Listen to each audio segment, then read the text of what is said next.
Like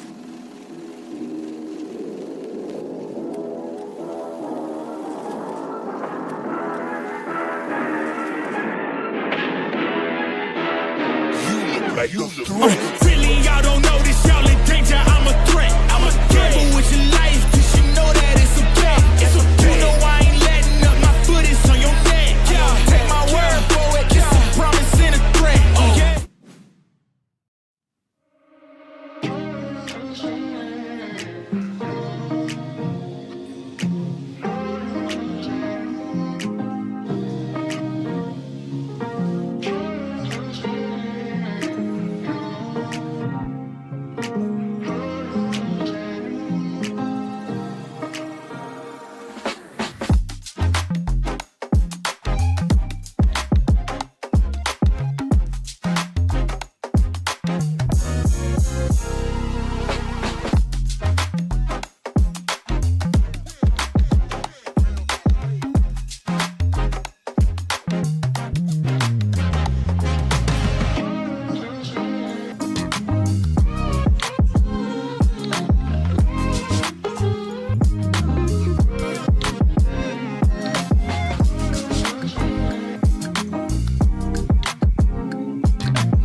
From the streets, had to make it out. Only knew a vacant house.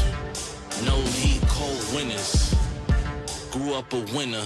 I never lose, only learn a lesson. I'm a mutant, master splinter, past the finning. Now my goal infinity, victorious. Mine in the future, my crew own DeLoreans. Any person who want war, throw on the gloves, you ready to spar.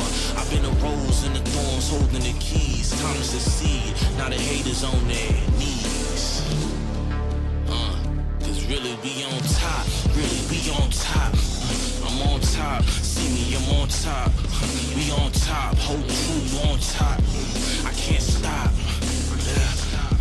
I'm on top, see me, I'm on top. Nigga, I'm on top. I'm on top, whole crew on top. Really, I'm on top. I never stop.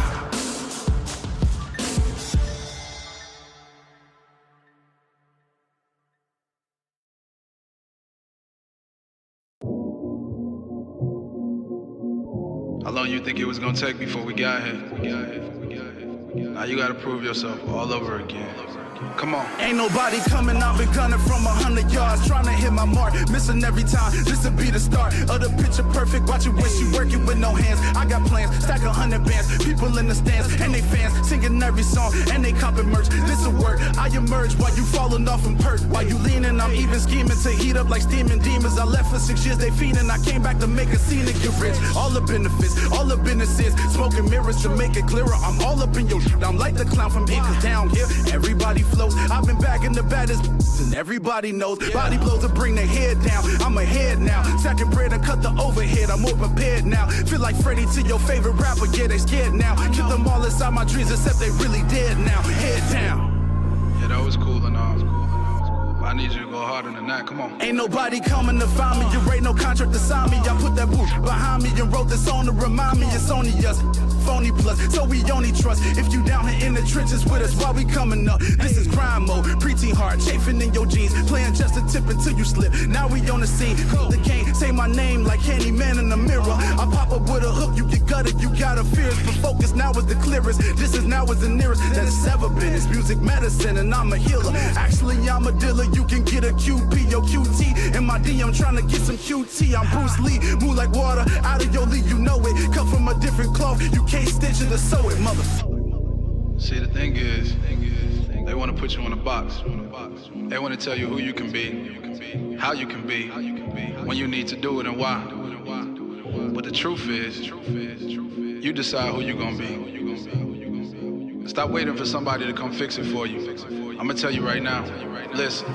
Ain't nobody coming to do it, it's mostly me and I knew it. I had to bet on myself, I put the house on my music, went into debt for this shit. Sometimes regret what I did, but as a man I'ma make it. Only regret if I quit, only regret if I stop, and I can never be bought. So I ain't checking for labels less I'm controlling the pot. I mean I own all my masters and plus my publishing too. Before I sign them away, I cut back to 40 and shoot like poof. Now here's the proof, I'm Superman in the booth. The Mike Tyson, the mics, you cannot handle the truth. I'm ruly and uncouth, and cold as a front tooth. With an ice cream in your face, stay in your place or get moved. Like I'm Luda, I do you bad in a second. You can't compare with my methods, my mind's a magnetic weapon. So keep relaxing, I'm coming back with an axe and a sword at your front door, declaring that we at war. We at war. And that's exactly how it's gonna be. Don't ever let them underestimate you.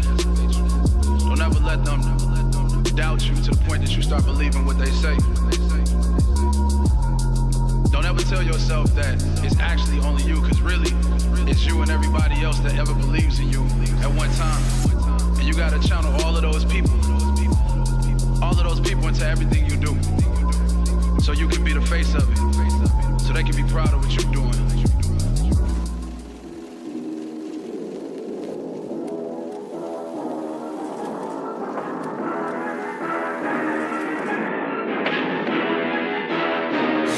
Like you're the threat. Really, y'all don't know this, y'all in danger. I'm a threat. I'm a gamble with your life, cause you know that it's a bet. It's a bet. You know I ain't letting up, my foot is on your neck. Take my word for it, it's a promise and a threat. Yeah. Bro, they finally promoted me, so no more frog, but since Leapfrog isn't here momentarily, I have to wear the Frog and Toad t-shirt. But hello and welcome to Breakout Series Tekken 8. Once again, your number one caster Vok, Asher Vok, joined here by Miasma, which I will say that is a pretty cool model you got there. That's fire. Thank you. So happy to be here. Second time running around Breakout Series. We're in week 14, and I am so ready. Back from Canada, we need to see some good-ass Tekken. Man, good ass Tekken indeed, which is real. I'm really looking forward to, which I haven't commentated Tekken in a little bit, but not too long, of course. So I'm not exactly rusty going back into this. It's 100%. And I think one of our first matches is a great way to kick it off. We're gonna look at a fellow commentator. We're gonna make sure they hear the louds and we make some noise for Nine Moon Ham. Woo! Hamelak, arguably one of the better Steve players that has literally handed my own butt to me multiple times on a platter, right? But I'm still learning. I've only taken a couple of rounds and then disconnected, being like, you know what, that's the closest I'm getting to winning here. And that should be a good first match leading into it, because I believe it is Hamelak versus Scothy. So that should be a barn burner opening for us, at least going into the night. Well, we're going to get to Steve Clinic, and we're going to get the best, worst accent in all of Tekken. But tell me, where's your Tekken journey at? Right now, I'd say I'm doing okay-ish with King, right? That's the one character I want to master. And Eddie as a pocket character. Rank-wise, ass. It's not too hot, but I'm still working up. Yeah, we look at the top 5 picks. You're not going to see a lot of Kings, but you're going to see a lot of specialist characters. I think some common picks, you'd see Dragunov and Yoshimitsu any day of the week being strong characters. But I love the character specialists in Shaheen, Steve, and Jack 8. All really tricky characters to pilot. So it just shows how good the caliber of quality player we got here. And I will say, when it comes to Yoshimitsu in general, right, that's one of the characters that, dare I say, arguably one of the best in Tekken 8 right now. And I know people don't want to hear it and say, but there's better characters than Yoshi. No, S tier in my books, especially with players such as Tanjiro the Ripper and P. Ling, who has somehow mastered the Hakuto Mitsu, if you will, and a lot of wake-up text going in with the bad breath or the vomit, if you will. Absolutely insane stuff. And when it comes to Shaheen in general, actually, that's the one character I've seen plenty of here, but in my regular and ranked matches, not that much of in regards to the presence at all. Okay, I would say I know we're in different coasts. I'm holding down the East Coast and a little bit of Canada, and I have a lot of great players to look up to. I got Rhythm, I got Jam, plenty AAA, all just amazing Shaheen masters. So I'm seeing it in stereo, but you know, over in the West Coast, tell me what you're seeing. I think here in West Coast especially, right, with the locals that I've been to and who I played with online, it's been a lot of Dragunov. No, I'm joking. You'd be right. We have to just say, with, you know, take the aside of, you know, you got 2 Dragunovs for everyone else. Yeah, it's been a lot of oddball picks, I'd say, besides Dragunov. For me, I'm surrounded by a lot of King players. I mean, no duh, when it comes to, myself, and then Dr. the Jake, man, who I've seen a lot of, especially both online and offline tournaments, absolutely insane. And other than that, it's nothing but Dragunov. I'm really scared out here. I don't like SoCal as much as I used to because everybody and their grandmother has picked up that menace from back east. Absolutely. I can only handle down 2 and so many of these hatchet kicks for so long. It's exhausting. Sure. Absolutely. And the last thing I'll jump into before we get into our matches, I just got to tell you, I saw a funny tweet from Pepper Beef was talking about, through all the players and all the matches I've gone through trying to do my ranked journey with everyone, overwhelmingly, the most amount of one and dones I've gotten have been against when I played as King. And I looked at one of our analytics websites that we have, like Wavoo or Deno, and it actually statistically said the most amount of ranked one and dones come from either Dragunovs, makes sense, King players make sense, and Zafina's. But that also makes sense for a different reason. Listen, you didn't have to call me out like that, okay? If I get a grab like once, and I know that after the fact I'm probably going to get my ass beat by a Lars player, I just, I'm on log off for the day, go to the next match. But of course, that's the old me, kind of. I still play through my sets. Maybe. That might also be a lie. We all one and done sometimes. We just like to blame the dog, our connection, whatever we got. I mean, connection-wise, do you know what? I'm not going to say what I play on because I feel the wrath of the Tekken community. I'm just going to say it. I play Wi-Fi. There's no Ethernet port anywhere in my room. I'm not even joking about that. Now, you see the look on your face. Lock them up. Lock them up. Wi-Fi. Listen, there's 2 things in Tekken that I feel are absolutely horrible. Wi-Fi King players. Both of those are nasty. Do I have fun doing it? Yes. Well, as a June main, there's only one person I hate, and that's my husband, Kazuya. I'm toxic. I can't save him. But we're going to get into a match right now with a Kazuya against our own 9 Moons Ham playing as the Steve. Show us how it goes. I mean, not gonna lie, knowing Kazuya and how many sneakers he collects, there's no saving him. He's probably spent $15,000 on Dior already, and I will say, banking in already. Hamlet going in for that side step too, and with the running fist already. Jabs at least do a little bit of chip damage to Stealthy here. Absolutely love it, and just love the round starting off with a big swing. It may have been step, but it sent a message. Now, one thing about Hamlet, right? Keep out game, absolutely insane. But when it comes to that side step game, can really disorient, and especially with these grabs already taking 1 round off of Scotty headed into the second. Let's see how it's good. Oh, goes for the full run. Good block, but that wasn't launched. And the armor, good recovery. Leg, down 1 on that one, but now trying to look for an opening on the jabs, but there should be a good crush coming a little inward, able to whiff on that Scothy. Caught out Hamlet taking full advantage, goes for the orbital and the launch on that one all the way over to the wall, but that springboard kip up is going to be able to put in a little bit of work to save Scothy. But as I say that, or 2 to really pack a punch, and now we have a little bit of a hot lava type situation to worry about. Ooh, Lionheart, step back, and you know what to do. Here's the combo. The floor is lava, the key charge. Oh, not allowing it. Good twin pistons to run it back. I like seeing Scothy using a lot of the unusual moves with Kazuya. That's what you'd love to see. Some people going outside of the box and not just playing keep out electrics.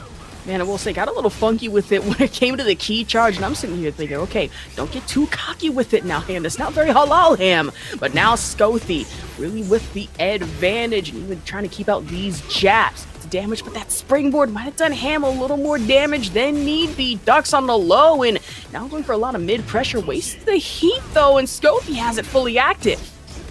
I have to say, Scothy's moves are keeping the beat off and using the low heat smash to close it out. Hamlet comfortable in the peekaboo and then suddenly couldn't swing in. And I will say, double form looking absolutely ridiculous with the fit, right? I don't even know whether or not to call this drip coming in from Scothy, but this has to be either a fit from Fairly Odd Parents or wherever. And as I say that, I mean, you go twice as high, especially with those wings, and Hamlet making short measure of it too off these launches. Hey, listen, King Ray has showed me a lot of key charge setups, especially ending combos. A great reaction and a great rage art, but I'm seeing Ham throw out the key charge and not even going for anything after it, just showing some dominance. I mean, that's the thing. You set yourself at like a little certain amount of health and think, okay, one key charge or two might not be that bad. And if Ham is able to put this away with one up on the set, would really work out. Just a quick jab and gotta assert your dominance with the walk up. I mean, that's a great way to warm up in a tournament, start feeling yourself and going for the mix-up, and then just realizing just a few down forward ones is all you need. Exactly. All you need. Not too bad. Not that much amount of pressure. I will say, though, Scothy a couple of times really went for those 50-50 mix-ups, put Ham through the ringer slight amount of bit before recovery. But listen, if it works, it works. You just see, I'm not saying you need to be seeing a little more hell sweeps. That's just me coming from someone who has only tried Kazuya once, but it would be nice to see. And hey, you were still mixing people up with the hell sweep on Wake Up. I can feel it. Not really, though. I'm so used to grabs. I'll be so real with you. If I encounter a character, like, it's muscle memory of being, okay, which is, like, my forward neutral to be able to go into, like, Jaguar step grab, and people look at me like, what character are you playing? I'm like, oh, right, I'm playing Bears. That's my bad. Let me go back here. I'll never do that again. Oh my god, I'm so June-pilled. I was learning Nina, and every time I was trying to crouch punish someone, I would just go into her chain throw. I was like, oh, yeah, I meant to do that. It's just, oops, all blonde bombs. That's my bad. Of course, headed into our next thing here. It's still Hamlock sticking with the Steve, but Scothy actually swapping to another in the Mishima family, Reina, this time around.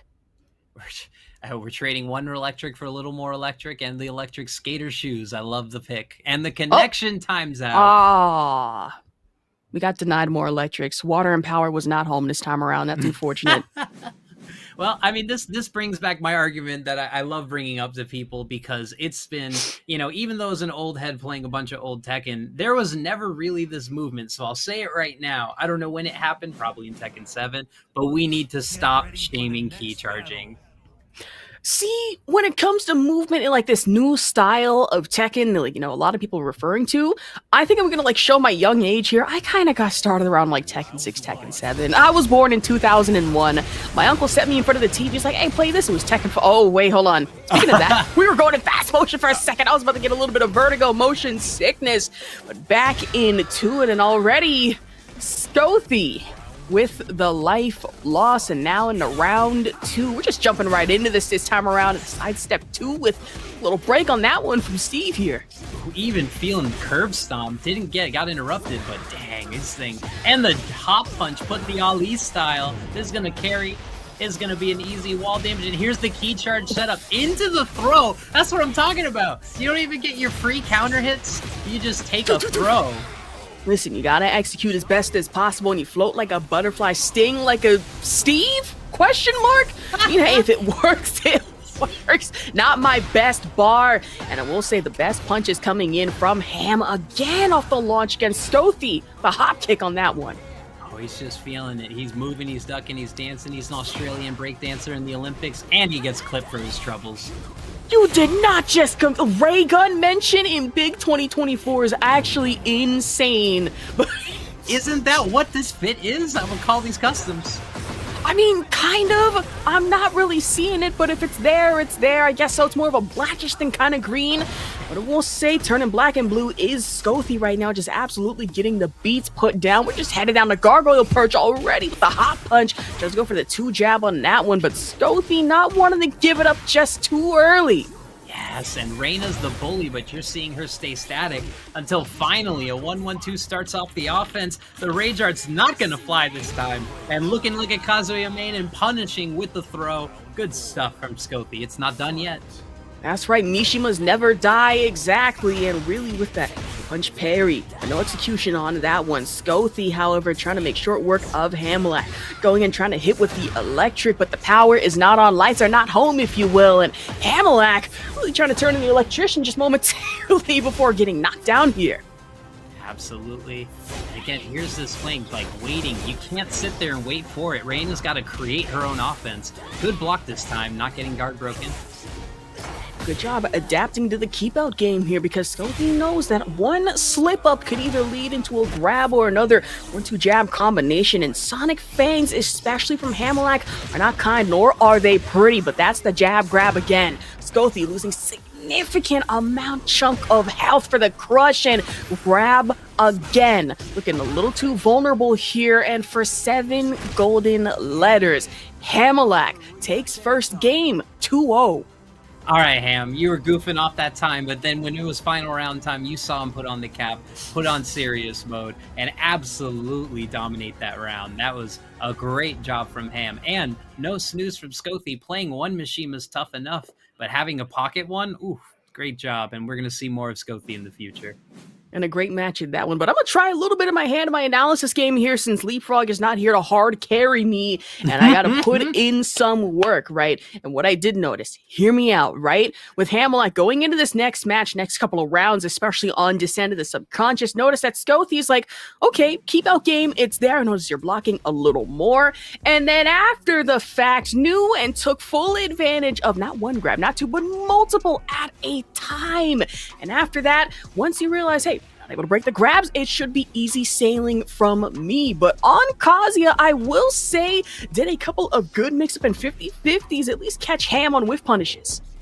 Yeah, no, you're absolutely right. And even at my level, playing in these tournament matches, if my first throw lands, it's like activation for the rest of the match, even if every throw is broken after that. Sometimes you need that affirmation, and sometimes you need to do it just to reset neutral. You know, like a good example would be a Leo main. Leo's command grab, even if you break it, it will trade positions, so it's an easy way to get out of the wall, whether it's broken or not, and getting free damage on top of that, ooh.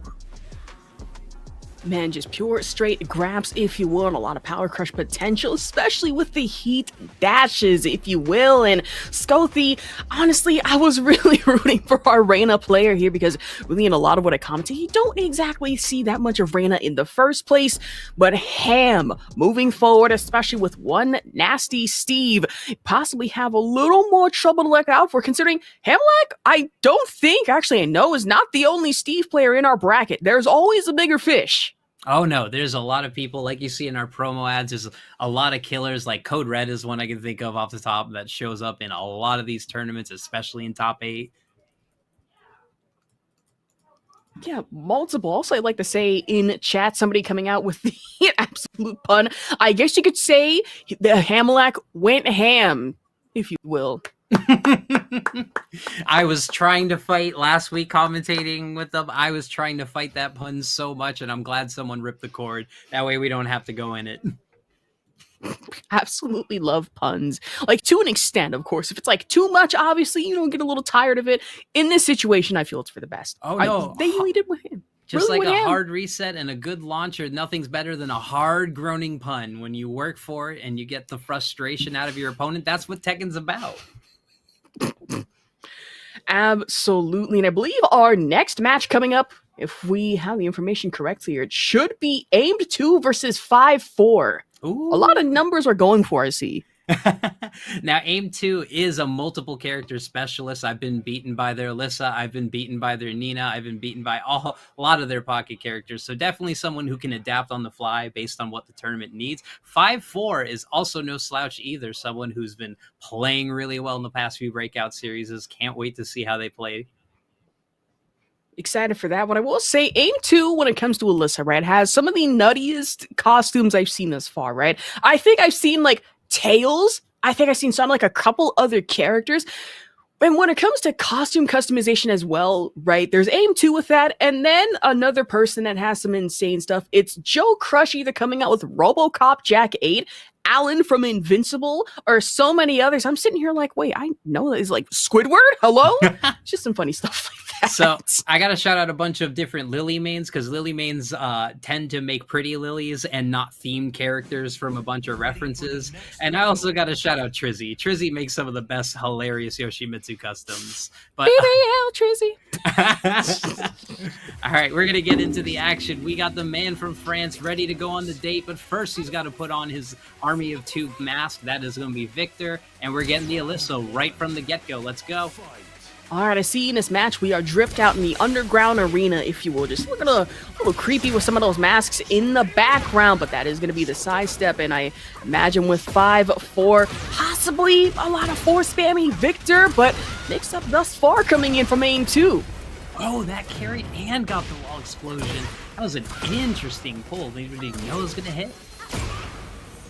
Off the slide, the charge up straight into a massive launch off of that one from aim 2 and right into the wall. Of course, no exploder status here, but those chainsaws will do plenty of work. 5-4 goes flying halfway cross screen. Oh, good. This is an Alyssa that is so tricky, so movement, and we haven't even needed the chainsaw mix-ups yet. Man, 4-4 hop kick coming in from 5-4 here, and chainsaw stance again gets hit off the mid pressure. That's one pistol with the big blade to come in forward. aim 2, however, able to keep out just as best as possible, going in for maximum chip damage. I say that. Rage Art to hit, but it shouldn't, actually really shouldn't be enough to kill here. Yeah, really good reactions. I don't think it's going to kill, but it's just one of those situations where if you see jets, you see thrusters, you can get that Rage Art for free. And sidestep one out of it, block that, and 5-4. Just a quick knife jab, and able to take one off of aim 2 here. Goes for the early launch on that one for that big pressure right against the wall, trying to secure exploder, but aim 2 knows better, able to step out of it and out of the way. Yeah, I love 5-4's patience and movement. As I say that, he gets blown up. But usually with a lot of victors, you see the aggro step, perfumer, and just running wild. But instead against this Alyssa, just being calculated and absolutely launching, going for the gunshot and getting blown up for his troubles. Diving off the chainsaw stance though, but it is that back kick from aim 2 now puts him up by another head, and then round 4 could either secure this game or really go into it. A 5-4 maybe trying to hit a comeback. The head game's on the kick though, and one missile launch to block, and massive amount of health being lost right now this side of 5-4. Aim 2 absolutely running away with it, and you know, I gotta take it back. If Victor offense is what needs to happen, you can't let Alyssa, especially from that 2-3 range, control your space. You saw missiles, you saw baited missiles, you saw duck unders, and I don't know. I just feel like normally a really patient Victor has a lot of explosive tools to start up with, but if you can't even get started and you have a robot controlling the space, what are you gonna do? Yeah, especially on a stage such as that, when you have a lot more to worry about in regards to the wall explosion status, and then it just becomes a very sidestep heavy type game, you know. And for aim 2, took full advantage off the sidestep 2s, and then right into the saw dives and missile launches. 5-4, of course, a bit of a chance, but it is really hard to survive against that. And on this stage, especially knowing we have not one but 2 floor breaks to worry about, I'm going to be a little careful going against it. Yeah, definitely my favorite stage in T8. The subconscious is the place to be, and this is what I want. I want Victor closing that gap. You don't want her to be full screen away. I need more down back 4s. Yes, this is going to carry very well. Oh, and misses the forward 4-2. He wanted that optimal damage. Man, I still have full screen damage PTSD from a lot of older games that are not Tekken, right? Injustice especially, don't talk about that one. And for aimed 2, might be since a little PTSD here going against Victor with 5-4, able to take round 1. Play pokey, little hesitation, mixing up the lows, exactly what you need to do to open Alyssa up. Hop kick on that one, straight into the launch, off the down hit, and once the floor turns purple like that with the lemonade, you want to worry about the break the next time around. aim 2 going with a triple dash forward. 5-4 to get a good chunk of damage. The Rage Art trying to suffice here, and does hit for some good amount of damage, especially off floor. Of course, not enough to kill just yet. I was going to say, Kirby Flash Hero over here, getting every time they see movement on her for all the Rage Arts. Into the dive forward again off the saw stance. Maybe wanted to confirm with the low kick, gonna have to work instead, and missile arm does hit for some damage, just a shred of health. Should have been watching out off the low kick again. aim 2 takes full advantage now. 1-1 equal headed in the next round. I was going to say, just that low punish was just the wrong amount of frames. It was neg 13, not neg 15, and that suddenly froze him up for the rest of the round. But here we go down, first time, and a good, this is going to go to the wall, and the mix-up, just the running 2.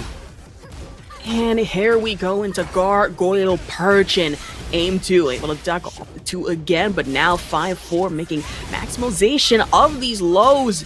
aim 2 though, want to stick with the saws instead, and dives once, dives twice again for another floor break. Final stage here in a section. I was going to say, is this going to be able to kill the reduction of the floor and the wall damage? Oh, but the trip. Oh, 5-4 had the armor stuck in the mine, forced it 4 times, and suddenly that turned that round, and that was all his. And I know when it comes to this section of the stage, I mean, I know a lot of people that really are fans of June, and June Pilled, if you will, might be really interested in this one with her just standing in the background, but that's the then. We're focusing on the now right now, and 5-4, able to use the gun instead, and one blade hitting the parry for Aim 2, goes down not once but twice here, especially off the hop kick, able to break out of the grab though. Up, setting up the gun full screen. Seen this one before. Aim 2, not worried about it. That's a space where they feel comfortable, but a great step in setting up the chainsaws. The leap. No, we're taking the advance once. More pressure and taking the rage art. That's gonna do it. And Aim 2 is going to be your winner. MTS 5-4, what a good job, but just needing to control the one with the jetpacks. What do you do? Man, plenty of leap action to go into it. No frog involved this time around. It is aimed 2-0, if you will. And my goodness, looking good at that one on the Elisa Boskanovic. I saw one thing that I've seen in a lot of different tournament matches, especially on the big stage, and that's getting locked into what's stuck in your head. You saw in round 2 there was an interaction where not 1, not 2, but 3 ducks on the armor there from Victor, and just feeling like it needed to be the answer. He stepped back, reset neutral, and did it again. I've seen that, and as a fellow June lover, I have forced Can 6 times in a row on stage at EVO. It happens. You don't know why, but you just try and force it. Listen, if it happens, it happens. And if it works, it absolutely works. And Aim 2 coming in here, making short work of it, knowing that, listen, power predictability is on my side. You're trying to hit me with the high. And listen, when they go low, I go lower. I will say, though, 5-4 knew at one point in time, hey, one of us is going to have to get this floor break. Took full advantage of that in the gargoyle perch, but then the moment they got in the final set of this stage here, Aim 2 using the dives, especially off the saw stances, really get the damage in. Yep, and that was great conditioning, looking for all the quick high answers and not using those sleeps or slides until the very end. But of course, that's when it mattered most. That's when she needed to close out the second to last round, and that's where she needed that trip to get a full combo. And you know Alyssa doesn't drop that damage. And absolutely, and of course, shout out to K-Vox again for, we have another putt, sort of, adjacent. 5-4 aimed too high and fell short. You know, actually, that's not that bad. Actually, hold on, that's kind of bars. That's actually pretty cool. I like it. Okay, I like it. Well, you know, if you got bars to spit and you got puns for us, let us know. Shout us out in the chat. We will give you some love on the air. And I'm already excited seeing one of the next matches going up. Someone who's been growing as kind of a good player here, and you're going to get some king representation in a little bit. Maybe show you how to work with it. But a lot of people, especially with Tekken being 6, almost 7 months out now, they're starting to figure out some of the things on King that seemed so invincible. You know, tier lists are just tier lists, and they are just popularity contests in a lot of magazines. And sometimes it's just about how known a factor is. And this is the time where everyone's known their Dragunov, everyone's seen a bunch of King. So a lot of the characters that haven't been looked or explored, your Steve, suddenly people are like, wow, this guy's insane. People look at Zafina, she was nerfed and then buff, and suddenly she's no longer the worst character in the game. You look even at your Bears do so much damage. They are heavy hitters. I really can't think, even if you're talking about Panda, you can't call any of these low or bottom. I think with Heat, everyone's dangerous. Man, that's so interesting, though, right? Being so used to like Tekken 7 characters going into Tekken 8, and then also living in a time where you would expect DLC characters also to kind of be like top tier, maybe overpowered, pay to win, if you will. And then seeing that Eddie and Lydia are just okay, they're not really that high in the tier list, and that base game characters are perpetually high. For me, the biggest surprise was King, right? Because as someone who's used to like Tekken 7 King, and then being told your character is low tier, they're never going to make it out of D tier, the only one that can really properly control King, low Majin. And then all of a sudden going into Tekken 8, I'm like, guys, I didn't want to say it, but I think they might have made King a little too strong in a situation. And especially with the recent times, right? With B-Step, I remember that getting a buff, and all of a sudden it's a nasty wavy. I'm sitting here like, Harada, I understand that people ask you for a lot, But in this situation, I think you might have made King a little too much. And that's coming from a King player. Sure, I like to take full advantage of the situation, but I don't want to like take full advantage to a point I make people quit the game. Hey, That's just messed up. Just like we got to talk with him at Combo Breaker and many times before, we, respectfully delivered a message. I, of course, begged him for Anna to come back in the game, and he nodded his head real. And said, you know what? I heard you loud and clear. We'll nerf Devil Jin. That's so real, actually. It's like, I heard you. We're going to nerf this character. I feel people asking, saying, we have to nerf Dragunov. All of a sudden, Harada turns around. It's like, all right, I understand your concerns. We are nerfing the bears. Huh? Well, all this King conjecture has got us hyped up. Someone who I'm very hyped to see, one of our special Spanish speakers and one of our best Kings that we've been really just kind of going on fire in these last few weeks of tournaments. We got Papilla going up against Chicken, and I cannot wait to see this match. Someone I faced in a few tournaments last week and in Paragon. Just a thrilling King to play. And, forward neutral 2 is coming. You see it, you want to step it, but somehow it counter hits you every time. Listen, it's either the muscle buster or it's either brain, but any type of thing you see coming towards you, it's over. It's lights out from there. You better pray you don't get caught in a Mexican magma drive combo, because after that, it's lights out. I don't know how else I can help you. King is such a knowledge check character, though. The moment you get in there, it's like, wait, and you have to ask yourself, how do I break out of these grabs? That's your first mistake. You don't know, because if you enter something and all of a sudden it's a 2 break and you don't, I don't know what else to tell you. You probably should have started the tutorial first. Yeah, the RDC paradox is a big deal. We used to talk about it, and even all the way back in Tekken 5 days, a lot of famous Korean players used to say, I will 100% chain break for RDC because I don't want it to happen to me ever in the tournament. I would walk out of that building if I ever got rolling death cradled. So, I'm going to take that 66 damage every single time so I don't look the fool. I only got rolling death cradled once, and then I told myself never let it happen again. And another person who told me never let it happen to you again was my dad. He watched the match that day, and it was so embarrassing going home and being in the back seat of the car, and he says, don't let that happen to you again. And I never did. I had to learn because my dad was about to whoop my ass. At the college I used to go to in Tekken 6 days, the only time my family came out to see me in a tournament was the time that I got 6 straight O'd, no round brown twice. So it happens to the best of us. Twice is insane. Me personally, I don't think I'd actually allow myself to be caught in public after that one. That's some courage. It happens. I mean, even at Combo Breaker, Junior did the same thing to me, and I can't even throw the shade at it because, one of the best bracket demons puts you down. You could just shake your hand and move on because you still got another match.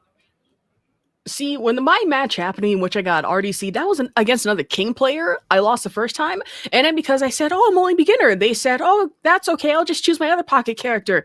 They chose Armor King. They humiliated me even more. Never again. I ain't trust a single soul after that one. All right. Well, speaking of wars, we got to see Ham a little bit. We got to see the Steve goof off and then go wild. And again, I'm still calling that the Ray Gun Steve fit. But we're also going to be looking at King Servbot, another breakout player here who's been killing it recently. Not only that, King Servbot versus Shanti, aka Paul Naref. So I imagine Leapfrog should be somewhere happy about the fact that we're getting Paul in this bracket. So I imagine a lot of Death Fists and Shredder kicks so far. I'm excited for it. I've been told by so many people that Paul seems to be the character for my Go Ham ass. So you know what? I need to study here. I need to play some games with Leap, and I need to understand why Anya believes he's my new main. See, Paul players are kind of interesting to me, right? Because Paul, lore-wise, I feel is like the secret main character of Tekken. Won multiple King of Iron Fist tournaments, right? First one, not so much. You got stuck in traffic. That's totally cool. Power-wise, I don't really see that many people rank Paul too high. I'd say decent character, lots of potential there, but there's just other characters that are better than Paul, unfortunately. It's also for a few people like SK and stuff, we talk about it being a fundies character. You don't even need to have a Paul, but you know how to whiff punish with a Death Fist, and it feels so good every time. And genuinely, just love seeing Paul players because they're either A, the most down-to-earth type people, or B, You know, I'm not even going to describe B because some of you Paul players might need a little bit of therapy with some of the stuff that I have seen either on Reddit or Twitter. That's totally okay. Yoshimitsu players obviously take top cake for being a hive mind and a little scarier than most. That's also fine. But I believe we should be waiting on our match still.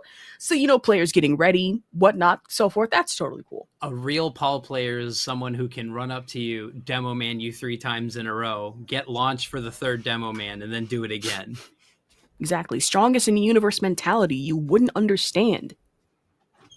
Man. Okay, we gotta look in chat for a second here to see what people are saying about Paul. We have, if I remember correctly, Paul is the only one who, in lore, has a winning record against the entire Mishima family. And that says a lot. Paul is no joke. We also have, Paul players need anger management.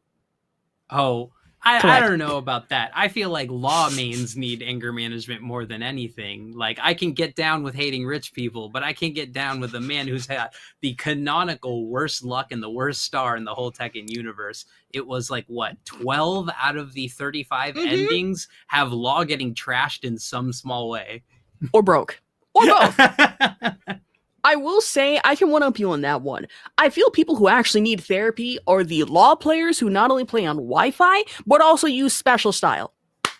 And still disconnect, by the way. Oh my, couldn't even wait You for really it. need therapy. Genuinely. Like, I don't even know if I don't even know if you can be redeemed after that one.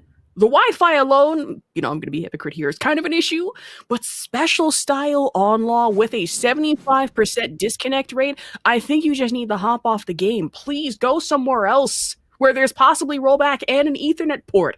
And as I say that, loading into our game, finally, it is going to be King Servbot Shanti, aka Paul Naref, with some Paul gameplay versus a bear. This is that anime moment where just because they're wearing a tiny mask, you can't tell it's Panda. No one's ever gonna know. I'm saying they have the mask on, you can't really tell, but that belly to back suplex coming in from Paul Naref here, officially a great name, but King Servbot, the high bear knees again for another little spin, and gonna go into hunting stance momentarily there, but Paul Naref able to backtrack here, especially off the Death Fist. Ooh, smart. Not ripping all the strings and trying to play a little bit off beat, but very much looking for his opening. I love the putting yourself on the ground things just to go for another bear mix-up. And hunting stance again, especially trying to go in for that one entry bounce with the cold shoulder coming in from Paul Naref off the high 4, but the throw right into the screen. That is King Servbot going down here, headed into round 2. Paul Naref up by 1. Yeah, usually against bears, you might have a problem reading the arms, but against Paul, I just wonder, maybe he had a different move in mind at the same time, and breaking the guard. Break on that one, but the jump back, another Death Fist to really get in with the crush action expenditure off the heat, but Paul Naref to make short work of King Servbot here before they're able to go with the bear bounce, make that once and twice, but the counter hit round 2 from Paul Naref, headed into round 2, to round 3. I love how bear players just seem to always control the round start. They're just so intimidating, and even a jab controls the pace. Sometimes you see a lot of armor starts. Going off the kicks again, wanted to go for that heat engage, but King Servbot able to counter back. Good keep out game on that one, but while running with no cold shoulder involved, it is going to be the one, however, for Paul Naref to go down, and now King Servbot able to take a round off. Yeah, I was going to say, it's been all Paul Naref this whole time, and then suddenly King Servbot had an answer for every piece of movement. And Paul Naref trying to respond with that back 4, but instead it's just going to be the bare legs again from King Servbot, and Panda out here with the mask, and nobody can tell it's Panda. That's totally fine. 1-2 Haji Clef combination, and now Paul Naref wanted to go for the hop kick, and a beach ball to the face instead will earn King Servbot 7 golden letters. Perfect round, and bear bounce again for the heat engage. It's just already in there pushing their pressure and getting it, but that's not going to tornado, so no big damage, no booty setups, no clawings. Oh! Bear booty again just for a split second there, and another perfect round. The hunting bounce from King Servbot to put them up 1-0 against Paul Naref. Wow, that was a wonderful, wonderful comeback and just great domination after having those quick Paul rounds. But the bear showing how dominant, especially when they're rolling on the ground. You think you can press buttons, you think you can read the lower high, but it is a true mix. Exactly. And again, I imagine with Panda saying that, would it be actually, no, it would have to be just like regular bear growls and speech. All I'm hearing is like, stuff like that. I imagine so. But as we go into our next match, I actually need to stop. This is getting too out of hand as I have not had this much fun on a Tekken stream in a week or two. So I do apologize if I'm getting a little out of pocket at some point. Oh no, that's what we need. I am energy drained coming back from Canada, 2 tournaments, but this action is bringing me back to life, and I just have to call it. Bear booty is actually called hip smash, but we are getting the full booty this time around. Exactly. You say hip smash, I say bear booty because it just sounds cooler, and Paul Naref got not 1 but 2 bear booty hits against them, and having to go with the keep out game with amount of this big pressure, even with the down kick, but it is going to have to be the heat engage off the knee smash before Servbot replying in kind off the beach ball volley. Also, tell me what you see out of this custom fit right now. The all white crab? I don't know. Biblically accurate, I really don't know what to describe this fit right now. It's either like, yeah, I got nothing here. This is the Moonlight Night fit for me, but I kind of see it, kind of don't. But whether or not, I mean, it's still drippy. The all-white fit at the beach is kind of a risk with the amount of sand you're going to get in your boots and everywhere. It's coarse, it's rough, I hate it. But for Polnareff, I imagine not exactly hating how this next round should be able to go. Now 1-1 apiece, regards to that. He was absolutely dead to rights, and all it takes in Tekken is a few good death fists. Maybe 1 or 2 to hit, but King Servbot momentary hunting stance to hit for Polnareff, and now back into the wall. He'd engage off that one. A combination off the 1-2 into bear booty. Give the people what they want, and the Mishima palms. We love it. Absolutely love to see it. It's the character lore accurate Paul versus a bear, if you will. And if you see me fighting in a force of the grizzly bear, maybe help the bear. In this situation, you might have to help out Paul, because now starting to get a little dire. King Servbot now on set point here. Just need 1 more to take it 2-0, but sure kicks, and here we go with up 2 belly to back suplex to hit. Oh, scary. The shoulder was not psychic enough. The whiff wasn't whipped enough. And this is going to hurt a lot, especially we still got heat in the mix. Is this enough to kill? I mean, who knows? Maybe, might be. You're able to tech roll out of it, but the trade damage, not enough. Servbot got that last little sliver with the bear dance and the volley beach ball on top of that. Takes it 2-0 here in pools. I was going to say, there's one thing to win with style. There's one thing to win with a really big combo, a little bit of a heat dash extension, wall saves lives, but it's another thing to win with a plastic beach ball.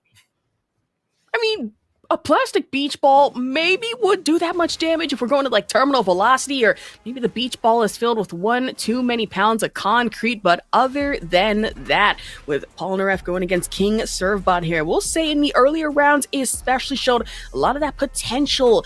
But while Polnareff was making good management off the high and really mid-game, it was King Servbot that was getting a lot of these wake-up lows to really put them through the ringer and really secure that amount of damage they needed, especially with 2 back-to-back perfect rounds, that last one. Yeah, just a lot of great moves in hunting stance, showing us the frolicking bear doing work, moving around the break-in, and absolutely using the bear tackle to keep the movement. Not a lot of armor, that's what you see from a lot of bear players, but just really good works. And Paul Naref just kind of winning with the Paul reactions, great movement, great feinting, a few good death fists, and the throw game was on point. But King Servbot showing why he had all the answers. Man, I guess you could say that Polnareff might have been absolutely appalled to have lost to a bear in this situation. No? Anyone? Question mark? That's fine, as King Servbot will be able to move on here. Winners round 2, 2-0. I couldn't bear that pun. That was a little much. Polnareff could not bear the pandemonium, if you will. Shout out to K-Fox for that one again. Oh, God, we have a long night ahead of us. We really do. And it's going to be so many puns, I imagine. But it's funny as hell. Yeah, barely winning. Exactly, Servbot. See, you understand. You understand. Completely and totally unbearable. I think that the wordplay is going to be a continual yes. And then, of course, we have to pass it off to Leapfrog, and he better have some puns ready to go, or his paw will get against the wall, and we don't know what's going to happen. Exactly. In Broken Code, that was cringe Ash, and that was more cringe my ass. But listen, we may be cringe, but we're free. We're having fun. We're commentators for a reason. It allows us to be cringe freely and openly in a very nice, non-toxic space. Kind of. Yeah, you have to be a Sort mad of. cat to do it, and that gives me a reminder. We have to give a shout out to one of our favorite people here. We have Mad Cats. You know, if you're talking about sticks that have been throughout all of the FGC era, you know, you name anything off top of your head, it's the TE sticks. I've had a TE1, 2, a 2 TES, and of course the 3, which is new. They always do something really weird with the sticks, and that's why I love them. They were the first people to put tournament lockout buttons, and they have the concave design and the quick latch to get at it. But to get quickly at it, we are going to have Malik against Cat. We're going to have the Lars and the Asuka matchup. These are two people that like spinning like crazy. Man, with the spins, I imagine a little bit of that anime fight action, if you will, especially coming in from the Lars, and off the shock to the system going in for Cat. It's been a good chunk of damage here. Oh, looking for those reads and just giving it the heat smash, not taking the mix. Man, going in off the as well. Quick hit off the low, and now Malik kind of forced to play a little bit of that keep out game. None of these jabs really working off the combination, but hey, down 3 off of that one. The spin kicking. Now we have to really worry about one Rogue Asuka coming in here to round 2. I love it. The bravery just to do the ground punch when all they needed was a little bit of damage. And, you know, Malik is playing fisticuffs as a Lars. He can spin, he can electrocute. Yes, that's what you're used to seeing with a normal Lars match. But instead, he's just sitting back and swinging for the fences. And listen, you gotta swing for the fences at least once or twice here, but as far as these walls are, I might have to swing for the nosebleed seats. Now, the Coliseum like this one, it might be a little too far for one to handle, but that is totally okay. And imagine Cat not exactly doing too hot after that grab to lead into round 3 and a counter hit off that one from Malik. Yeah, especially Cat using a lot of, you know, Asuka's high risk, high reward tools. And I guess Malik using that as a little bit of the download. Still controlling the pace, a little slower with the pokes, is very happy at being at range 0. But Asuka's the defensive champion. She can swing with the best of them. Now just fully charged up, you gotta watch out for some Asuka cans possibly coming up, and multiple lightning strikes in from Malik off of that one. Not able to break the low game, and now with the heat engaged, trying to push a little further in. Malik wanted to at least catch Cat off the whiff, especially with that heat. Yep, that's the mind game you see. It has the Nani wa Gusto, the install, and you don't need to do a move that will give it to it. That's the best time to do a move that does it again, but that's also the best time to finish your string, waiting for the can and getting punished. Now Malik's on game point. Now into round 4. Malik up by 1 here with the rounds, and Cat has that opportunity to be able to punish and accordingly, well, actually really adjust accordingly, not the low game especially. It's going to be that back hit. Now another cold shoulder coming in from Malik for another 10 string, possibly a resident Lars player. Yeah, that was 4 launchable moves back to back from Asuka, but you know, just having the rates and the patience. Like I said, the high risk, canceling the hell sweep, he bit and he didn't break the command grab. We're falling rain.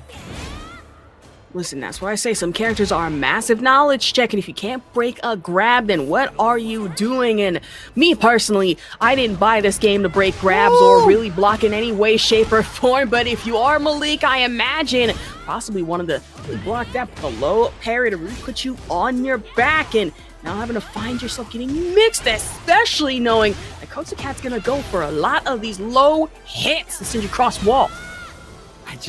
I love this bravery we are seeing from them. It has worked out so very well. You have to wonder if it's going to last the rest of these rounds, but you can't drop the round after getting all this damage. A great throw break. Able to break that one, but can you break the next one is the most important question. And for Malik, not wanting to let this one go, and any advantage is a good one, but with your back turned against the wall, even tried to hold off. Charge up for the Rage Art, and Malik knew better, and punishing Coxacat accordingly at just a sliver of health. Now up by 1 here in the set. Now, I saw something that I myself am very guilty of. You're up on a match, you land a big launcher, you get over half their health gone, you're dictating the pace, and then suddenly you're back against the wall. And then sometimes when you don't want to play defense, you've got that beautiful can button right there. And this being such an open stage at that one, sure, there's less to worry about, but more to worry about, especially considering now it's just pure raw grabs, especially coming in from the Lars.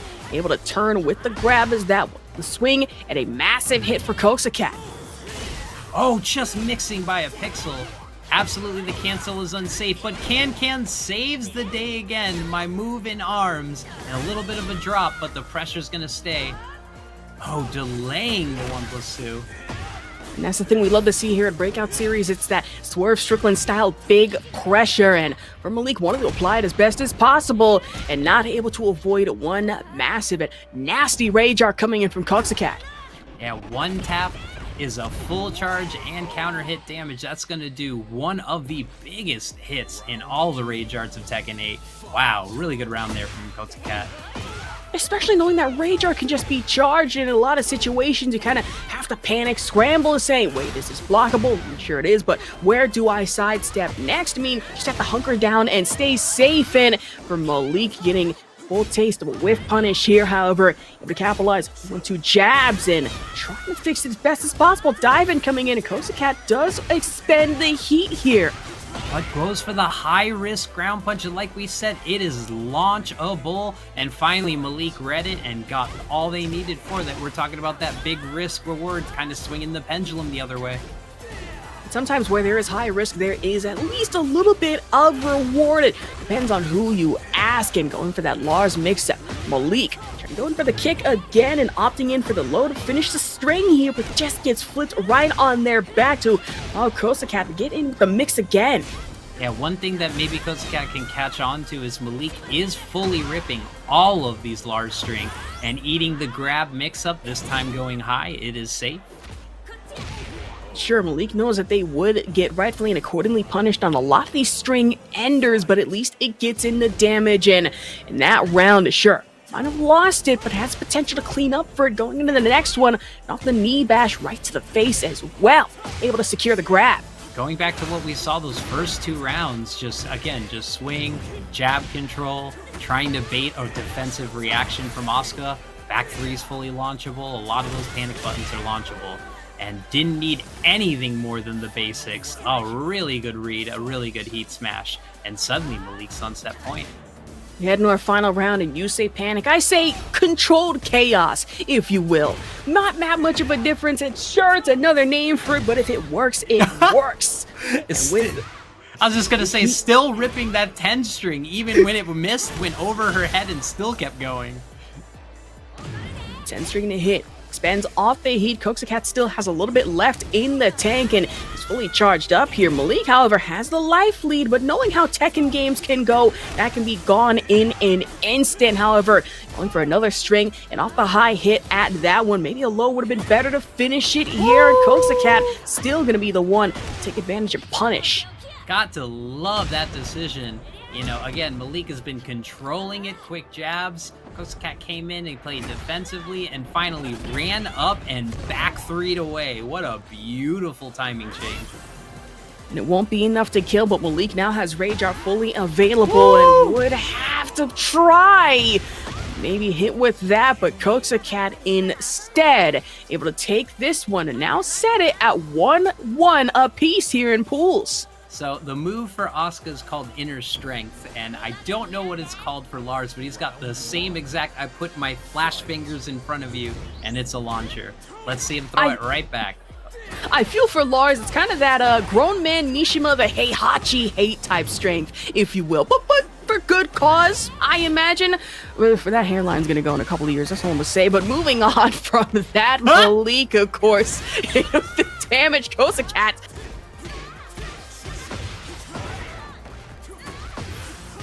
Yep, he was waiting for a back three, he was waiting for a can-can, and then suddenly he got a jab float. As a Jude main, I'll tell you, I juggle myself if you wait long enough. There it is!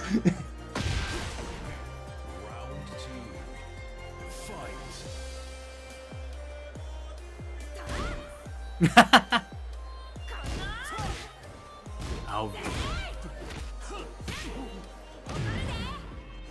The risk is still staying out there from ground punch to can-can. Well, all we need to finish the symphony is a back three. There it was!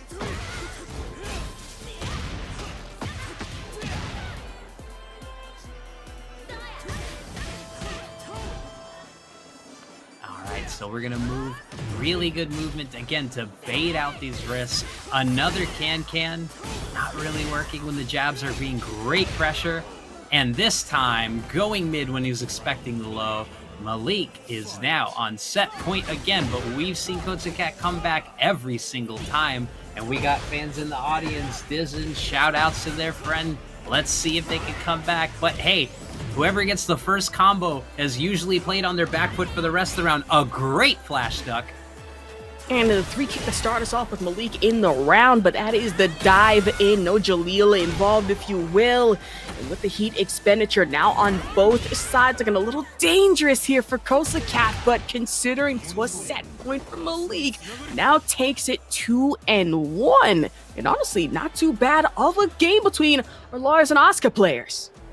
Absolutely. I saw some great adaptations. I just saw a little bit of a better game plan for Malik. You know, again, not needing to be flashy, risky Lars, but knowing that they could play the same basic game from Asuka, which that's the game that she excels in too. She is the person that has an explosive answer, a counter, and a 20,000 frame parry if she thinks you're going to press a button.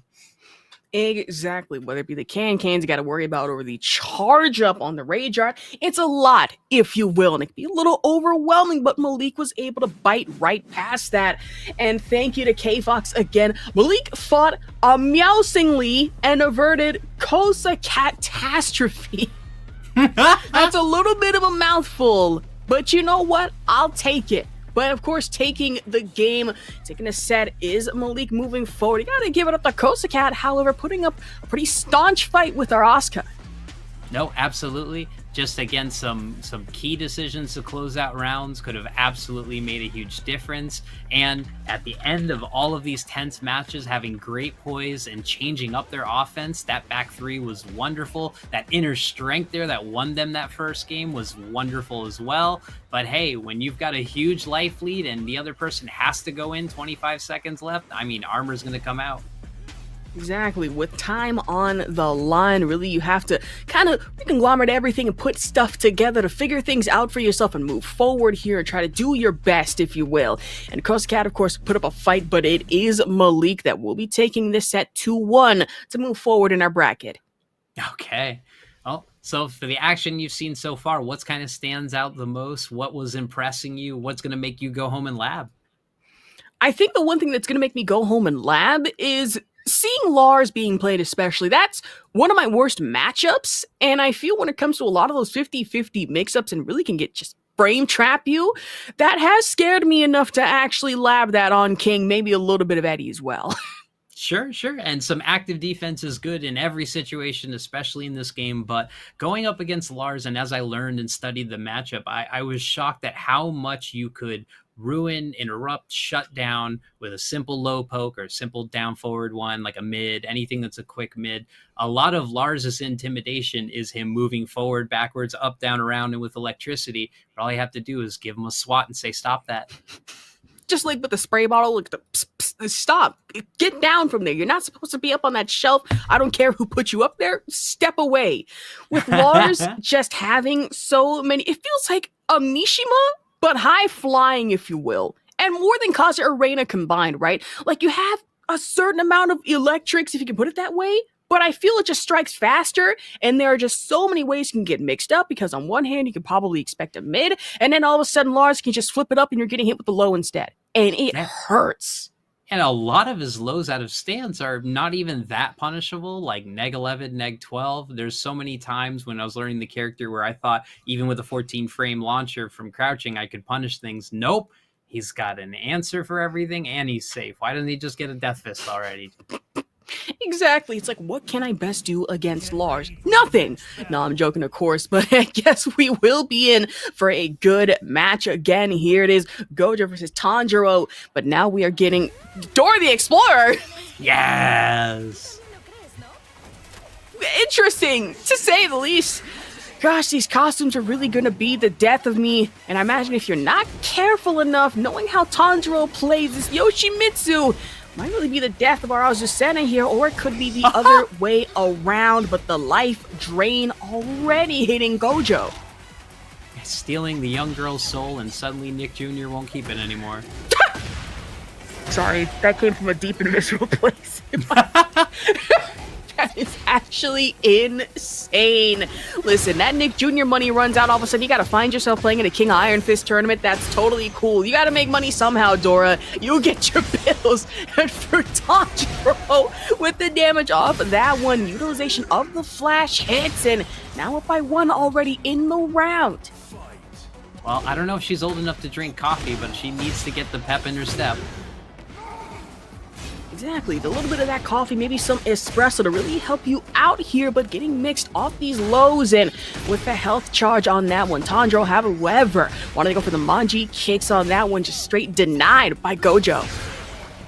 Wow, good punish and a roll, and now we're gonna eat the flying mix. Really good block there. Now putting away the sword, want to go for the pure grabs. However, with the flight mode activated, now Tanjiro flying through the sky, maybe can go twice as high. We just have to wait and see. Heading into round 3 here, could take it away, or Gojo has that chance to be able to come back. Keep out game, getting a little better here, but off of these lows, especially the sweep kicks, wanted to watch out for that. Now, Gojo knows that they kind of have to dictate the pace, because right now Tanjiro's been winning these rounds by playing not necessarily the gimmick of Yoshi's, but definitely playing to their goofy strengths. And you can't let Yoshi set up like this. You've got to keep your plus frames. And especially you give Tanjiro just a little too much room. He knows that he can just get a little bit of that health back, and Gojo backs up a little too much. Tanjiro gets that health, maybe goes in for that Manji spin yet again. I haven't really seen that much of a rainbow drop just yet, but I saw that little split-second frame charge up off the bad breath, and I'm sitting here like, listen, we don't need Hakuto Mitsu just yet in this game, let alone the bracket. We gotta wait a little bit off that one. Stagger kicks coming off the spin again. But you see how just winning this round and having a few big answers for these moves has suddenly made Tanjiro slow down and play that more paced Tekken. Yoshi can go nuts at a moment's glance, and suddenly he's not going to the air, he's not going to his sword. And that's the thing you gotta be careful about. You either close the gap with Tanjiro or don't really leave that much room in the first place. Because you get too far, all of a sudden, it's just gonna be the Dragonfly stance activated, just fly right in, or you have to worry about a quick teleport even from up close. But that's gonna be the neck breaker grab coming in from Gojo. Tanjiro, however, responding in kind off the low kicks. Yeah, using the back 4 as a movement option, canceling Librador, and getting a whole bunch of mix-ups. And Gojo's low pokes have been on point, and suddenly this entire game has been turned around, and with a backswing blow, Gojo takes it from being down 0-2. What is Tanjiro gonna do? I think we need to go back to the Yoshi gimmicks. Exactly. Can you say first match win for us in Spanish sport question? I'm trying to figure out so many Dora puns that I can actually use in this case for Gojo, and it's been so hard to do so. No. But against Tanjiro, I will say adaptation off the low hits, honestly not looking too bad for a start. Dora was scared, she was losing her life, she was getting soul stealed, and then suddenly she said swiper, no swiping, and no more swords hit her the rest of the match, and she brought it right back. Okay, there we go. Bars. That is so much better than I could possibly do here. And that's totally cool. But Gojo really turned things around for themselves, especially going against Tanjiro, because you notice at some points, you get too close, all of a sudden that's going to be the down flash hit. You get too far away, you just let Tanjiro regenerate on what little health they can get back, and all of a sudden it's just going to be a problem, an issue from then on out. And no costume change, except for a little bit of a white-green colorway coming in for Tanjiro, and Gojo still sticking with the Dora the Explorer fit. Woo! The sunset flip and taking it down. I was gonna say, Tanjiro needs to step back, use those moves that are safe and cheap with Yoshi. We need some down forward twos, we need some hop knees, we need some, there we go. Needs to stop her from swinging and stepping forward. And exactly one thing I've noticed about Tanjiro is really loves to take advantage of a lot of these whiff punishes, but Gojo is trying to catch off the frames here. Flash hit to hit, however, now Tanjiro on a little bit of left remaining with the health. Go for the slashes right into the flight stance and knew that jab was coming, able to quick little spin away, but the flight caught mid-air. No fly zone just for now. Yeah, really good duck from Gojo. Definitely had the experience and was waiting for it. Oh my! Get his cafe and then easy it turns it into a wall carry. Big damage and an Oki in Liberador stance. He's gonna stay down. A flick right to the head is really all you need, and thank goodness in that exact moment, break out of the rainbow drop. That would have been a significant chunk of health loss for Gojo. Right into the neck breaker, the grab, and the springboard kip up coming in from Tanjiro here, able to finish with the last left of heat remaining to make up on Gray Life. Oh, really good. You saw that at max range and still reacted well blocked. Good throw break there. And these lows have been making a huge difference for Gojo. And as I said that, he gets blocked on the big low and punished for it. We got a hype match. All right, we got the Manji spins to come in with that one, just absolutely staggering Gojo in that last round, but now off to a ripper start. Gojo with the damage makes up on Gray Life, and it might not be a perfect round, but right into the stance as well. Tanjiro back against the wall, trying to find a way out and having to answer in kind. The flash hit. And we talked a lot about Victor Eddies being some of the best armor hits in the game, and I think Azucena has the same exact thing in her armor. Whoa. Oh, they go for that grab. Just to spin out of there, though. Stagger kicks again coming in from Tanjiro. Flash it again to secure another round win, and right into flight. Didn't even need that last bit of finesse. Works, it works. Going for the uppercut off that one, but it is a sidestep two from Tanjiro. The recover. Gojo's probably like the rest of us online. They are really sick of this Yoshi domination. Really good ducks and really good study. Gojo knows this matchup, but it's still that difficult to beat a Yoshi. Exactly. With the one thing that I've definitely seen these posts of, that Yoshimitsu that I hate, that Yoshimitsu that I hate, and I'm starting to really understand just an annoying character that you really have to worry about. What the Azucena hate, on the other hand, I remember just how strong that was, and Tanjiro letting that hate flow through them freely, able to secure a win, and now set us tied 1-1. Yeah, I think a lot of people are downplaying, Azucena, as soon as her while running 3-2 got nerfed, suddenly she was no one's interest in the eyes. The usage went way down, but I still think she hits hard and in the right of a good, dominant, controlling, jab pokey character with a lot of explosive kicks and a lot of giant counter hits. She's still an amazing character to work with. Great character at that one, which the Azucena hate, I feel, might either be warranted for, some people, unwarranted in a lot of cases, right? Good character, a lot of powerful keep out game, and a lot of powerful guys that are really going to put you through the ringer. Me personally, I don't have a problem with her. Worst matchup for me? Absolutely, that's controversial to say, but it's true as a King player. And in this situation, and we'll say for Gojo, really managing to adapt to a lot of what Tanjiro has in the arsenal, especially off the low poke game, right? Knowing those flashes are going to hit, block, and then parry. I'm curious, giant stage, very little wall interaction here. Who do you think has the advantage? If anything, I'd say, I'm going to be a little bit biased here. It might be the Yoshimitsu player here, Tanjiro, considering that it has a lot of util that can really use, spin around a block maybe once or twice. Rainbow drop might be a little bit of an issue, but knowing how free you're just able to roam with very little wall runnage to worry about might be a bit of a problem. I was gonna say, Tanjiro getting to get through the gimmicks, getting to go into Firefly and stance and goof off. This is gonna be scary for Gojo. If he's feeling himself, a good break. And one advantage that I will say Gojo already has is knowing how to break out of that rainbow drop, but it is going to be the flight. It might be a little bit of a more worrying issue.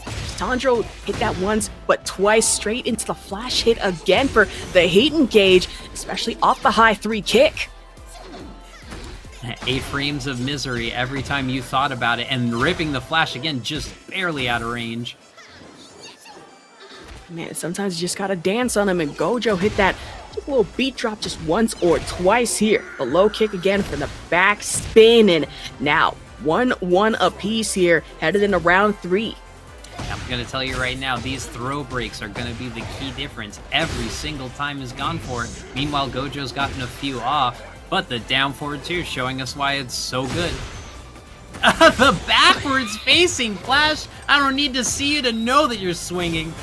Man, flash him once, flash him twice, no camera needed, but it is going to be the flight stance again, right into 7 golden letters for a perfect round. And now things are getting a little spicy here. Tanjiro on set point, but that could easily change for Gojo to be able to do the same flash hit again, right into the heat engage and a smash forward. 3 going into it, with the back teleport spin to hit, and whiff punish off the flash again. Gojo makes up with raw, pure Asusena punches right in heat, and the disrespect off the walkover. I was gonna say, I've counted it now. We have had 9, count 'em, 9 flashes in this game alone. And headed into the next one, now both players on set point. 2-2 apiece, and we're trying to go for that 1 frame of bad breath, but with the sword being put away, Gojo now taking the advantage, took the opportunity to dash forward off of that one for the launch right across floor.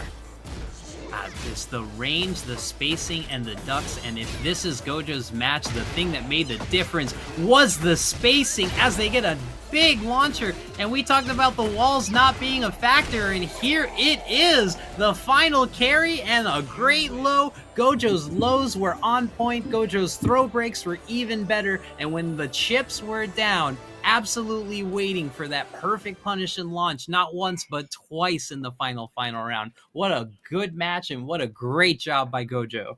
Exactly, Mascafe, if you will, and seeing in chat, apparently my microphone might be exploding. That could be a little bit of an issue. 1 second while I fix that. Hold on. Also set game 2, that setup to start, you know, I love someone who starts a round by getting in your face and doing something crazy, and Dora getting in there and flicking the bean. I mean, pause. I mean, whoa. Dora. Hey, Frog, I'm not sure if you're in chat. Did it, the pause meter, hello? I mean, Dora getting in there and giving him a boop on the noggin. I swear, just get him away. And Tanjiro just didn't even know how to react. And even on the scoop, getting all those low kicks into full carries. I will pause, but what did you see in that? Do you know how bad it is? You had me react so badly that my mom had to walk in and tell me to quiet down. It was that wild. Like, golly, flicking the bean is insane.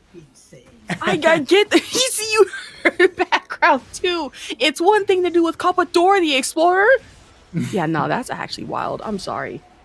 All right. Well, it would have been later if you changed one color to Velma Custom. But as we look at the replay, Tanjiro absolutely controlling the beginning of Game 1. We were talking about what we were going to do from Game 2, and then suddenly a quick reaction, great spacing punishes on all those whiffs, and Gojo took it all the way back, but Tanjiro just not going quietly and absolutely taking back Game 2.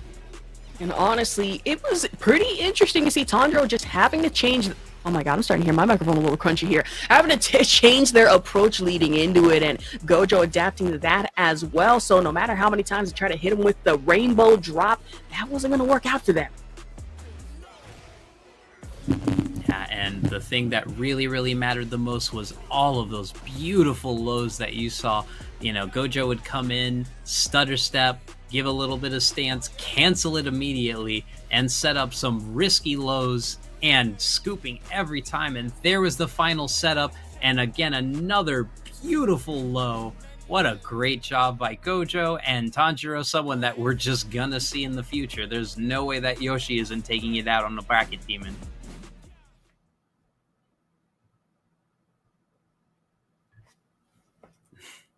I don't think I hear you, Ash. I think that was normal Skype problems where, we all get caught holding the mute button. Testing. Testing. Oh, you are back, echoey and wonderful. And speaking of wonderful, someone we love to give shout outs to every tournament, someone that you're going to face if you get anywhere near top 8. We are going to have Joe Crush against Dirty Durfee. And this is going to be a really hype match. Jack basically getting no play until you go to a tournament, and then suddenly you see one of the best tournament bracket demons in Joe Crush. No, genuinely, with the customization too. Also, I'd like to ask, chat, is the crackle gone? Do I need to fix anything? Are we good? Do we sound okay? I'm hoping I do. And Dirty Durfee, of course, one of our breakout casters, one of our favorite players in the crew, and also one of my favorite one and done. No, we just calling that out. That's crazy. That's kind of wild. That's the one and done. I mean, when you get Can 3 times in a final round, it'll make anyone not rematch. True. Because me personally, if that happened, I think I just have to log out of Tekken for the day. Maybe full day, maybe the next day, maybe the week. That happens too. Well, while we wait for our next match, this is a great time to bring up something we always talk about in all my streams, is just what do you do to break up the monotony of ranked frustration, right? You know that sitting there and grinding nonstop back-to-back is only going to lead to brain rot, bad decisions, and frustration. What do you do to keep yourself paced and motivated in ranked? See, the one thing that I like to do while, to keep motivated in ranked, I'd say play a couple games of ranked, hop off, maybe watch YouTube for a little bit or two, you go out and actually touch grass. The one method that I've actually started doing to keep playing ranked and stay motivated all while doing it is have Tekken on one monitor and then have YouTube on the next. Keep YouTube on while simultaneously playing ranked all at once. It works. Okay. That's fair. There's a few things that we've tried and had suggested in my chat. One of my favorites is my partner is a gigantic Tekken Ball fan, and I can't stay mad at anything in the world if I play a little bit of Tekken Ball, whether it's Goofy, whether it's Alyssa shooting missiles or Victor shooting the ball off the damn plane. It's just a lot of fun to goof off with some Tekken Ball mode. I tried some other failed experiments before. We tried doing a push-up challenge. Anytime you rage, you had to do a few push-ups. That didn't work out well. See, I tried doing that. Kind of worked out for me. This is the only amount of muscle that I have still left over from rugby. It's fine, I guess. Ignore the bad tan. Horrible. So we put that away. I will say to kind of have to de-stress from Tekken, right? Another thing I've started doing is listening to a lot of the New Jobs albums, especially from Samurai Champloo, that it has a lot of good tracks to listen to. Absolutely love that. Jay Dilla too. I saw somebody in chat mention that, which is pretty fire. That is so funny you mentioned that, because I was on that rank grind today and I literally just, went with the easy mode. I went with the greatest hits from Nujabes, but I absolutely love zoning out with some Ari and Dance or any of their hits. No, genuinely, or another good, there's that. I know there was either Lady Brown, that's another good track that I listened to as well, or the Jet Set Radio Future soundtrack. That's also another one with Scapegoat Wax and a couple other people. But I feel so dated talking about it because that came out 2001? The year that I was born? Oh, I swear to you, that was another thing. We were listening to the entire Swax album. That shit was fire. It's so good. I need them to go back on tour, and I might be the only one to ever buy tickets in the state of California, but I would definitely go. If Marty James is still doing it, I have much respect, from Freeway to Love. But everyone knows Aisle 10, Naganuma put that boy on the map. It's so good. I need people to understand that Jet Set Radio Future was great game. And I understand they're making another one, but I feel Bomb Rush Cyberpunk already kind of took their style, took their swag, if you will. Well, it might be a little late. It was homage. It was paying homage to it, and the music, nails done, hair done. One of my favorite tracks on Bomb Rush Cyberpunk. Love that game. And if y'all have not played it, it is a game that is Jet Set Radio Future Love just prayed all over again. So if you haven't played it, try it out. No, like genuinely. And then seeing like Jet Set Radio Future having like a brand new, totally like different art style, I'm sitting here like, okay, cool little update. Interesting to say the least. Not what I'm used to, but hey, I think it's cool. And chat shouting us out some more artists that are just like it, the Tokyo 2 era and the tribes of Tokyo Minato K, like really good albums if you just want to hear more of that style of music. But now let's get into the action. Let's talk about some Tekken. Let's talk about Yoshi. The slander continues, and Joe Crush, one of the biggest bracket demons. What do you do if you're facing against one of the bigs? Against Joe Crush, all I have to say is especially if it's Alan from Invincible. I don't think you have much of a choice but to be prepared and have to go through this straight into the Gamma Howl. And right here with the barrier as well, just a right expenditure of heat already, straight into the uppercuts. The friendly alien showing a dominating first round, and he'll beat you with a smile and then heal you up after. Exactly. Just got a mog on them. I will never forget just Joe Crush, what was it? FlyQuest Fight Series absolutely going ham against another June player, unfortunately, and managed to hit them with not a 1 count, not a 2 count, a full 5 count gigaton swing. It wasn't fun to watch, but it was funny as hell. Even Harada had to retweet that. The damage came from another coast.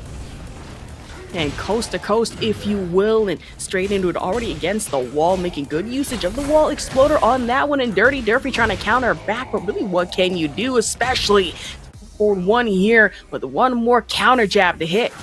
Haven't seen the gunshot arms movement yet. That's when you know Joe's really feeling himself. But there's the windup and the guard break, and just, why not, force field through it. So you got a force field once, you got a force field again with the shenanigans off of that one. And honestly, Joe Crush, good read on that, as Dirty Durfee hit him with a sidestep and immediately had to read on, listen, it works. Especially going off the lows again. Joe Crush so far, 1-0. I mean, making this look as quick as Season 2 finished, like, I am just seeing all anything from Joe Crush. And it's not even the standard Jack play that you might see Jack usually controlling the space, but Joe absolutely in his face and throwing out a lot of risky moves too, but that's just the poise.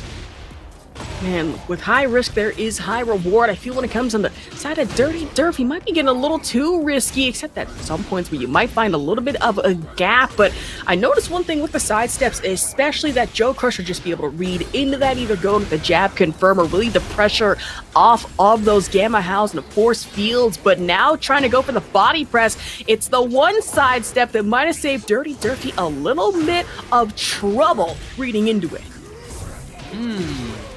And a good punish, not falling for the bait this time. Joe Crush is feeling the force. Exactly. The force field off top of that one. Now Joe Crush trying to block, goes in for the high leg again, up 4. But now knocked back momentarily, able to break out of the grab, but that is going to be quick, nice, precise launch. Drops it on once, but the gigaton swing for 2 count. Oh, and getting the big, that's the first time we've seen this throw the entire tournament, and it hits big, and suddenly Dirty Durfee is up 2-0. Gosh, I really forget how much damage the rainbow drop can do in a lot of situations. Like, you think you're in a safe range, right? Where your health is there, it's like, okay, it shouldn't be that much, it should be there for like 1 HP. Nope, that's gonna be at least 30, maybe 40% of everything you possibly own gone.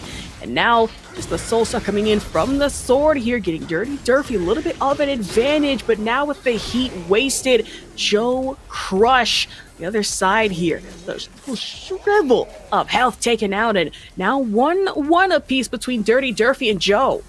Yeah, that was a masterclass in millimeters, inches, or pixels, however you want to call it. So many big moves that were the right answer, missing just by a pixel and turning into huge opportunities for Dirty Durfee. And I don't want to say it too soon, but maybe Dirty Durfee making a god bleed here with Joe Crush. I mean, really usually a dominant lead through bracket, but now this time around, he proved to be a little bit of an issue. Of course, I don't want to say it too soon as round 1, beating Joe Crush to go up here. Wow, a great step and an even greater duck on that read. And this is going to cause some explosions. Oh, and especially misses. Oh, go ahead. Go for the uppercut on that one. Sorry to interrupt you there, but Joe Crush, I imagine, want to go for a lot of these interrupts, and the chip damage going to have to work the railgun hit, and Dirty Derpy has so much great life left to get back, and could be a massive investment off the damage. Meteor raid into a turn, and then a simple step and a punch with that giant Giga arm.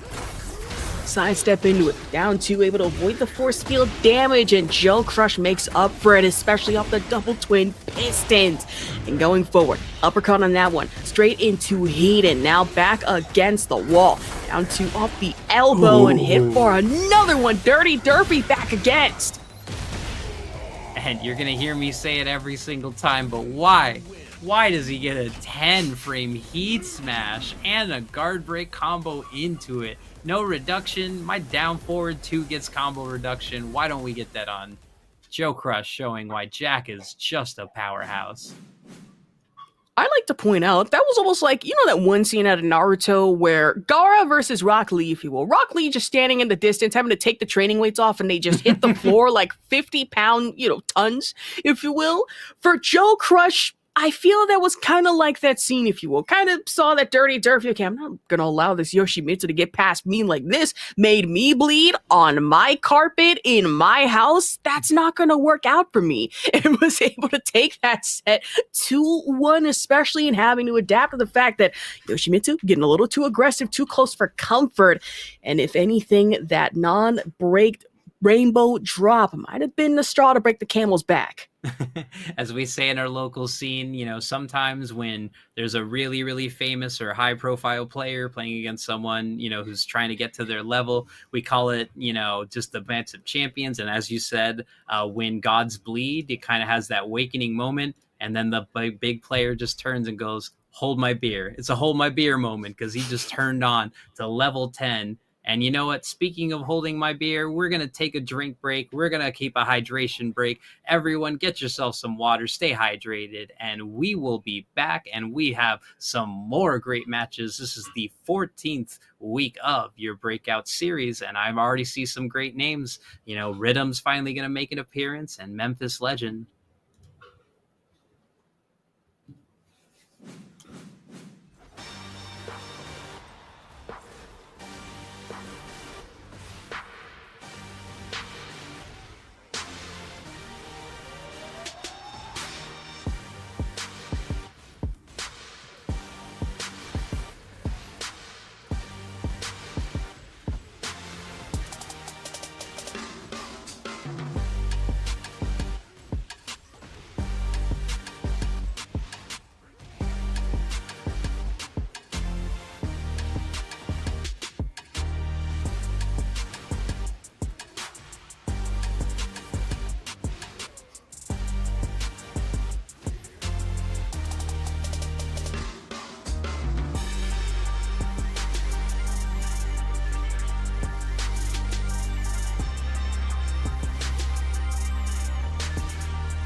I can't take no loss. I don't even know what it costs. I hit the ground, then it go off. Yeah, hit the ground, then it go off. Yeah, I can't take no loss. I don't even know what it costs. Yeah, I hit the ground, then it go off. Yeah, hit the ground, then it go off. Yeah, run it. Ooh, I really feel it's my time. Think it's my year. Yeah. I really feel it's my time. Think it's my year. Yeah. I really feel it's my time. Think it's my year. Yeah. I really feel it's my time. Think it's my pen ready. Used to hold myself back, my self-esteem been patted. Gotta keep on chugging, ran through everything in front of me. Might smoke bed in heaven, got a whole agenda. Can't aspire to get ahead, so bump that, it's no surrender. Got a dollar flipped up, I'm trying to get it in FT to get them when they're hand and crypto. Learn how to fix that. I don't really hold out of books, but I'ma learn how to fix that. Some opportunities and never come unless you paying attention, so no, I can't miss that. Moving, MVP, I got the record, I might have to pro something. Big jump.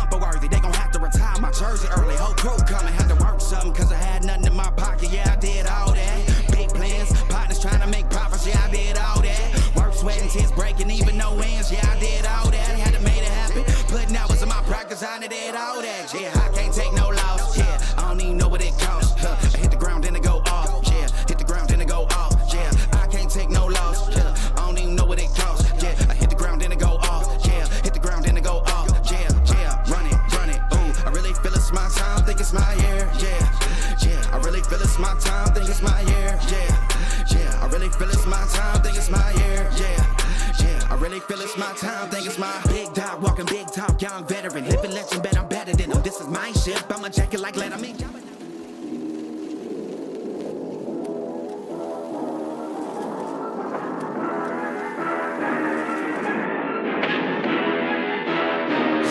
Like you's a threat. Really, y'all don't know this, y'all in danger. I'm a threat. I'm a gamble with your life, cause you know that it's okay. It's okay. You know I ain't letting up, my foot is on your neck. Yeah, take my word for it. It's a promise and a threat. Yeah. You see how we're having an absolutely fun, nice time commentating Tekken? Very demure, very mindful, if you will. Which I'm having fun thus far, but of course, welcome back to Breakout Series Tekken 8, week number 14. Once again, it is your number one caster, Ashavak, here with my co-caster, Miasma, for some good-ass Tekken. It has been some great ass Tekken. We are elevating to a new levels. We saw, as you said, God's Bleeding, Joe Crush dropping a game to Dirty Durfee, showing us some real. And we saw 3 different Yoshimitsus back to back, and we saw 3 completely different styles of play. I'm still holding my stuff and still regretting the word bean after Tanjiro the Ripper's match against Dora the Explorer, Gojo, and just other really, really, really great matches. What stood out for you so far? I think what stood out for me was seeing real time, right? A lot of these different players having to adapt to certain play styles going into our games, right? And especially with Tanjiro the Ripper versus Gojo, we saw real time that with Tanjiro's regular BS on Yoshimitsu, that wasn't going to fly this time around. You thought there was going to be a rainbow drop? Absolutely not. Gojo was able to counter back against that and hit on a lot of those lows where there needed to be. And honestly, having a lot of fun pointing it out so far. Yeah, and what our very first match, 5-4, putting in work and adapting and getting so close to beating Ain2's Alyssa. But again, really great matches we've had.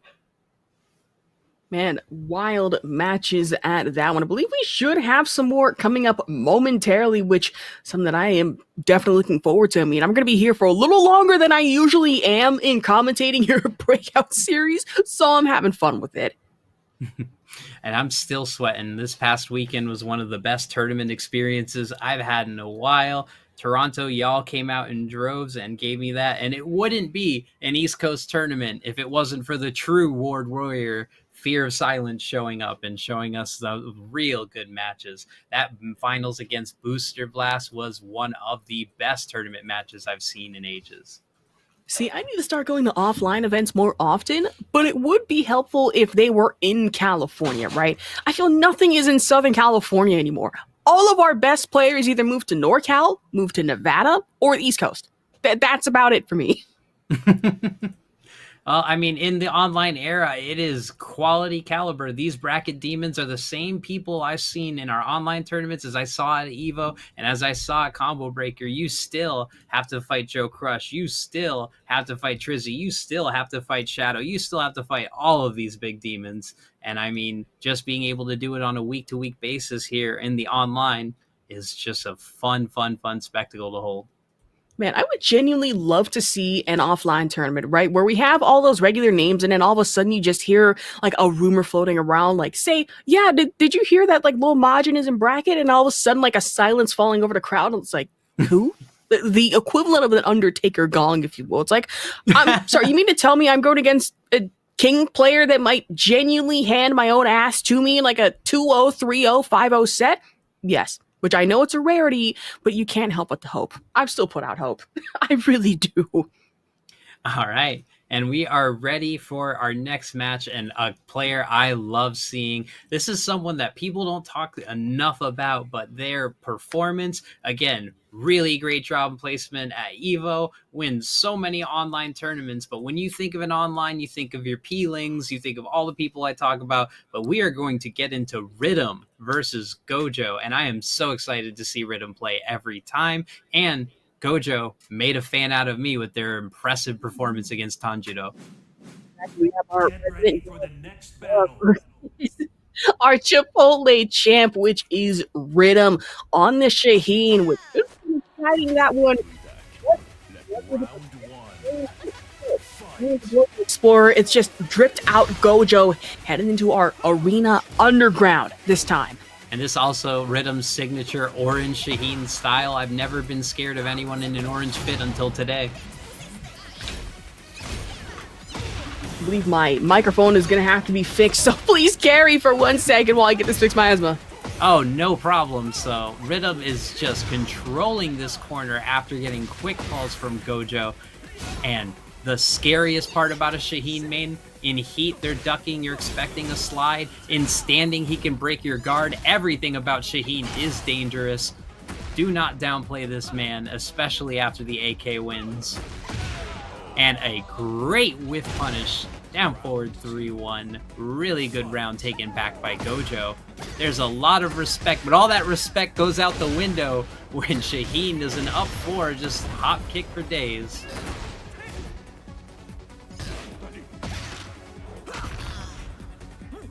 All right, I think I might be back, question mark? Great way to come back with the next snap, but this round has been all Rhythms, taking the homing pressure, and a quick poke to check. Good round there by Rhythm, suddenly changing the pace of this match. And a pace change might be the best thing you need really going into it, but now 1-1 apiece here in the rounds. One low kick, another, make it a third one here for Gojo, and now Rhythm with the whiff punish and counter. Oh, and this is going to carry. Yeah, Shaheen, a character with a very big wall carry game. And one of my favorite things to see is his best optimal wall combo is to knock you away from the wall. And a great block and punish.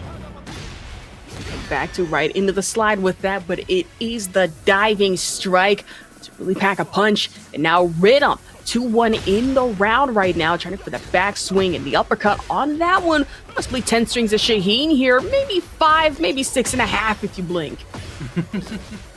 That's a beautiful thing. And something you see in such high-level play is the respect, and then, of course, the risk of ripping a duckable, launchable string, but it hits because you think surely they're not going to do it. And surely they wouldn't. Maybe they just wouldn't be that risky to do so, but for Rhythm, high risk, high reward all over again, and still 1-0 here in the set and pools. You know, normally I'd like to pick this one apart, ask what can we really do to make a change, but it seemed like Gojo changed their style. They were very aggressive in the beginning, and then finally baited some impatience out from Rhythm, closed out that round pretty convincingly, and then suddenly Rhythm did a 180, and that entire pace of play was theirs. A good change of pace at that one, and it might be an even bigger change headed into the stratosphere. So at this stage, you shouldn't have that much to worry about except the close quarters walls the first couple of rounds, but then with the floor exploder, having to worry about in the next one, could be a bit of an issue, especially when that Rhythm really loves the floor breaks. Oh, a great step back. Azucena showing why she's so evasive, not even needing the backswing blow. And I love walking forward in stance, the strut, the confidence. Man, down 2 swing coming in from Rhythm here to at least trying to get that low chip damage, but the flip back might have been a little too much risk. Gojo read into it with the frame advantage on top of that. And with that extra bit of damage and cross the floor. Now I'm going to worry about it just a little too much. One stance leads into another. Now back against the wall here for Rhythm. Yeah, getting Rhythm to not be able to press buttons and causing that hesitation. Oh, even better step. The follow-up hit, but the difference now is that Gojo suddenly has a lot better backwards movement and a lot better lateral movement, and suddenly 2-0 as the floor becomes lava. Can we explode a difference here for Rhythm? Oh, And the floor is hot, the floor is lava. A little bit of a pep in your step if you are Gojo on the Azucena with the trade-in on the damage. Back shoulder to hit with that one, and with the backflip kicks from Rhythm. Gets punished yet again straight into the ankle breaker grab. I didn't know that Azucena had a little Ken Shamrock action, and tries to bet the entire farm on the big high-risk low. No quick pokes here, and gets blown up for it. And here's the floor combos you were talking about. Opting for the setup, opting for breaking the guard. Man, And that's gotta be. just- Oops, sorry. No, you're good. Just looking so threatening and imposing, just crouching. That's what this character does. Man, and I was gonna say that's gotta be a little painful, not only putting your house up for collateral, but your farm and the alpacas to go with it with as much coffee as you have. Gojo is putting everything on the table, and Rhythm wanted to just take that all away, saying, listen, it doesn't matter if you're up by 1 in the round. I want to put myself on set point, but Rhythm's not careful enough, able to hit with the back wall climb on that, get back that much needed life for the heat engage on top of that one. Diving strike, however, of course, gets accordingly with punish, but we're able to recover off the slide in. I need a clip of that. The Rey Mysterio flip off the cage and turning it into a wall-crushing heat engager. That was sick. Booyaka, booyaka, if you will. 619 possibly. Not really here involved, no ropes to be found, but if it works for Rhythm, it sure as hell is gonna work. Backflip kicks to hit again. Gojo even tried to hit off the low, but Rhythm ran into it, saying it's not gonna work out for me, brother. Hulk Hogan involved on that one, just waiting, watching for that quick little guard break into the chip damage diving knee kick for Rhythm to take the set 2-0. I am stunned. That final round may have been all Rhythm, but where did those first 2 rounds go? Gojo figured things out, was finally turning things around and showing, just like their first round of the first game, that they had great movement and great answers for everything he was throwing out, and then suddenly her life got deleted. Remember how we were talking earlier about how anything can set the pace of a game, right? I feel Gojo kind of had it for a moment there, and then, like me, for a split second, possibly forgot that, hey, Shaheen can flip off the wall like that and all of a sudden back you into a corner, right? And it was that issue right there that kind of set a bit of a fresh, newer pace that really Rhythm needed going into this round. Also, starting off the round with a read, counter hit up forward 3, getting the back turn punished, and still knowing exactly how to do their back turn combo all the way to the wall and getting a setup. That just shows why Rhythm is just on another level. Exactly. When it comes to Tekken players or Shaheen players in general, no one player is the same. And when it comes to play style in general, you have to be able to flip that on a dime, right? And if you can't sink or swim, matter of fact, really just 9 times out of 10, you're going to sink. And for Rhythm's Shaheen, I feel it is so scary in knowing that where there's one move, there are about 10 others that can just be as unpredictable and are going to get 10 stringed into all holy hell. But I'm going to have to keep my eye on Gojo. Absolutely impressed me. Showed Asuzena why she's still very dangerous, very evasive, and very powerful. And you know what? We're not even done with Gojo's run. They are going to wait in the losers quarterfinal match. And if they play the winner of Unmei and Slowpoker Soul Drifter, they're still going to be in top 8. So you know what? There'll be Leapfrog's problem in a little bit.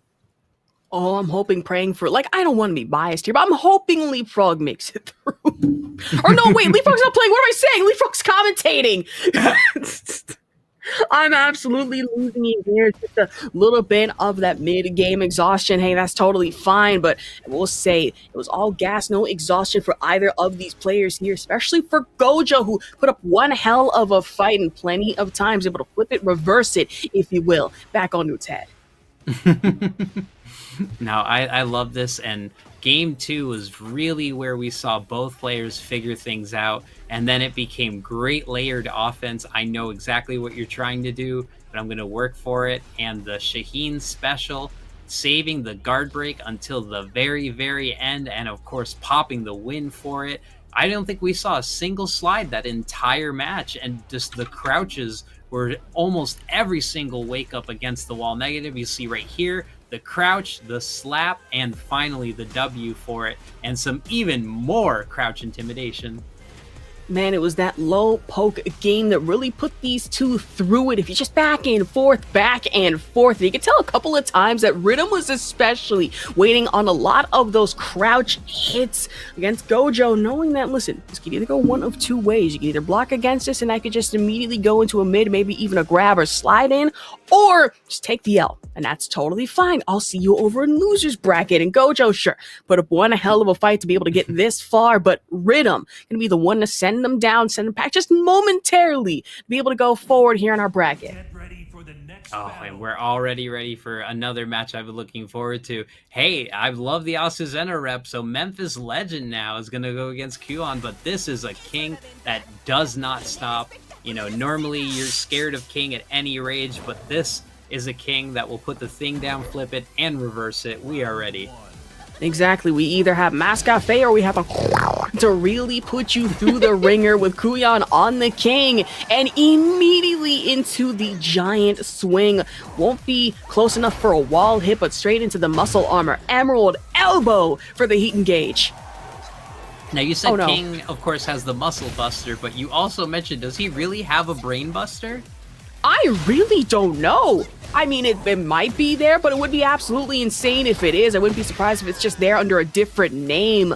But with the arm again right into the Emerald elbow, Kuyan able to take the round. And I was surprised that Memphis Legends not only got slapped with one, but two giant swings into it and another Emerald elbow to get a start. It's a third giant swing. Well, I'm not kidding. That's the third one. I was going to say, old Snake can't break throws like he used to. Maybe that's the problem. Oh! Immediately into an RKO for the Alec. It's another giant swing! No, that's gotta be the third or fourth one this game alone. I know you're lying. Back Jaguar step. Memphis Legends, I imagine, got a little tired about this. That's gonna be the back swing kick off the threes again, right into the wall for the orbital. And Kuyan now getting put through the mixer. Just absolutely fighting with the anger, Oh, but no. no. Getting interrupted. And look at this damage. Absolutely from 100% to almost half your health. And another throw into another throw. Are we going to get another throw to end this round of lots of throws? No way. The down 1-4 pedigree to put you through the ringer. Kuyan just absolutely giving the works to Memphis Legends, and I don't know if it's gonna have to be a character switch to really try and change things, maybe a stage switch, but that was not just one, not two, not three, four, maybe five giant swings that I counted thus far. That shouldn't happen. Normally, we're talking about how to play this, how to play smart, how to play a pace and change game. No, that was just a Royal Rumble, but with one character doing everyone's finisher. Exactly, just get up, as Leapfrog would say. the Meek Mill scream. Gosh, it's so much fun to really watch these types of matchups where you have pure coffee, Mascafe, if you will, in the form of Azucena versus King, and how wild that can get, right? Straight into the crotch jab, right into the cold arm, if you will. And that elbow, back Jaguar step, but not able to break through the armor that Memphis Legends is able to get, but that muscle armor finally gets broken through, allowing Memphis to at least get the wall bash here. Oh, the coffee causing so much of a jump. She even went through him and past him, but kept swinging the string. Over for neutral grab into the running power bomb, but it's a giant swing again for the knockout hit.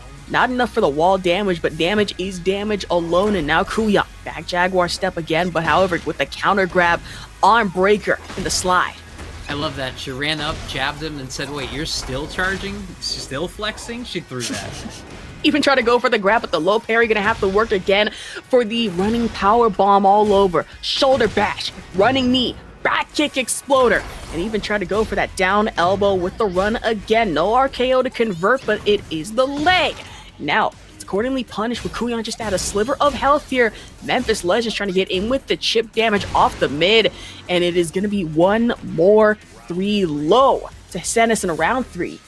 Really great changes in timing, causing that movement, the delay, and then finally stepping when Kuyan said, I need to swing back against the wall.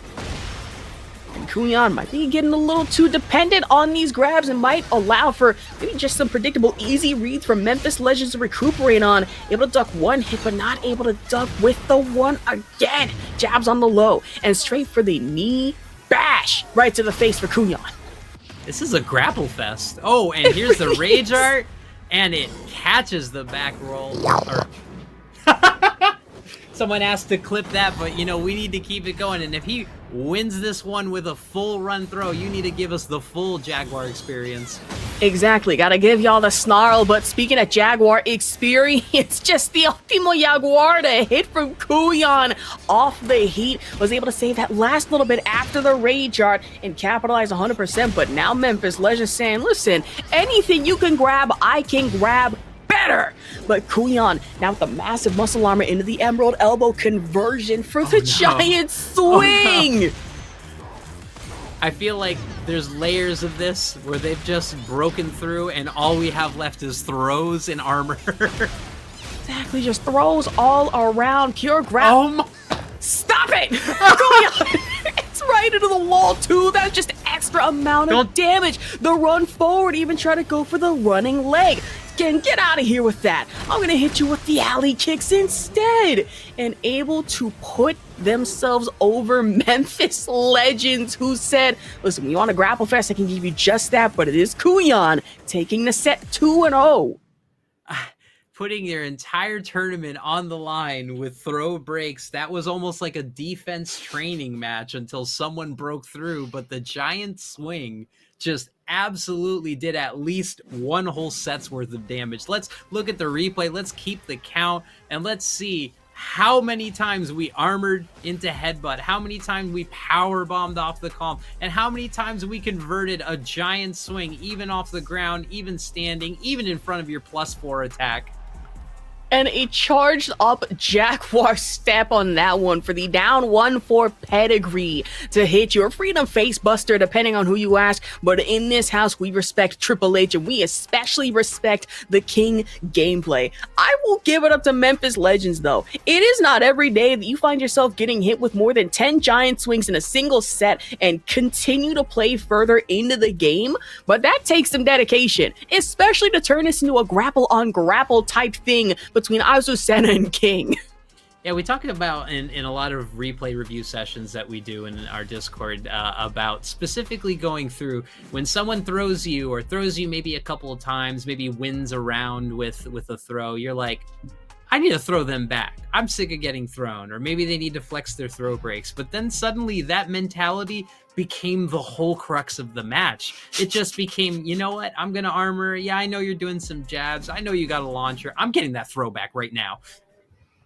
Exactly. Just hit the, you know, I love the snarl and I will continue to do it, by the way, on stream, Leapfrog. There's no stopping me from doing that. But this entire match, a whole grapple fest, like, if anything, I gotta give it like that WrestleMania type 5 stars, if you will.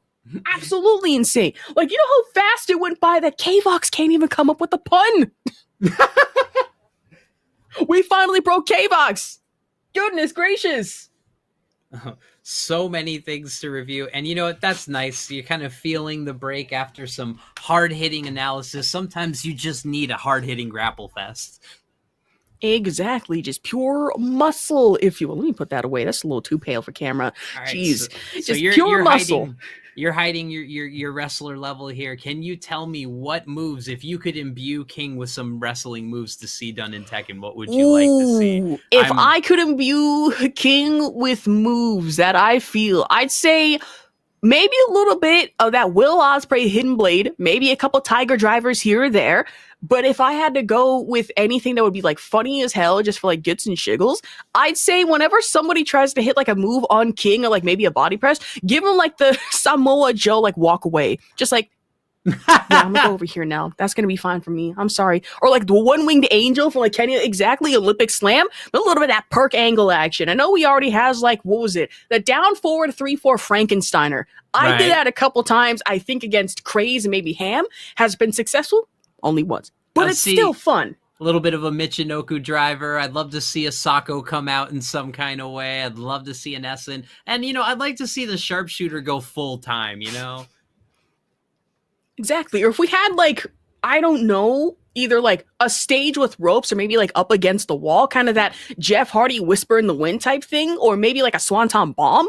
That would be nasty. Yeah, instead of going off the arena with your normal wall jump, you just do a full swanton and not pay your taxes. You know, it's a wonderful way to hit it. Exactly. At this point, just give King an entrance where it's like the Eddie Guerrero lowrider. I'd kill for that. That would be fun. I'm just saying. Just more wrestling stuff with King. I'm begging. Or just anything with Armor King. Maybe, possibly. King comes out as the American badass on a motorcycle, and then now we have 3 characters with motorcycles. Oh no, King doing the Akira slide and like the Undertaker fit. Or I just thought we still haven't exactly gotten word if we'd be getting like another type wrestling collab like we did with Tekken 7. That Rainmaker fit went a little too hard for King. that was drip. And I don't want to hear anything about it.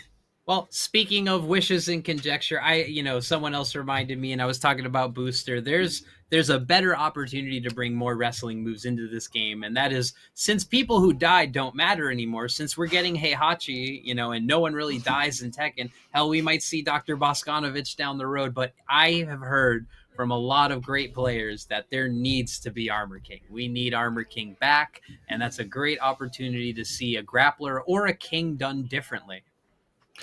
I had like one guest idea that was like absolutely crackpot, and this is like the grappler and me speaking, but how funny do you think it would be if we got like a semi-ultra realistic, like kind of grade buff version, if you will, bearish version, if you will, of Zangief in Tekken? Because a sidestep SPD, I feel, would put the fear of God into people very quick. Oh my God. And of course, it's like we were, rumor milling about when we thought Marduk was going to be the next character. It's like, that tackle, Vale Tudo's stance would be untackable, which would make him instantly broken. But if you got SPD, there's no way you could break that grab. There's no way. I'm saying that would be funny, but I think for the sanity of a lot of people, and so I don't have to see like another tweet like adding me saying, Ash, why did you wish for this? And now we could have done better off with it. It's like, that's not on me. That's on Harada. Please don't come at me for that. Zangief and like as a guest character, though, would be funny as hell. I think something even funnier, just like a random guest character, not even like a main one, like El Fuerte from Street Fighter 4. Just like that super speed. I'd like that too. He was a really fun character. He was really execution heavy. Playing those rolls off run stance was so cool. And hitting someone with the frying pan, 100% fun. Exactly. Also seeing in chat, Medusa, I'm going to die. I can't take the growl. I have a surround sound card, so it's right in my ear like we're flirting. Take me to dinner first. You really think I can afford dinner? I'll be so real with you right now. I'm a college student with like $1.50 to my name. I can't afford McDonald's for myself, except for like the dollar menu. But lobster? Yeah, I can't do that. Genuinely can. You're going to have to deal with my growls either way. I'm sorry. I remember one of the first big majors I went to was when Tekken 8 came out, and I'm like, wait, so you're telling me that fridge of Red Bulls is fair games for everyone? Hang on. Oh. Backpack, here I go. No, that was me at DreamHack, right? I'll never forget going to like DreamHack San Diego. My very first convention, I was super excited and going to the Creator Hub and people telling me, yeah, all like the snacks are free. And I look and I'm like, is that like the limited edition strawberry peach Monster Energy? And they're like, yeah, you could take that. My backpack was so full, I got stopped at the security check going on my way out. And they said, we have to check you for like smuggling or contraband. And then they dumped my bag out. It was just Monster Energy, Monster Energy, Monster Energy, 15 cans of Monster and 3 granola bars. That's what they found in my bag. Oh my God. And they were concerned. They were like, do you have anything in here? And I'm like, no, I just got hungry. I don't have anything at home. Oh. All right, so now we're entered up. We've got our Red Bulls we may or may not have taken from the cooler, but we are getting into Peeling, picking their main Xiaoyu against Hardtech's relentless Asuka. Man, we love to see it. I've been so used to seeing Yoshimitsu from Peeling, but Xiaoyu, that's going to have to work out this time around. And against Hardtech here, Asuka, I imagine, not exactly having a fun time. Able to block on the low, however, jab entry denied by Xiaoyu with the uppercut off the leg stance. Another dive over, however, Hardtech able to parry back against it. Yeah, the flip is absolutely a great mind game and something you need to lab in advance. And with all the things going on with Xiaoyu's evasiveness and her movement, just absolutely can't think when she takes to the skies, even harder than when Lily does. Exactly, but the one thing you have to worry about Asuka is especially the cans coming in forward and then the charge up on the Rage Art, if need be, of course. For Xiaoyu, however, listen, once they start ducking, it might be over from there. Can I counter back against that? No, that just might be me, but it could be a very different story for Hardtech if they were able to counter against it, but with just 1 HP Peeling, able to run with that round. Wow, this flip is a mix, and Hardtech has not shown that he has any answers for it. It's kind of like King Somersault. You can move forward, you can do something that goes vertical and back, and also if your timing is good, you can, with Asuka, back 3. Yeah, all about that timing as well with the spin up off that one, kip up off the legs too. Peeling taking full advantage off the damage. No perfect round here, but Hardtech now trying to recover what little gray life they have left, especially up against the wall. Off the uppercut with the high twos at that one. Back knee though.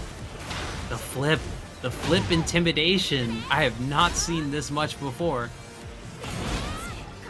And just getting scary with it. Off the low hit as well, trying to make up on the high with 8 seconds left. Hardtech wanted to take the advantage. Now headed into round 4. Peeling still one away from being able to put themselves at 1-0 in the set. And a lot of big grips. Suddenly Peeling changes their pace of play and finally gets the grab. This, of course, is a launcher. Gonna take them to a wall and getting the unscaled armor kick.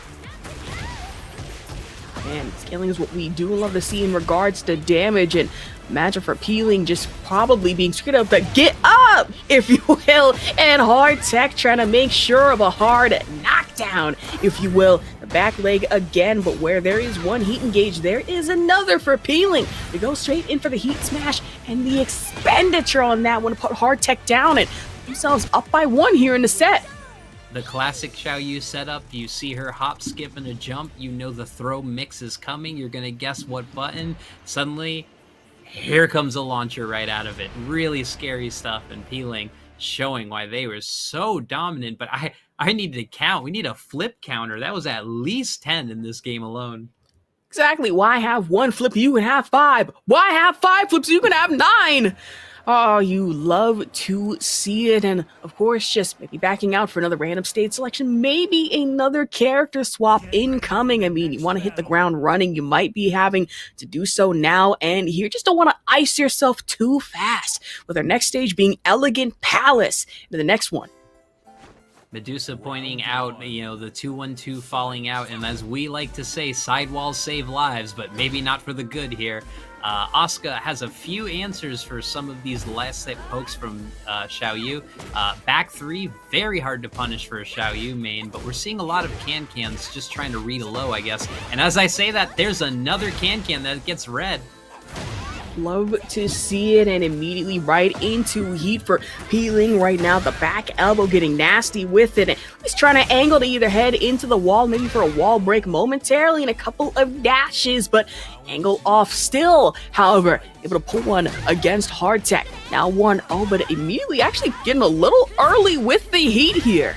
There it is. That's what I wanted to see. Some good aggression, the ground punch, full risk, full reward, and then immediately going for the launcher of the back 3, paying off, changing the style.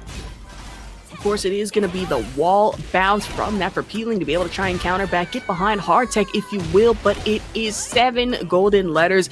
Perfect round here, and now into round 3, 1-1 apiece here. Just takes 2, actually just a few more for Peeling to be able to put themselves at set point, but Hardtech not wanting to let that happen by any means necessary. The high 4 again with the spinning kicks, and Peeling having to readjust, goes for the grab, but Hardtech able to break out of it. And the Tooth Fairy controlling space, even point blank space. That's going to make Peeling have to move laterally a lot more, but a really good read. And here comes the setup into Hypnotist. This is the scariest place you could be. Finally going for the low and a good block and punish. And using Asuka's own evasive moves with the 1-3. Backflip off of that one, and even the bounce off the wall, but Peeling gets punished accordingly here by Hardtech. But in round 4, down the point, 2-0 in these rounds, but for the grab, that poor chandelier just absolutely broken into smithereens. Xiaoyu showing she's a wrestling fan too with the snapmare. Love to see it. The hit again with the charge up. Goes for the dive in and wanted to go for the low accordingly, but the grab is going to have to work instead for the quick little side swap against Hardtech. And with the drop, that's Peeling. Now set themselves 2-2 apiece in the final round territory. Now, Hardtech is figuring things out. That can was a perfect read on the low, just mistimed it, because that would have been a huge launcher, and that could have turned that match around for them. With the duck again, able to trade in with the damage, but Hardtech the first to be able to recover and get with the frame advantage off of that one. The lows and for the launch as well with the quick little turnaround. You blink and you miss it. Peeling, no exception to that theory. Hardtech now puts him right against the wall, and it's the springboard to hit. The distance making the difference in the frames, and unfortunately you had that tip distance. Didn't get the max range for the correct punish, but it's okay. Heat smash into the mix saves lives. Hardtech, really good adaptation there. What did you see there? How did they turn that around? If anything, I don't want to say it was just like, Punch maybe prayer for a little bit, but Hardtech kind of got the reads on peeling, being able to really just utilize the walls and off the dive ins. And listen, that wasn't going to work out for me. Knowing that, wait, backflip right into a low thinking that's going to work out? No, I'm not having it that time around. And of course, was able to counter accordingly, especially with a lot of the throws too. All right, that's great analysis, and I would agree completely. So now what we're going to see is a final round in the New York Square here. We got Leroy's and we got Azucena's coffee. I love the fit. Asuka looking a little evil, ready to take it out in the red zing. And we... Oh, start off with the hop and the throw. It's scary when you see her hop towards you. Man, especially with the throw damage that really has the scaling as well, and Hardtech really taking a couple punches here, able to sidestep out of it right into the heat engage. A throw break is that one. Where there's one heat, there is another for peeling to try and counter back here, especially off the legs, but right against the hot dog stand. That can't be pretty, and honestly might cost a little much if you are the one controlling the hot dogs. Yeah, we saw Hardtech do the read on Hypnotist again. If they felt hesitation or a low, getting the can, this time it worked perfectly. And the flips are coming back. Uh-oh. The empty hop, no throw at all. Might be relying a little too much off the wall flips in that one, because Hardtech is probably reading into the fact that it's with the low or the mid string at that one, but the grab to really put them down for some damage. Finishes off with the low at that one with 3 seconds left on the clock, and Peeling now takes advantage here by 1 round in the set. Again, I have to give Hardtech credit though, because Peeling went into RDS back turn stance and did her launcher. That was launch punishable, and Hardtech just missing it by an inch. That would have again turned this round around. This is a lot closer than it looks.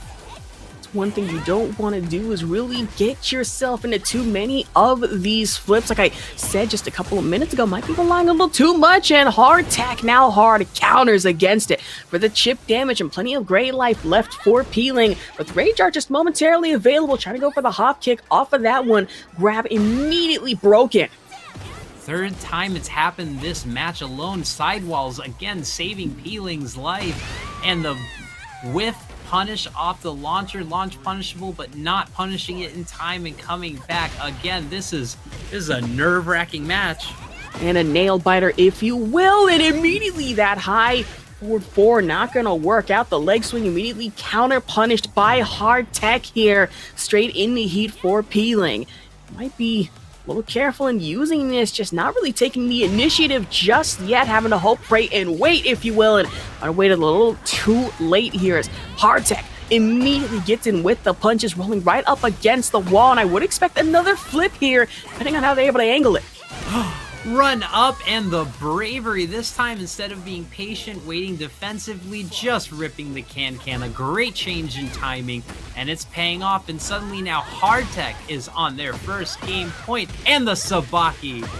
And stanced up with it, but saying Hardtech here, listen, that little bow of yours, it's not working out for me. That's pretty and all, but I'm gonna put you up against the wall, and it may not be pretty, but concerning I'm the one on that point, it's gonna have to work out. No wall flip here, immediately denied into the knee bash.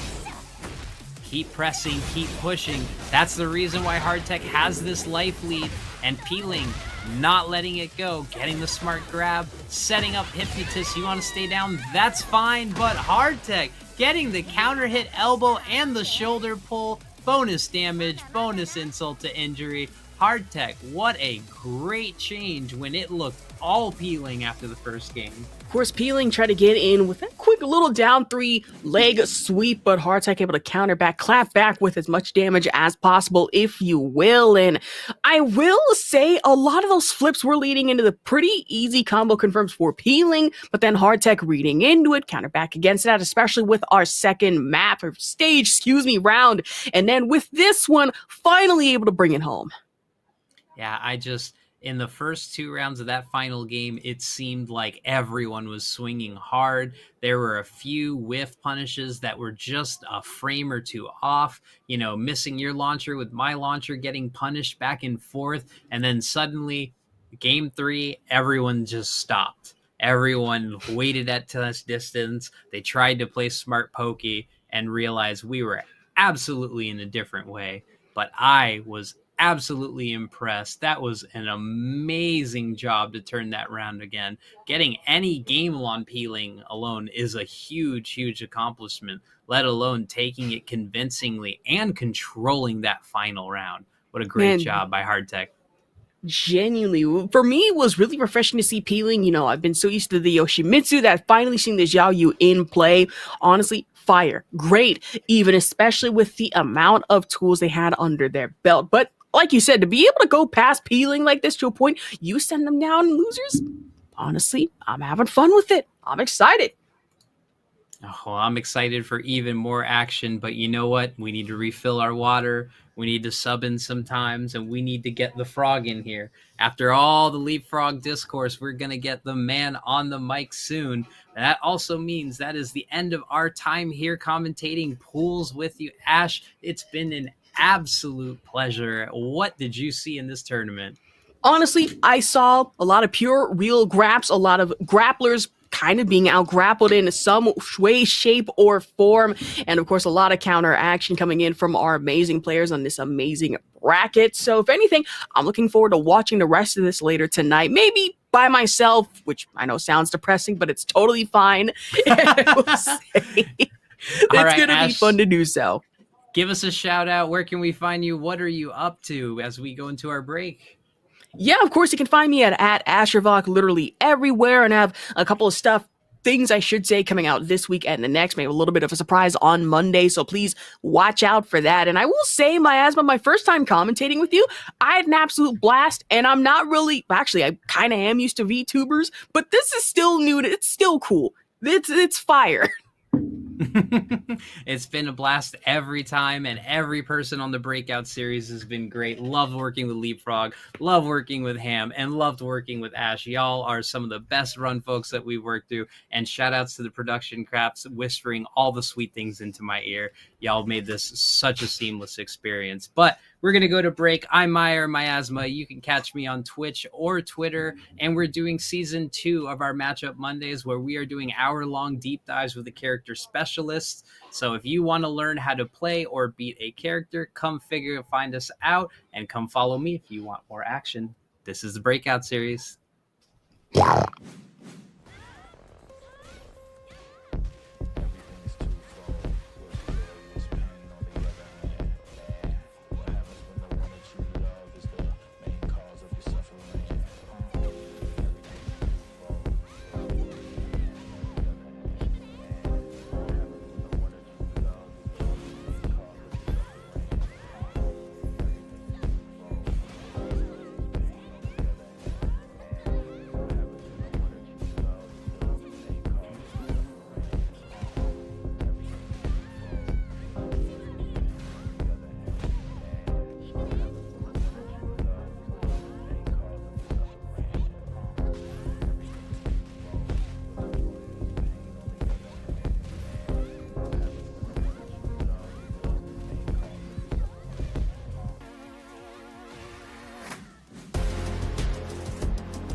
Soon as we step out the cage, we raising all of the stakes. Make no mistake, either you stay in your place or we putting you on a plate. Look at our face, we put the fear in the dirt. We had to struggle for change, pick up the pace. We put in infinite work, that's why we stay getting paid. Y'all running late, we moving on to the next. You still been stuck in a phase, there's no debate. We draw the line in the sand, we say it straight to your face. They on the rate, till we put the team on our back. We took the city to state, what it's gonna take. Another S on our chest, another beat in the grave. We in the vein, we always switching it up. They can't predict what we say. Come out the cave, see the blood on our shirt, they see the teeth in the face. They watching tape, still trying to figure us out. They think we came here to play. They sending snakes, they trying to give us a curse. They want us taking the bait, but that's okay. We keep on dodging the bull. We keep on saying Olay, blocking the way, thinking we flipping reverse, but we keep rushing the gate, stopping the rain. We know they sit on the throne. It's looking easy to take. We not afraid. We put the fear in their bones. Ain't no more running away.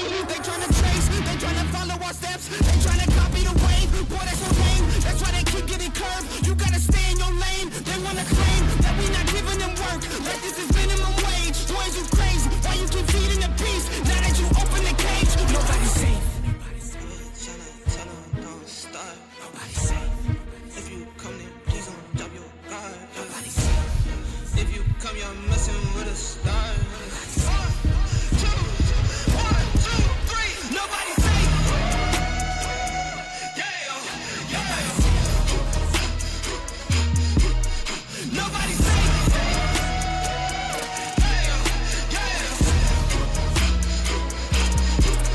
No, I do this for my folks, for my mama and my pops. I don't care if you the cops, anybody could get boxed. If you aiming for my head, then you better take your shot. If you miss, then this fist gon' be cleansing your clock. I don't care if you the press or the feds or an op. If I stretch out these hands, they're prepared to get rocked. If your friends said that you had a chance, understand that they probably was meant for your friends. They my fans. Jumped in the ring and I started swinging. Came from the jungles of drunken demons, fighting them off in the Coliseum. Studied and learned how to target weakness. That's why your team would do better beefing with someone else who was probably vegan. Touch me and lose every single finger. Touch me and watch how I turn the scene. Massacre, as soon as you have the nerve to try to step to me, I will snatch your turf. And matter of fact, scratch that, I will snatch your earth. You tried to breathe to see how the asthma works. We don't compete, I'm not in a class with earth. My boys are down the ball if I say the word. The team is down the hall if I call the serve. I snap and best believe that I'm massacre. Nobody's safe. Nobody's safe. If you come then please don't drop your guard. Nobody's safe. If you come, you're messing with a star. Nobody's safe. Nobody's safe.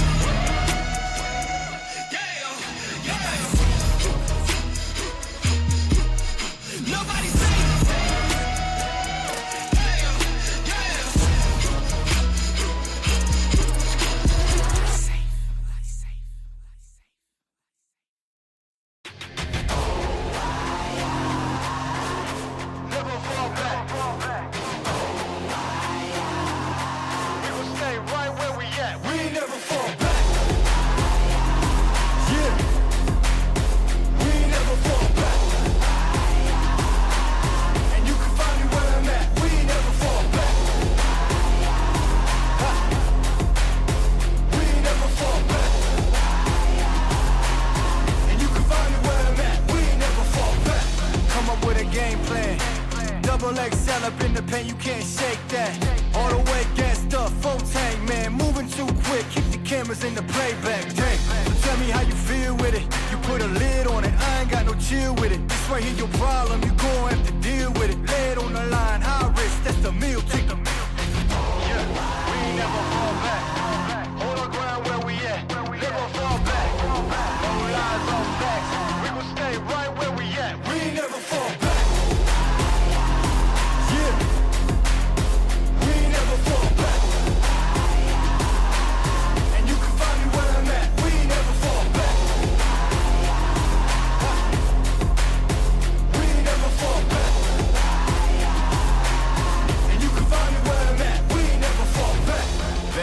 Down, never falter. Came with the hands out, get them off us. I'm 24/7 in the office. Pay attention cause I ain't repeating offers. Yeah, never met a man I've been scared of. Careful, you gon' get exactly what you asked for. Here for whatever you bring me, getting handled. I answer to no one, I don't need the hassle. Yeah, we ain't never fall back. Hold our ground where we at. We ain't never fall back. Hold our ground where we at. Never fall back. Never fall back. On the ground where we at. Yeah. No lies, all facts. You can find me right where I'm at. We ain't never fall back. We ain't never fall back. Yeah. We ain't never fall back.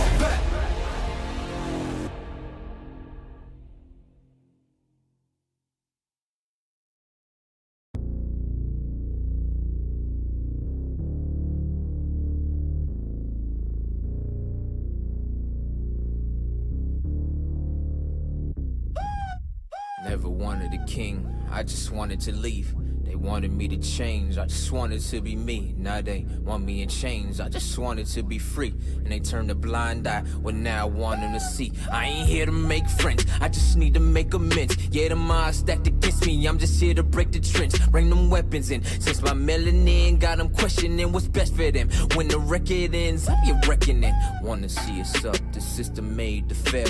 I'm on my way to heaven, but for now I give them hell. Where I'm from, 21, you either dead or in jail. It feel amazing looking at they faces when you prevail. What more do you want from me? Couple sins from my past, they been haunting me. I'm a legendary song, you gon' get all of me. Load it up, you gon' get this work at market fee. Matter of fact, it's all for free. Calm down, nah, here I go. I've been shooting up the screen like I'm setting picking rows. Ain't see me listed with the freshest. It's cool, they didn't know. Leave a seed outside, man, it's guaranteed to grow. I'm about to blow, Doc, hold on, wait a minute, now I'm strapped in. I done seen the light, so grab a camera for the action.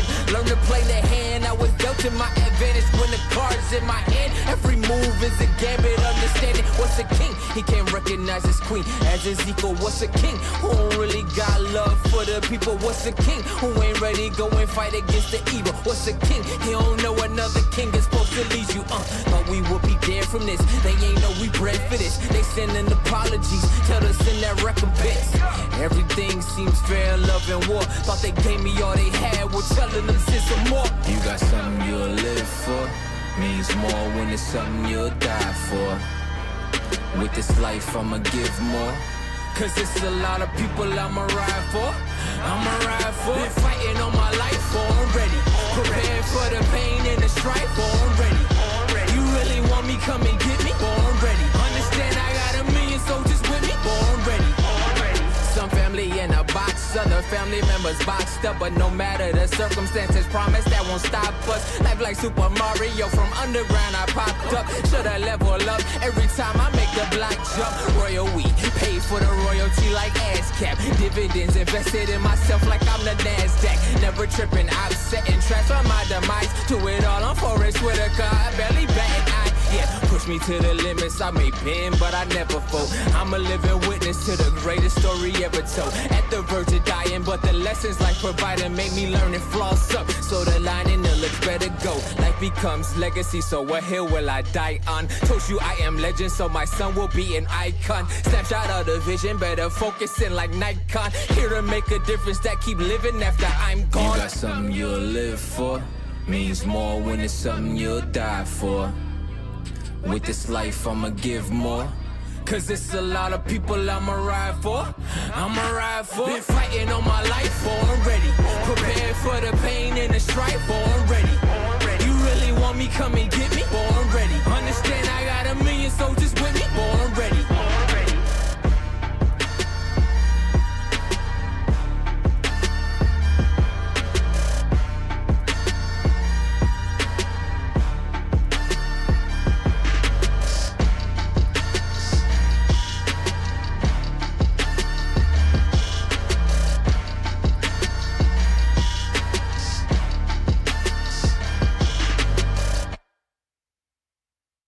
You know,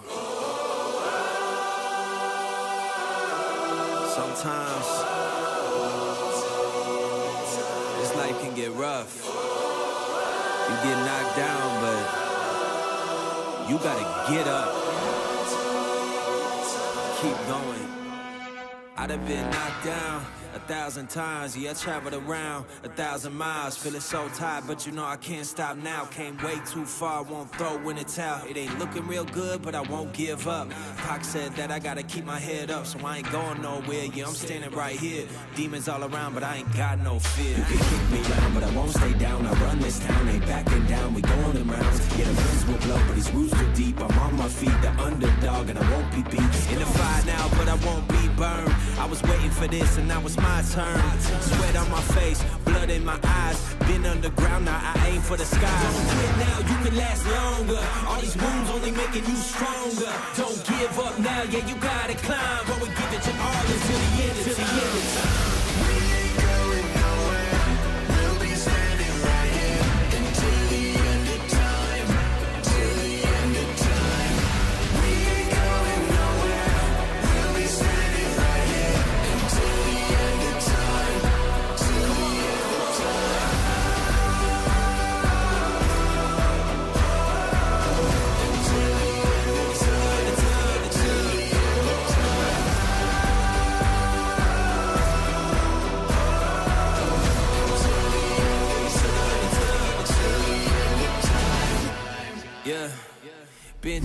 whole lot, but we overcome. Enemies in our face, but we ain't gon' run. Never drift off course, always stay on mission. Won't slow us down, cause we way too driven. Yeah, we put in these 10,000 hours. You won't stop us, cause we got the power. Whole world is watching, and I hope they ready. From here on out, we are legendary. You can kick me round, but I won't stay down. I run this town, ain't backing down. We going them rounds. Yeah, the winds will blow, but these roots too deep. I'm on my feet, the underdog, and I won't be beat. Turn the lights up now, welcome to the show. I ain't never gonna stop, this is all I know. My eyes on the prize, until I die. I'm gonna rise, level up to the skies. Yeah, we here now, we were chosen. All the pain brought us to this moment. Watch everything we work.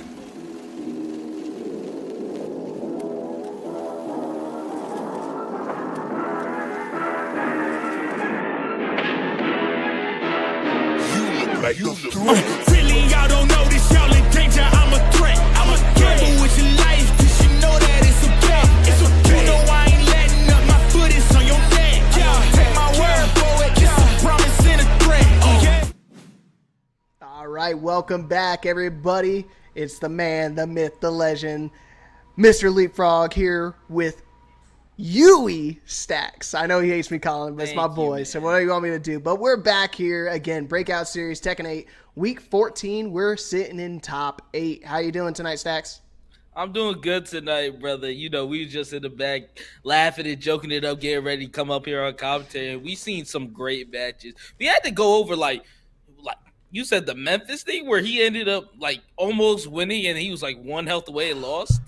Yeah, that was pretty rough. He had a big life lead several times against Q-Yan, and Q-Yan, obviously one of the better King players we have out here, just able to just shut down Memphis's 90% health lead. I know me and Zen were cracking up about it, so it was kind of rough, but obviously not too big of a deal because he still wound up making a top 8 here. You hear me? Talk to him. Look at it here, man. I mean, Q-Yan, winner's side top 8, got to go against Joe Crush and Hardtech. Almost, I mean, I wouldn't say an upset, but I mean, most people would assume Peeling would be one of the people on winner's side top 8, going against the one and only Rhythm. Who do we got on loser's side? Rhythm. Oh, that's super lit. Obviously, we get to see Rail Arena, Memphis Legends. You know, that's going to be a firefight. I've definitely seen Rail Arena before in some other brackets and watched his match. That shit was funny. And we obviously are waiting on the winner between that loser side match to go up against Peeling, which I believe it's Gojo and Unmei. Yeah, Unmei and Gojo. I'm watching I was kind of watching the background right now, and I know Unmei's one round away from making it in. So I think it'll be his first time making winner side top 8, or not winner side, but making top 8 in general. So I'm excited to see. Hopefully he can make it through. Gojo's one hell of an opponent, so he's got his work cut out for him. I think we're going to be looking at the top 5 most played characters here in our top 8 this month. But while we're waiting, oh, there it is. Look at that. It's like I can read the future. But take a look at our top 3, man. Steve, Jack, and Yoshimitsu. So what I'm seeing in this top 3 is delete them all. Let me stop. But we see a lot of Steve players coming out. Obviously, one of our top players in this tournament, Shimble, plays Steve. He ended up losing early. Obviously, we see a lot of the Jack picks because Joe Crush is always coming through, putting on the clinic. Winner side or loser side, it don't matter. And then the Yoshimitsu pick, I can't wait to see. We have a couple Yoshimitsu players in the bracket down here. And then Dragunov and Shaheen that round out the top 5. Yeah, like I said, Dragunov being probably arguably one of the better characters in the game. Not surprising to see.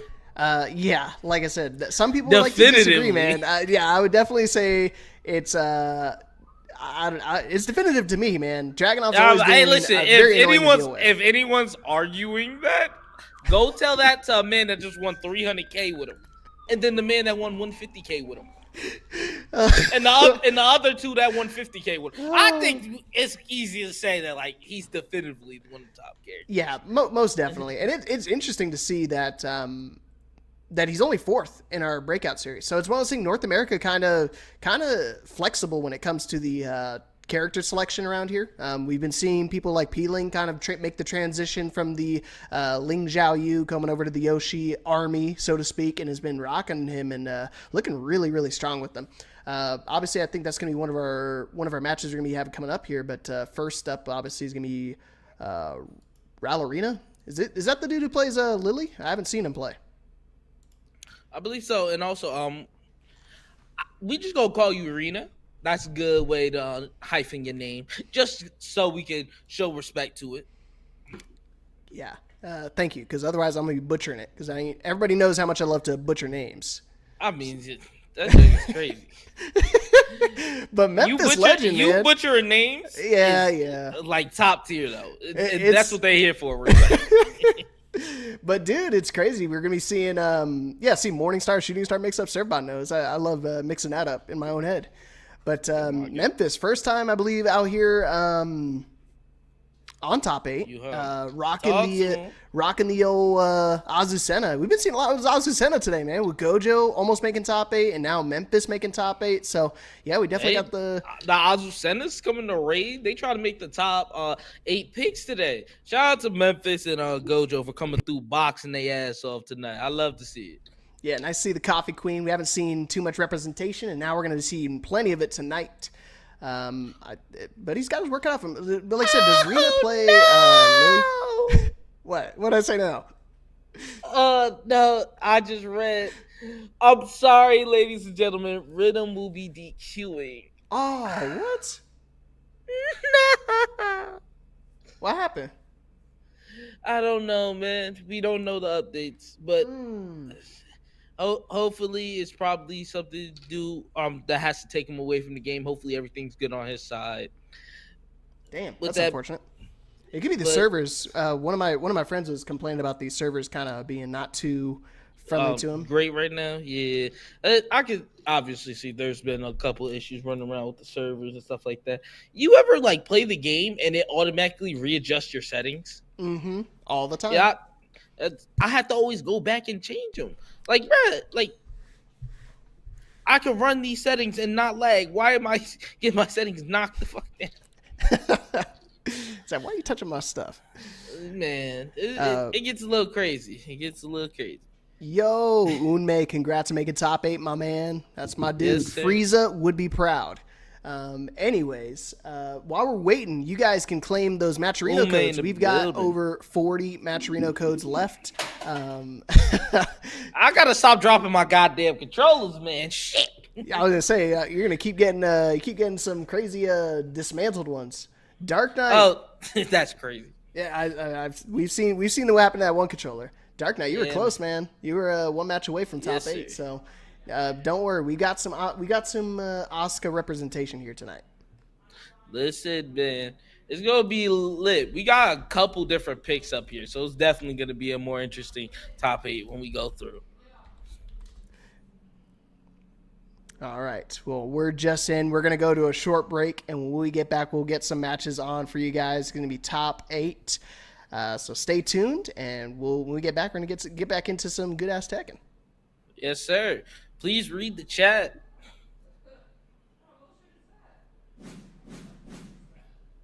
Please read.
Oh my God, what a hop kick.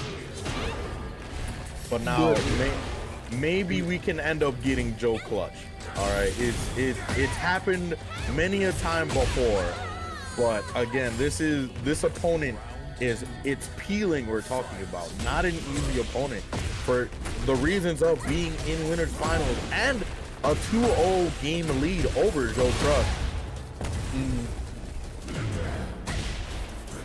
But Joe looking real strong right now. Broke that wall, so we're definitely going downstairs after this one. Okay, yeah, Joe is now playing the serious Tekken. He's like, the shenanigans are through, all right? None of that stuff anymore. Oh yeah, no, Joe's scrapping for real right now. Shoot, he ain't dropping it this time. He said, nah, not this time. Okay, Joe cooking, right? No cooking book needed. He said, I'm doing this natural. And the end streamer to take the first game for Joe Crush. Joe is a different animal and the same beast. Let's just say, right, that time we were talking about taking it personal. That one felt personal because that set was probably under a minute. Yeah, maybe slightly over a minute. That was an insane set, by the way. Yeah, no, like that was just 3 games of bust ass. Like there's no way we can call that. There's no high level way to call that. We just gotta call a spade a spade. Healing just got cooked on that one. Like Joe was down. Joe lost that last one and was just like, all right, that's how you want to play, and completely just played the most disrespectful Tekken like that Joe knows how to play. But we are not out of this yet because Joe still needs to win 2 more to take it. And that's all Peeling needs to do is just feel hot for 1 more set, and he's on into grand finals. Tried to go for the overhead hit there. Oh, good. Hunter's on the down for it too there. Went for the unblockable once again. We've been seeing a lot of those unblockables proficiently used by Peeling. So against Jack doesn't have many options against it on the wake up. So because of Jack's huge stature, he kind of has to take it every single time. Good whip punish there from Peeling. Get the wall break and the first blood of game 4. This was a good start here for Peeling. I say that. Oh, well, that. Oh. They're trying to silence you, Storm, I swear. Bro, I need to stop talking, bro. I'm gonna just be quiet the rest of the time on commentary because every time I try to make a call, it's just not a good one. There was a time at a local where I literally called out the exact opposite of what was happening, and it was working. So, hey, don't ever let nobody tell you that commentator curse ain't real. Boom, goes for that unblockable once again. Ooh, good whip punish on the slide. Joe tying up the rounds, 1 apiece. Ooh, good trade, but unable to get a combo in that situation. Oh, good job. Oh, good break. That was definitely a 1+2 throw. Oh, AOP once again, throwing Joe off. Guaranteed gets the reset on the wake up. Peeling. Getting that wall damage. Peeling now at set point. Peeling looking to move on into grand finals on winner's side. Yeah, but Joe's not gonna let that happen for free. Oh, good punish there for Peeling. Yeah, Joe's about to start really going bonkers here. He's back against the wall. Ooh. All right, they're playing the neutral game, going very much burst. Joe popping that heat burst. Peeling trying to get that mix up with the Wisconsin jump. What a way to get out of the wall.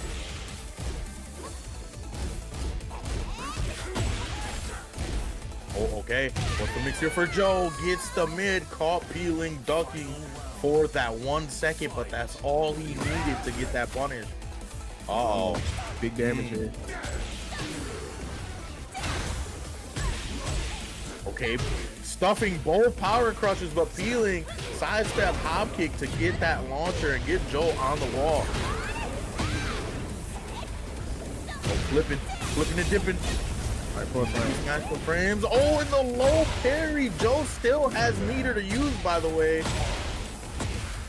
This is all low parry damage. Oh, smart stuff. Oh. Oh my lord. There's no way. Oh, brother. He dead?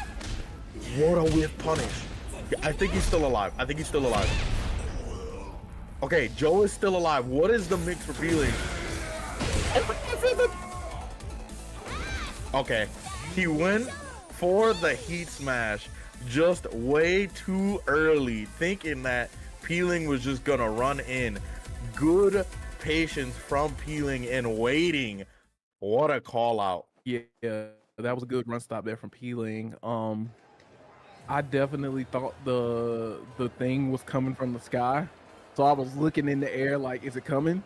And then when it didn't come, like, that was more than enough time that Peeling needed to get the whiff punish, and was able to take it there 3-1 over Joe Crush, which was, it was looking scary, because if Joe would have went to a game 5, I don't know. Joe usually is a different beast when it comes to be in game 5 situations, but again, good stuff to Peeling, taking it, securing the spot in the winner side of grand finals. Joe moving to the losers finals, not out of this yet, but he has to go again. He has 2 opponents that are kind of playing crazy right now, Wizzy and Inconsiderate. In that loser semis, it's a first of 3, so it's a long set, so he gets to collect the data. But all I'm saying is, if Peeling or Joe, if y'all watching, stop it. Y'all stress me the hell out, all right? Stop it. Bro, we still have other matches to go through, and I got a headache, brother. Y'all stressing me out. Bro, I'm over here crashing, man. There was a situation that happened. I think he did the running shoulder at the wall, and he hit the wall, and the jack turned and was still facing. Really, y'all don't know this, y'all in danger. I'm a threat. I'm a gamble with your life, cause you know that it's okay. It's okay. You know I ain't letting up, my foot is on your neck. Take my word for it, it's a promise and a threat. Yo, welcome back to the Breakout Series Tekken 8 Week 14 tournament. Yeah, I'm back on the mic. It's the one and only Mr. Uistax, aka Mr. Don't Touch the Bonnet, and I'm here with the one and only Mr. Leapfrog. How we doing today? We're doing good, man. We're chilling. We're settling into our top 8. We just saw Paragon just finish up their winners finals, so finally able to get our matches underway. Obviously, these guys are multi-bracketing, so obviously we have to wait for a few of their matches, but it's kind of cool that they're able to finish so consistently. Obviously, we just saw the winners finals of their match. Joe Crush and Peeling, both of the players here in our top 8 here tonight. So obviously, mix and matching the talent around here. It's nice to see the consistent showing between these two. These guys have been kind of almost rivals, seems to me. In a lot of these online brackets, they've always consistently wind up showing up in the losers. The winners grand finals or the winners finals and the grand finals itself. They're consistently going against each other. So, yeah, they always coming through and just putting on a show for us to watch. You know, Peeling, Joe Crush is the tale as old as time when it comes to these brackets, man. So always got to show love to them players. They come through and put on a clinic, but we can never count out the rest of the top 8. And right now, the rest of the top 8 looking kind of scary outside of the fact that we did have to see Rhythm take a DQ and had to leave early, which sucks, man. You know, every time I see Rhythm, there's always that sliver of hope that he's going to pull out Leroy. Yeah, and another big thing, I mean, I don't know if it's big, but I mean, kind of surprising to me is that Peeling making the return, the strong return to the Ling Xiaoyu. Yeah. We've been seeing Peeling kind of, rocking the Yoshimitsu for a long time, for a couple weeks around here, and obviously seeing them make the glorious return to the Ling Xiaoyu is obviously paying dividends, showing up in grand finals of Paragon, making top 8 out here. And Breakout, so it might be able to see double grand finals for Peeling if he keeps it up with this Ling gameplay, man. It did. That's definitely for sure. Because when we seen the Yoshi, I think more than anything with the Yoshi, we've seen mostly just the gimmicks and the play style and how well Peeling can just keep people out. But when we see Peeling on the Xiaoyu, it's nothing but hell. Like when you got to deal with Zhao Yu enough, the controller's already flying out the window. You deal with peeling Zhao Yu, you don't have a PC anymore. You're stuck playing on Xbox. I just think of the Ron Burgundy meme, throwing out the whole computer, just throwing the whole thing in the dumpster, man. I swear on my soul, man. That's the first thing that pops up in my head. Oh my goodness. Yeah, the dude's been playing the Ling Zhao Yu for as long as I've been, actually watching Tekken. I remember he's been, that's how he got the name, P-Ling, short for Princess Ling. Obviously, he was rocking it back in, I believe, Tekken 5 or Tekken 6, and been obviously making splashes, making waves around here in the online scene. We've been seeing him a lot back in the OG days, pre-COVID, a lot of these LAN tournaments. That's where P-Ling kind of was synonymous with being so strong with the Ling. Always a bracket demon, always somebody always got to look out for. And nothing's changed here in 2024, man. He's been kind of a monster with that. I think that's going to be the match we're going to be coming up first. Going against the one and only Unmei, I think, right? Yep, so we're going to be going over to the loser side match, P-Ling and Unmei. Unmei making the grand run, man. He lost his very first match in the tournament today. And he's in top 8. And he's in top 8. So crazy to see. I tell people all the time, never give up. Never give up. You always gotta try your hardest and try your heart out, because you never know what could happen. You can always make that grand run, and you have a lot of momentum coming up into here. Obviously, P-Ling coming off a win, in Paragon, but obviously just coming off a lose to make top 8 into loser side. You never know what could happen, especially when dealing with an Eddie Gordo. This man, the A Train, can come out of nowhere, hit you like a truck. We got motivational frog in the building. Just remember, never gonna give you up. Wrong chat, bro. Nah, but more than anything, I just can't wait to just see these matches, man. We had to take a little bit of a delay, but now we're gonna get into these matches. We're gonna get into box. Here we go. The Eddie Gordo loser side top 8. X Unmei going against TK God P-Ling with the Ling Zhao Yu. They get busy. Down forward 3 off the muscle. Who are you playing with? Strong whiff punish. I've seen those whiff punishes before. Level off. Already strong start. Wow, the evasion. Oh, he had it in believe.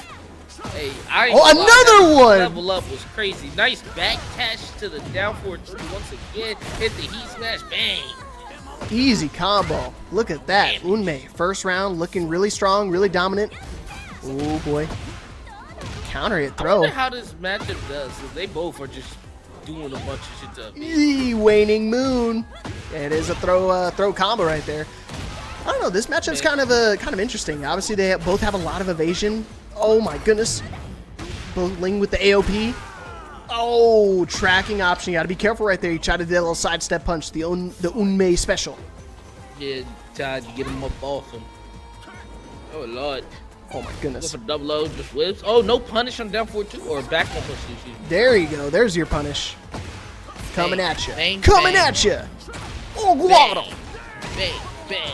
Level up. Oh my gosh, it went over. The evasion. Oh, Lord. Not again. Oh, Lord. No break again on the Waning Moon. Get up, buddy. Guaranteed right there. You don't want to try to spring kick or anything. It's going to send you to the moon. Oh, he caught the low. Oh, my soul. It's interesting. He's been backdashing a lot. Been a lot of whiffs on the first round. And this time, P-Ling made the adjustment. Keeping the fight close to Unmei right there. There you go.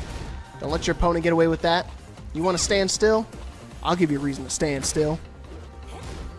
Yo, she over there stepping on toes right now. Tell her stop stepping on the foots. The evasion again coming into play. Gets floated. Is going to get the conversion here. Gojo, like I said, this is the reason, man. You got to play these two. Even if you beat Unmei, you had to play immediately P-Ling right afterwards. So it's a lose-lose situation. No break again. Oh, my back. Oh no. Get up. Get up, Unmei. Get up. A-Train level. Oh, nice block on the low and the mid. Most people actually don't block the mid follow-up.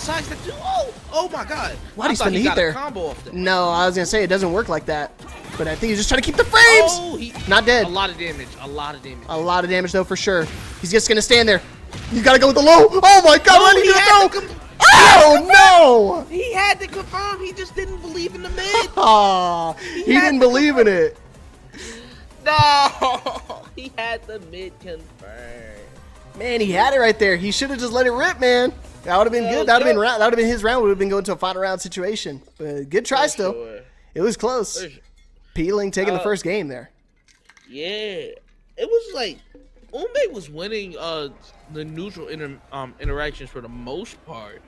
But he ended up, soon as he had made one mistake, Peeling took the momentum and ran with it after that. He couldn't really get out. He couldn't sidestep or duck catch any of the moves, and Peeling comes through, takes that first game. But Unmei knows what he's got to do. He's definitely he's got the moves, he's got the options, he's got the versatility to do it. But it's one of those things that just came down to, like you said, just one instance. He just didn't believe, he didn't commit, and that type of hesitation does get you kind of hung up for a little bit. The damage. Oh my gosh! Similar start as last time. Really good, strong first round. Oh my goodness! Granted, no drop. Should be able to close out. Oh, but it's okay. Yeah. It was a setup. Hey, yo, he just throwing his feet around. Oh man. Oh Gojo. my God! Duck the mids. It's a mid, by the way. But that's what's scary about dealing with the Ling Xiaoyu. She has the AOP stance, does evade some high hitting mids. Oh no! You know she evaded my back four on Fang. Yeah, I believe it. I hated you. Tracking, by the way. Get out! Dang! Oh my God! One combo. That's and crazy. One wall. It's super scary to deal with too, because I mean, even if he blocks that, he's got to immediately deal with the hypnotist stance. And you see right there, he did the waning moon so many times back to back that he went to finally break it, and got met with the two throw. Oh, wall! We're gonna try to level up. No, wall combo. Back to the wall. Goes to the mid. Good thing he went something small. He only went crouch jab. Oh, he finished the string! He's finishing strings! Damn! Oh my goodness, he got caught ducking again, and just like that, Peeling on set point to eliminate Unmei. Is this loser's run going to end here, or are we going to take it to some more extra innings? Bang. Ooh, he tried to block the double low, ended up catching the mid. Now he caught another throw. Oh no, Unmei, get up! Oh my God. Oh my goodness. Oh my gosh! You actually got to get up! Let him live, man! Let that man live! He got a family! Oh man, closing out with the helicopter! That's insane. Come on, man! He got a family! He can't be doing that. Good try, Unmei, but Peeling moving on in this tournament. Like I said, super annoying to deal with. You got to know the matchup. He knew it pretty well, but obviously Peeling is a very, very slippery player, man. Oh my God. Yeah, shout out to Unmei. Came through from loser side off of his first match immediately, running through the rest of the bracket all the way to top 8. He will unfortunately be getting eliminated by Peeling, coming out at 7th place. But I can't wait to see him come back for the other tournaments, come through and put on another clinic. So right now we're still looking to figure out which matches are up next. Paragon got all our players, man. Yeah, but we'll take a look at the replays right here. Like I said, very dominant first round on both the games from Unmei. The spacing was looking really good.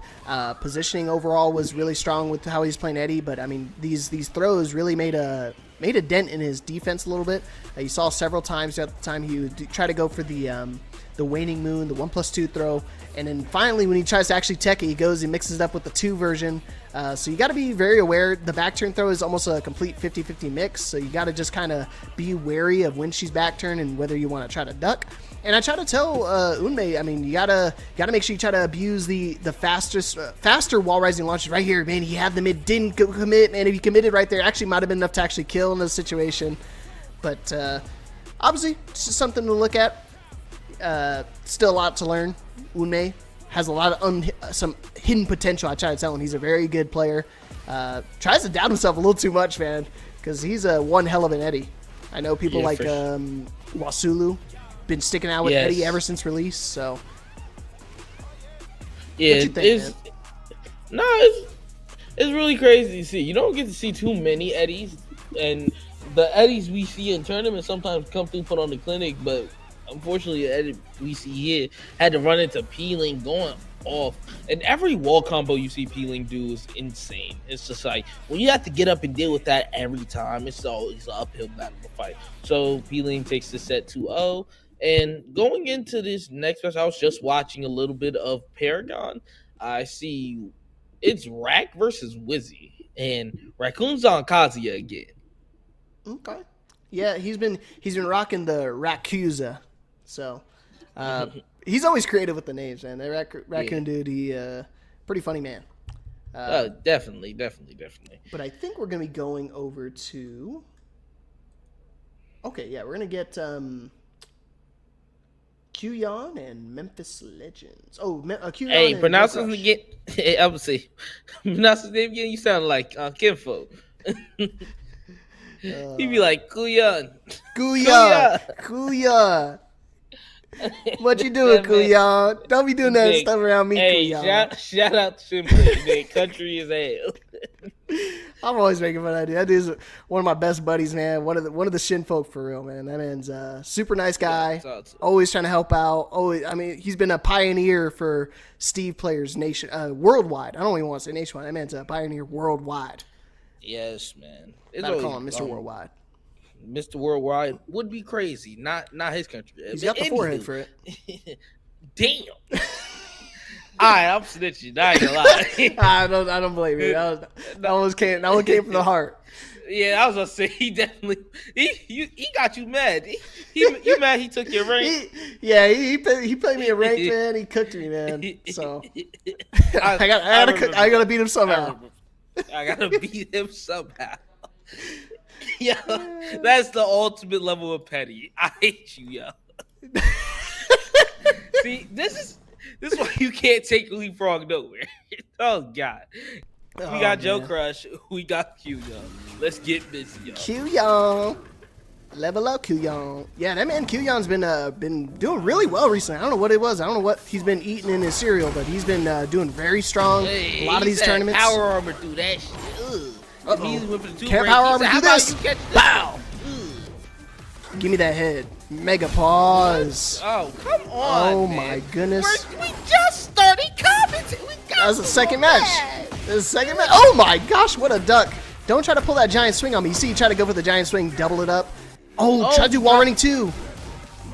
No duck. No! They made it guard free? Yeah, you gotta crouch jab or just obviously duck it. It is reactable, so I think you could probably react it in time. But dang, this is gonna do a lot of damage. You gonna do a setup? Yes, sir. Oh, he's gonna survive. He's gonna kill. That's gonna kill. Look at the pixel. Oh, it's not gonna kill him. Yeah, it's gonna kill him. Snap his neck. No, don't. What's the mix? Oh, what a whiff. Wow, what a whiff punish right there. He realized the get up three barely whiffed. Back 4-4, no punish. Oh, he doubled it up. Don't run into it, please. Okay, he's just flexing on it. He's saying, yeah, you want to charge it up? Oh! I like it. Okay. I like this Q-Young guy. He's a pretty funny guy. Yeah, this Q-Young guy. Pretty funny. Funny looking. Damn, double it up. Give me that neck, Alan. What? Pause. Damn, particle barrier. Goes through the back one, too. 1-1. What's the mix? Oh, not quick enough. Gotta be a little bit quicker. Oh, man, he's spending heat right there. Stays grounded. Gonna go through the back, too. Dang, he almost died. He did die! Dude! That tracked. That sidewalk was... Dunk him, baby. Forward or forward three is guaranteed right there. There you go. Actually gets it this time. Does go into heat. Mixing it up. I think he tried to go for the pile driver right there. It wasn't Giant Swing. Giant Swing obviously has a special animation. He ducks the Gamma Howl 4, but doesn't react. No offense, nothing. Yeah, no nothing, man. Nice crouch jab right there. Lots of pokes for Joe Crush. Trying to close out the round. He already used this heat. Forward neutral 2. He's going to try to bait out the rage art. What the? No. I think he wanted him to jab, but he threw the jab out and he was trying to press. Yeah, unless he must have thought he was going to do like the 2-3 or something, part of the string, but obviously failed attempt right there. Oh my gosh, my flex is stronger than your flex. Caught you ducking. Stayed grounded. Dude, he's been spamming a lot of these Game Owl 4s. These are highs, by the way. You can duck them. Particle barrier. That's the mid. Forward 2, no punish. And Q is just on the back foot the entire time. You gotta do something. Oh No! my god. Try to walk around, but particle barrier does a full 360 coverage, man. Yeah, you just hit that man with the Android 17 force field, brother. Hit him with the Oh my AT&T. goodness. I got 5 bars all over. That's crazy. All around. Somebody take his mic away. Nah, that's 3 already, dude. I'm cooking tonight, but not in a good way. Yes, he is. I'm burning. Welcome I'm back, burning Meat something. Frog. But Yeah, Joe Crush looking strong right there, but obviously Qyon, man. Qyon, you gotta slow down, or you gotta actually pick up the pace a little bit. He's playing actually a little too passive, man. He's letting Joe Yeah, I Crush was about kind of to get away say, with he's- it. Yeah, when you see Qyon, you think all foot to the gas pedal, everything. Just we fight until the last one goes, for sure. Yeah, like I said, Q ducking a lot of these Gamma Out 4s, not doing anything in retaliation. He finally ducks it, but super unfortunate that Joe got the same stage. I do think this stage does benefit King a little bit better than Joe with his Jack. Yeah. Just because the natural combo enders for a lot of Kings are going to be the pile driver. Going to be smashing. Smashing and dashing. Dang, that's 4 now. My bad. Say it with your chest. Gamma Howl 4 again. Finally ducks in launch. This is what I was talking about. Immediate slam. Down back 4 is going to whiff. Stays grounded. Good call. Oh, that doesn't counter it? Man, I thought he was countering it for sure. Uh-oh. No, breaking the level 2. We're going downstairs. Forward 2 for the combo extender. Bow. Uh-oh. Hold on, heat smash. Oh, my goodness. Oh my god. Don't get caught. Drill him. Brrr. Oh No. Man, I thought he would try to rage art right there, man. Out of all the things that Qyon's rage art before, I'm surprised he actually tried to block that one. Uh-oh, that's going to be going through the floor. Body slam. Give me that floor. Getting body slam like that definitely sucks. That hurts. Especially as a King player, too. It's like, man, my stage, my floors. Oh, my goodness. Ducks the first hit of the 1-1 string. Yeah, you got to stay grounded right there. Don't get up. Cancels it. He was too scared. Uh-oh. Yee. Shining Wizard not going to find its mark. No duck on the Gamma Out 4. Nice break on the throw. See what I'm saying? We're being a little too passive right now. No break on the generic 1 throw. Oh, my goodness. He's getting bodied, man. Someone save him. There we go. Yeah. Give me that arm. Grab. What are we going to do? We're going to get the Death Cradle. Yeah, we got it! Death Cradle. Yes. There we go. Q's starting to wake up now. For the free 99. Look at his Hop health. kick? Oh. Oh my god. I thought he was going to hop kick. He tried to go for the giant swing. Going to get ducked and launched. Easy stuff for Joe. He's seen this before. He plays a lot of King players around here. Nice flex through there. Goes through the armor. What's the mix? Heat smash? Another one. Oh, he breaks it this time. He tried a heat smash. Nice duck under the heat smash. Immediate launch. We're starting to see Qyon. This is what he needs to do. He's got to keep it up. Keep the pressure high. Pedal to the metal. Don't stop. Okay, stop. Don't do that. Down forward 2-1. Gonna get ducked and launched. Maybe that. Not that string. Some more mids. There you go. Oh, God. Ooh, damn. He could just do. He literally could just do Gamma Howl 3 and slap him while he's on the floor. Uh-oh. Guaranteed that's gonna be dead. Dang. Goodness gracious. Greg, pretty strong, man. GG's. Yeah, like I said, I saw Qyon start to pick up the pace a little bit, but obviously once Joe started mogging again, it was all over for him. Started slowing it down, Yeah, started doing some that's the silly one thing stuff. that's tough. That's the one thing that's really going to be tough. If you don't knock Joe off of his momentum, it's going to be over with. Joe's just going to take the game and run with it. Qyon had like the gameplay, he matched his energy, he was matching up, then he started playing back, started playing a little more passive. Next thing you know, you were just seeing Joe just kind of get away with anything and everything he wanted to do. And it's interesting, like I said, kind of similar to the Peeling and Unmei match. These players would wind up winning the first round of the game, of the set, or of the game and the set, of course, and oh man, this right here is super annoying to be able to track right there, but no real adjustments being made. I mean, we saw kind of Joe kind of mixing up, doing the same thing, just a whole lot of Dang, a whole lot of flexing, man. It's one of those things you got to be able to mix up your throws and the lows. I don't think I saw too many lows from Kyuhyun. He was getting, I don't think a single forward neutral 2 was getting ducked. So one of those things you could definitely keep spamming that just to kind of get him out of the stances and kind of keep him crouching, man. If he wants to keep crouching your throws, that's when you can start mixing up your really strong mids, because King has a myriad of mids that you can really use at your disposal. He's got the hop kicks. He's got the down forward 2. So just something you can take into your next few matches, because he's not out of it yet. He's in winner's side, so he's going to be going down to losers. But obviously Joe Crush moving on to winners finals, looking strong. Yes, for sure. Shout out to Kyuhyun. Obviously, he's still not out the tournament. Can't wait to see what he does in that loser side. You know, Joe Crush back in the winner side like usual. So that was a really good match. What we got up next, man? Ooh, we got Rallarina and Memphis Legend coming up next. Oh, Lord. Okay. I can't wait to see that. My boy Memphis, Rallarina. Let's get busy. Yeah, you said you got to watch Arena play before. What did they play? Last time I remember seeing the name, I believe it was Reina. Yeah, that's another thing. I know Star's gonna be freaking out because one of our TOs out here, he loves to see Reina representation out here. We saw Agent 6 make their glorious return, only to DQ out of the tournament. One more thing, Rallarina. If I'm pronouncing your name wrong, or I guess the wrong character, please correct me. Because we see Asuka. Okay. Well, sorry, Stars. Maybe another time. Remember. No, this is the Asuka that beat me in tournament. That's why I remember. Man, there's a lot of Asuka representation too, man. What is all the female characters coming out to play today? We got a lot of Azucena here with Memphis Legend and Gojo, and now we got Rina with Hardtech and Rina with Asuka. What's going on here? Obviously, probably a controller desync right now. Memphis playing it safe, or it's the lag probably trying to wait it out.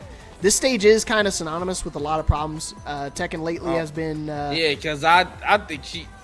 Yeah, I think you got to get off the stage, Rina. You got to get off the stage if you want to just. One of you guys want to kill each other real quick. Hey, Vince, what are we? Xbox, fix your game, fix your server. Because I remember we had to see that it's another tournament where one of the players are on Xbox and they specifically can't play on like 2 maps because the game starts shutting itself down. It doesn't want to work on those maps. So let's start upping our hardware a little bit, man. Come on.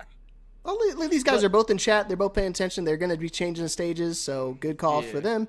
That stage, and then I think the other one was the Dynasty one, the one with the water, the tsunami going on in the background. Yes. So those 2 stages in particular kind of give a lot of problems for a lot of players. I know when the game first came out for me, my game would crash every time I got Yakushima. They luckily patched it, but it still thank God gives a lot of people problems for the console players, or as the console peasants, as Medusa likes to say. Oh, damn!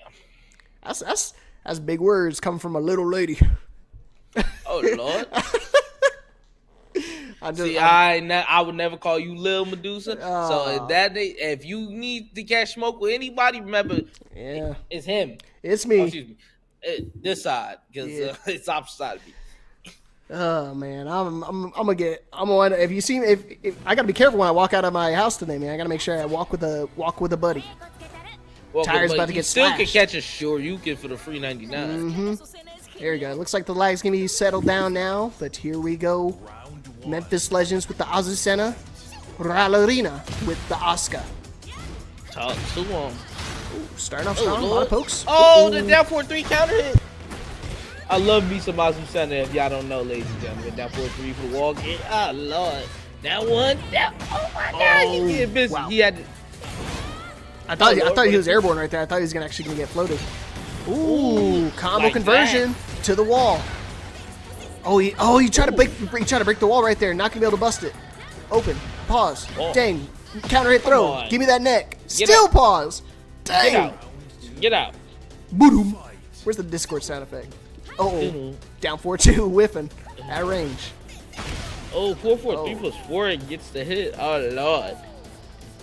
Oh, my goodness. Wall running 3-2. Yeah, you got to sidestep left and duck. Just so you can kind of make sure if you block the first one, you can try to duck the second hit. Oh, good break. Oh, he Oh, tracked got around the sidewalk. corner. Just tech rolling into the wall. Scary position. Not somewhere you want to be against an Asuka. Using the heat here. Can break it. Combo conversion. Ralarina on the board. 1 round apiece here. First game. This is loser's side, so loser this going up getting eliminated from the tournament. So obviously both want to keep their streak alive. Counter hit again. Counter hit. Should be able to bust the wall here. Oh, he's gonna keep the wall pressure. Oh, it got up back turn. Why did it do that? Wow, maybe Memphis knows. He did it intentionally. He did it again. Look at his back turn again. That's twice now. He delayed his combo right there just to make sure you try to get the wake up from Ralarina. Yeah, the setups for sure. Is that what's going on, Gojo? Oh Lord. Oh my The goodness. counter hit. Memphis running away with it. Okay. Ralarina battling back. The beginner. Ain't so beginner friendly.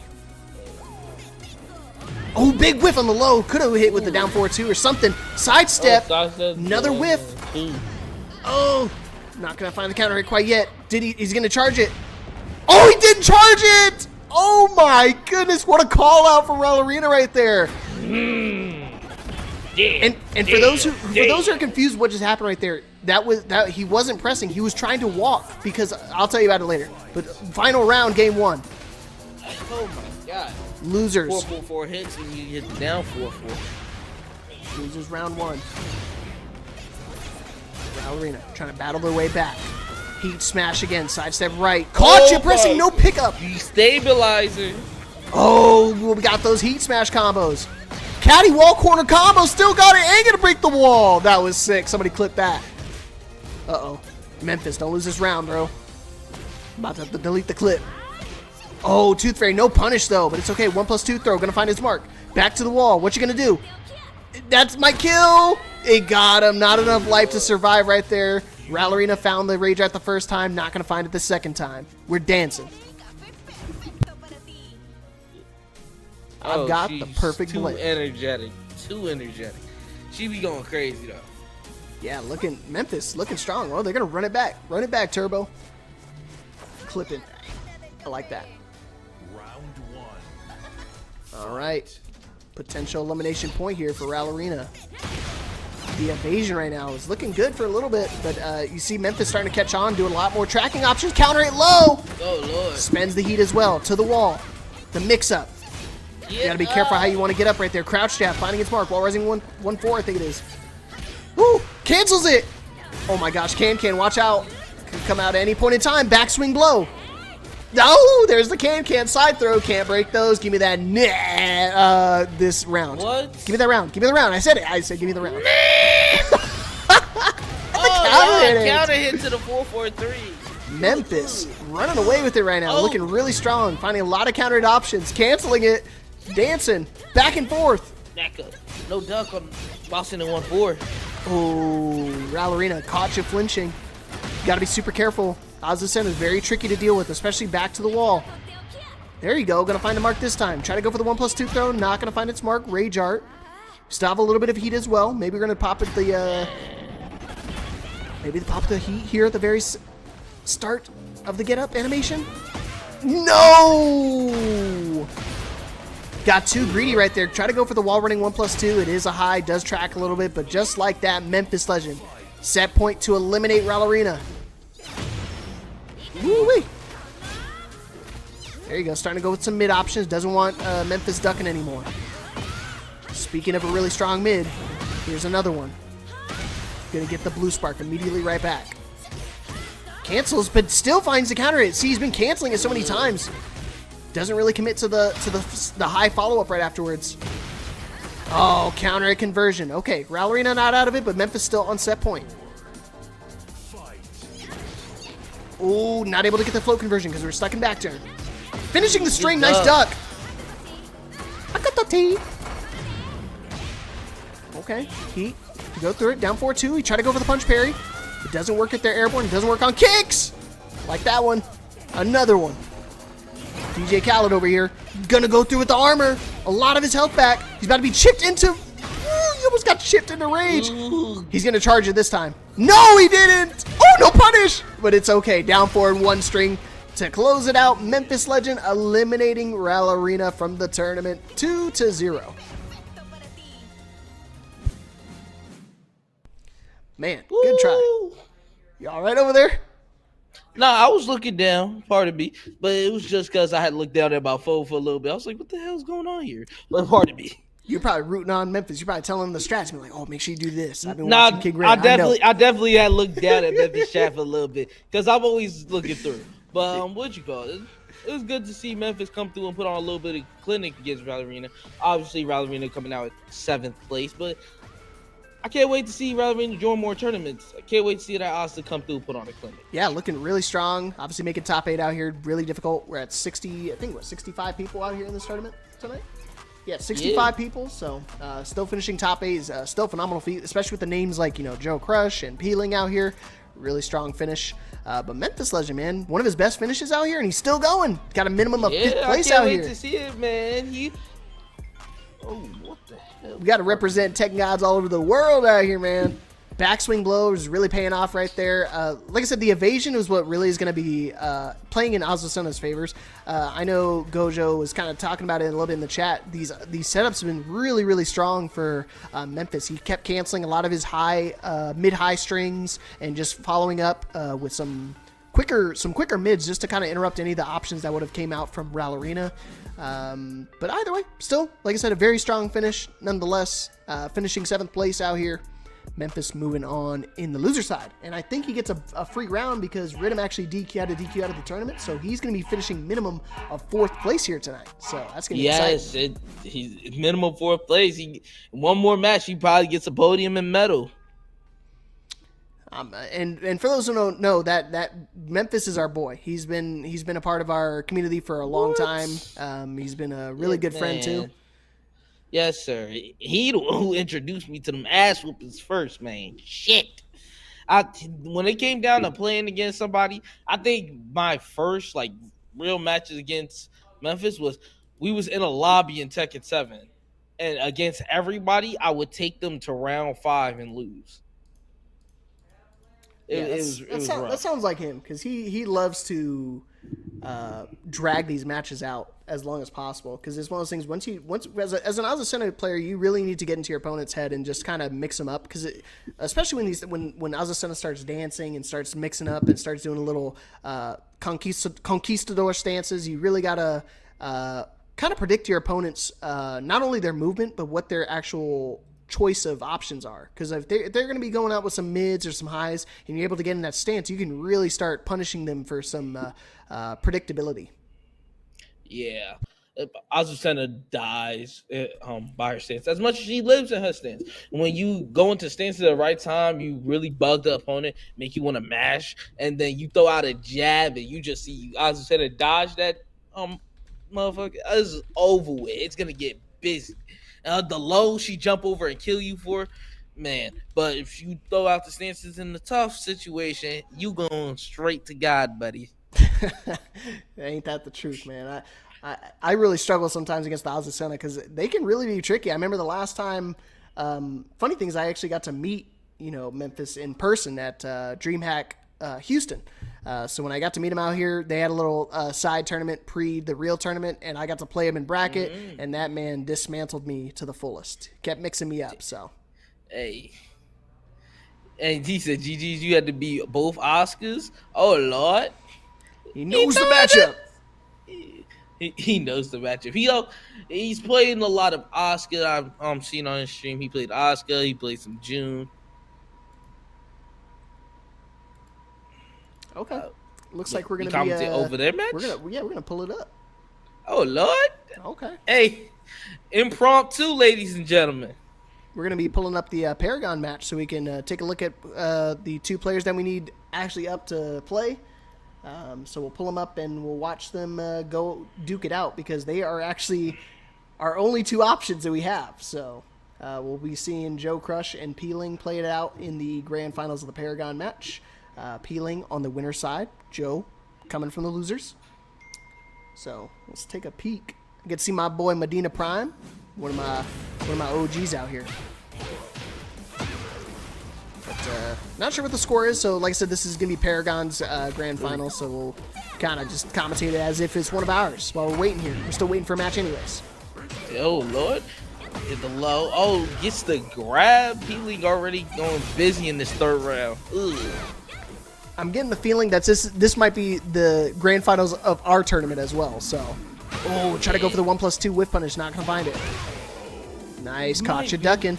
That's what I'm saying. You got to find some really strong mids because Joe does like to commit to the ducks. You see him duck and launch Q-Yon a little bit earlier, a few times. So you got to make sure you have some strong mids to retaliate with, but quick enough that if he tries to go for the Gamma Hell stance like that, you can cancel it out.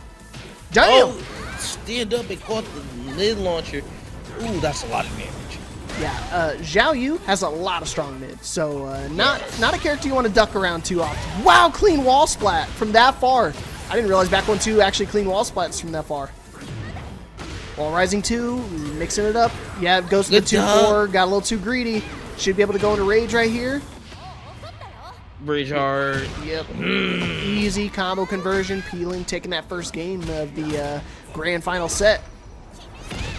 Ugh, from the winner side as well. So, ladies and gentlemen, this might be a long match. You know, Joe don't like to lose these matches really quickly, but if there's someone that can try to put him away early, it's going to be Feeling. Let's see. He's going to run it back on the same stage. Don't blame him. He's confident. But this time, like I said, if it goes out the way it is right now, it's going to be the roles are going to be flipped where Joe's going to be on winner's side of grand finals and Peeling's trying to battle his way back from losers. Really strong start. If he keeps playing like this, he's going to be unstoppable because right now that was some evasion for sure. Yeah, guaranteed guaranteed unblockable right there. Joe has already complained about this. You look on Twitter. Yeah, you can see it. It's guaranteed if he stays grounded, he's a big enough character actually does hit him, and if he tries to tech roll or try to spring kick, it'll catch him. So he's stuck between a rock and a hard place. What a punish. Dude, Peeling playing out of his mind right now. Yes. That's a very unique punish because I don't think he could have got 14, and he probably could have wall splatted as well. Ooh boy, to the wall. Yatta! Wow, that's a clean wall splat. That's breaking the wall. Forward, one. The jackhammer. Been rough. That was the OG strat back in the day, man. It was just down back one and forward one. That was the mix-up for Jack back in the day. And it killed. It won all the games. Oh my gosh. Nice whip punish. Went with the easy low, full crouch low right there. Or full crouch mid. Make sure he get interrupted fully. Oh, back 1+2, getting the launch though. I think you tried to do a crouch now that I think about it, yeah. See, guaranteed. Again. Peeling knows it. I wonder if you don't try to spring kick up, you take less damage. I think that's probably the least amount of damage. I would imagine he's probably labbed it, and that's probably the least amount of damage he could take because he would be in an airborne state versus grounded. But I don't know. I think they both suck, in my opinion. Yeah, go ahead and delete it, Harada. Anyway. Waning Moon. Uh-oh. Bad spot right now. Goes the Hypnotist mid. Yeah, you can't duck right there. If you try to duck, you're going to wind up getting hit with the wall. Tries to go for the Waning Moon again. Going to get tech this time. Oh my gosh, he's jumping over, Joe. Oh my god. Whoa, counter it. And just like that, granted no combo drop. There you go. Peeling leading 2-0 in the Paragon Grand Final. Not ours, but obviously it's the only matches we got, so we're waiting for them to hurry up and finish up. Hopefully, you know, Lord willing, it'll be a quick 3-0, but now that I said it, I've already put it in the air. I think the commentator's curse coming in full effect. That's crazy. What's the name of Joe Crush's character out of Invincible? Sorry. Greg? Alan? Alan. Yeah, Alan. Yeah. Sorry, I say Greg. I don't know where I get Greg from, man. Yeah, that's crazy. They need to go take Alan back to that chamber so he can heal back up, because Jesus. All right, into the stratosphere. Potential final game for the Paragon crew. Got to make sure I pull the bangs to the side so I can make sure I beat that robot booty. Pause if necessary. Sidestep 1 doesn't find its mark. Uh-oh. Oh, he goes to the high version. Oh my gosh, what an interrupt. Interrupt guaranteed. Oh, we Ooh, caught that's him. a lot of damage. Gonna go with the low? No, goes still with the mid. Forward 3. No duck. Doesn't duck this Oh. time, but good call. Get over. Wow. ducked AOP underneath the back 1+2. Not able to duck underneath it this time. This might be dead. Wait, he gets that off. Oh my god. Yeah, I was gonna say, I think this might be dead for the amount of damage he's gonna be able to get here. Might survive with a pixel. I think he might survive with a pixel. Oh my gosh! What a combo, bro. This mid's not real. Ultra combo! Where's my combo? Shout out to my killer instinct fit. Oh my god, get back. Shit always be having the best soundboards, man. I'm gonna need to copy him. Again! So nice he did it twice. Gonna go into heat. Cancels it, but gets hit with a down forward 2. Okay, what you gonna do? Back to the wall. Clean wall splat. Excellent combo conversion right there. Wall running 1+2. You gotta be careful. Nice whip punish. Oh, not enough damage. No, yeah, you gotta get up right there. Yeah, you got a mid, low, mid, low. He's got mid, Low, mid, mid. high, mid. He's got tons of options on a full crown. Just really difficult to deal with. You gotta just kind of hold back in those situations. Punish. Ooh, doesn't finish the string this time. That does break the floor. I didn't know that breaks the floor. Interesting. Wait, hold on. That breaks the floor, but Steve can throw somebody into the ground and can't break it. That's Back insane. turn mix. What's the hypnotist gonna do? Yeah, you can't. Like I said, almost impossible to try to duck in those situations just because of how strong the mid is. It does clean wall splat, so you can't really duck back to the wall. He's got the low option, but it doesn't even really do that much damage. Only time it does damage if you get counter hit off of it. And you can't rage art through it too. You're guaranteed to get something off of it. Back 4-4. Good patience. Forward 1+2. He went over the freaking high. Wow. Guaranteed back 3. Full crouch low. Low parries the second one. Should be able to go into heat here. Out there. Oh my gosh, Waning Moon would have been crazy right there. Floor's already been spent. No more lava. Joe needs one more round to get on the board. Oh, tries going to Hypnotist. Going to get interrupted right there. No more heat. A little too far. Big whip.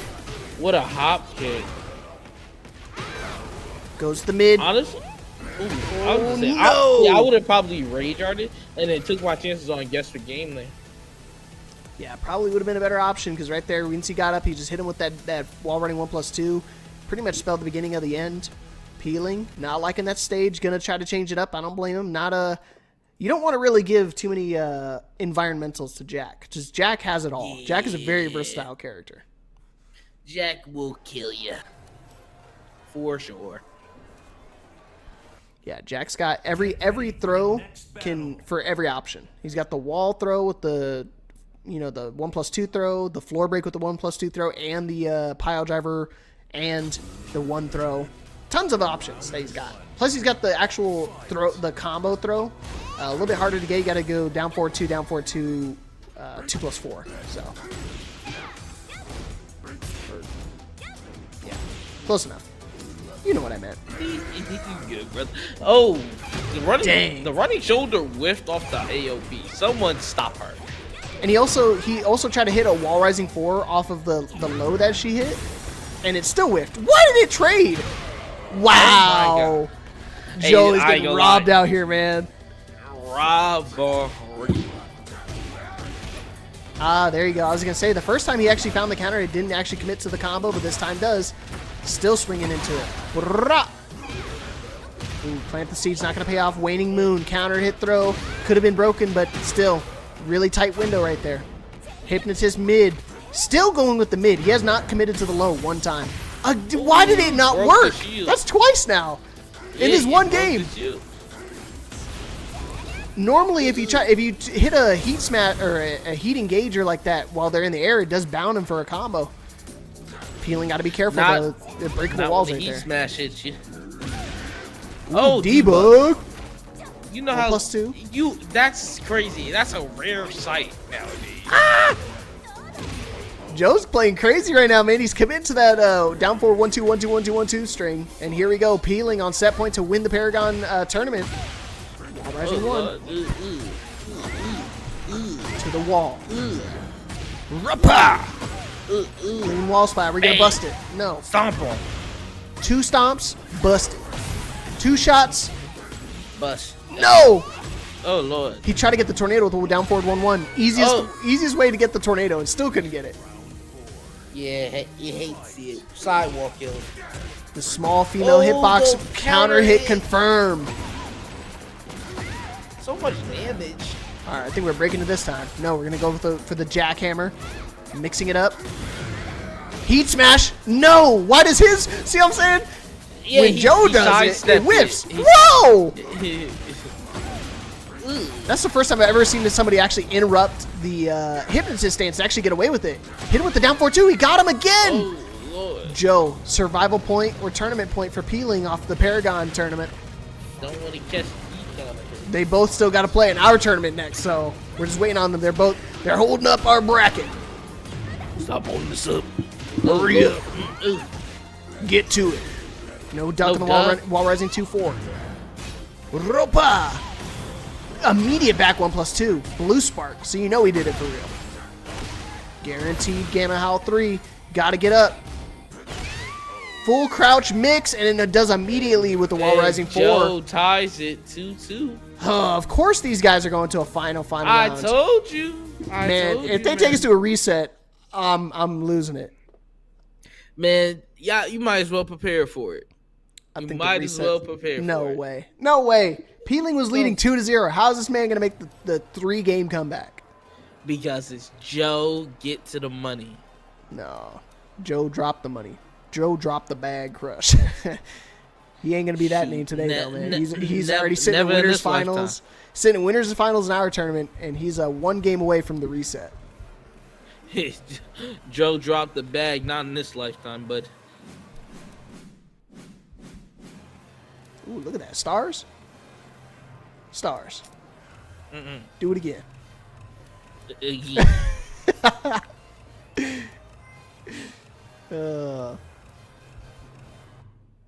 All right, there we go. For the next battle. Settling it here on Seaside Resort. Come on, come on, come on, come on.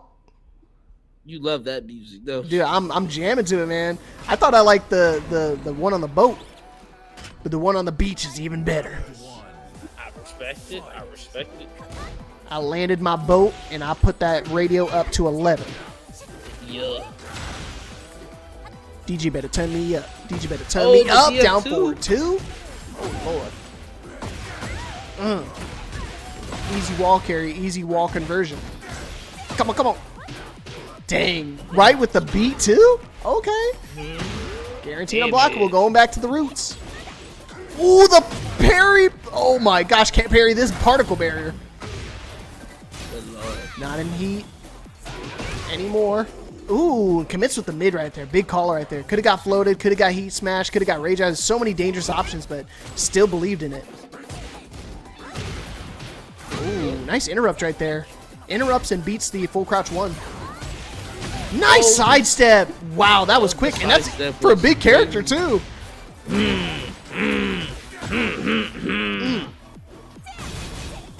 What's the mix? Are you going to go with the mid? Of course. The one time that Peeling tried to go for the low, immediately got hit messed with the down forward, too. Try to get the stomp to get some plus range. He said, not today. Dude, the pokes. The pokes. I'm about to call him Poke Crush. I ain't gonna lie, you will be deleted. You will be deleted. I ain't cooking with that one? No, not at all. Dang, forward 2? Oh, I think anything allowed with pokes is a heinous activity, and you need to be locked up. And poke chop? See, that's not fair. What do you want me to do, man? All fair in love and war. Not in this lifetime. Oh, no. Finally commit with the hypnotist low. It's first time they committed to it. Oh my god, wall standing 2 or wall standing 1? I think wall standing 1. It's wall driving 1. Yeah, oh my goodness, back to the wall. Damn Picks it. on the dream. Full crouch low. Are we looking at a reset point here for Joe Crush in the Paragon Grand Finals? We're about to find out. Ugh. Don't let him do it to us, Peeling. Don't keep us up later. We were on schedule. Fight back, Peeling. Damn. How does he keep getting that forward 3+4? He finds a way to connect it every time. Every time I try to use that, I get launched. It happened. Waning Moon gonna get broken. 1+2. Nice whip punish on the sidestep too. God, try to commit with a big mid right there. Back to the wall. Doesn't use heat. Full crouch low. Back 1+2, and just like that, we got a reset. God. My bad. Just when I thought we were on schedule, Joe Crush had to ruin it for everybody. Jesus. Get up. Peely, Right. get up. As Banana Man said, Banana Man 007124. As he said, W Joe. Pop the tab on the Red Bulls. Ooh, I am gonna grab a Mountain Dew. You got this. And also unwrap a one shot. Yeah, please go type in exclamation point one shot. All the good stuff in there. Yeah. Oh Lord. Oh my Jesus. He gets in. Healing takes round 1 of the reset. Oh, Jesus. Oh bang. Is this gonna get to wall into the blast? Oh no, he goes straight for the unblock. Back up, buddy.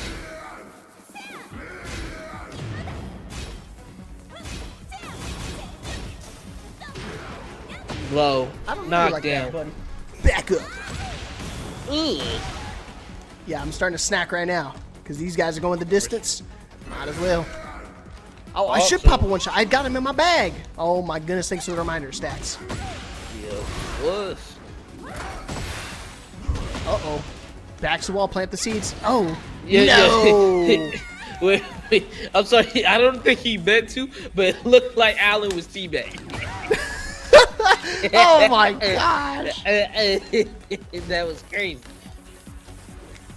Joe is in full control right now. Looking strong, already on the reset.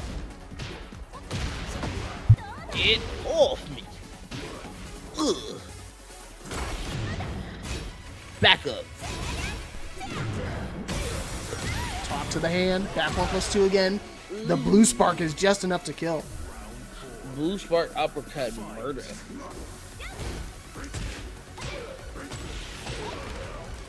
Sweet. First time I've seen that tonight. Ooh, nice tech on the throw. Bang. Back to the wall. I was just going to Ooh. say super dangerous position with the Blast. back to the exploding wall. Heat smash normally doesn't combo, but with the heat smash or the heat explosion, Ooh. Pixel on the dream. What you gonna do, Joe? Ooh, just in range. I thought that whiffed, to be honest. Uh-oh. Ooh, big whiff. No punish.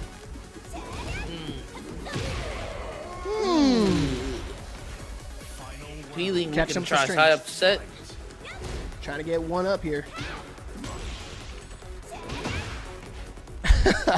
Yeah, Medusa. If Peelings wins this, man, I'm gonna lose it. Finally goes with the low. Yeah, that right there is impossible to duck. Like I said, it's super dangerous to try to duck back to the wall with the hypnotist mid because you can get hit with the wall splat. But to the exploding wall, even worse. Just gotta Particle play the barrier guessing tracks game, man. 360 degrees. No punish on the forward. 3+4. 1+2. He already committed to the second hit of the hop kick. Nice, caught you ducking. Shooting star. Oh, Feeling no. taking. I believe game 1 of the reset. Yeah, game 1 of the reset. Going over to P Ling, Princess Ling. Yeah, I will say, going from Princess Ling to P Ling, super tight. Rolls off the tongue way better. Pause if necessary. Lock him up. Lock him up. Lock him up. I feel bad. Serve by. I've already went over on the 11.5, bro. I'm already at 13. Yep, lock him up forever. Uh-oh. Floated him out with the wall rising too. Full combo conversion. Barely gonna miss out on the wall. Wall running 1+2. It's grounded. Gotta be careful when you tech roll. Back 1+2. Ooh, Ducks the nice throw duck. attempt. He's been so quick with these ducks. You got to hit him with, like I said, Joe will commit to the ducks. So you got to hit him with some strong mids like that. And that one, but not that strong. 1-1. Oh, lucky it was a counter hit because that would have been the combo conversion. Interrupts while running 1+2. Another strong mid. Watch the heat smash. What you gonna do? Ooh, no break. How about you? Damn, that might break the wall. Bang. Oh, just a barely. If it was a pixel barely off. missed. Plant the seeds. Joe Crush up 2 rounds. Man, that was literally a centimeter away, a centimeter left, and that would have actually broke the wall, and that would have been a full combo conversion. Would have gone into heat smash, or heat smash. Should have gone to rage art, but interrupt the wall, full crouch 1. What's the move? Goes the mid. Full. That was a counter. That wasn't even a guard break. Oh, he got him, but is he gonna survive? He does. Yes. Max damage. Peeling, surviving. With a pixel and a dream. Joe just a hair out of rage. Heat smash? No, of course it's a down back 1. You don't dare! Dilly Doodle Brown! I'm sorry, Peely. You ain't with motherfucking Brown. Where my brooms at, chat? With my brooms. Pull Nicki Minaj out right now. I mean, I wish. I mean, Nicki's in Call of Duty. Why can't she be added to fighting games? I think the barb energy would be too much. Dude, the barb energy is diabolical. Imagine getting plugged on by a barb. Her rage art would just be her sitting on it. Anyways, crazy my duck right there from the God. Gamma Howl 2-4. All right, lock him up. There it is. He said American Dream, Kenny.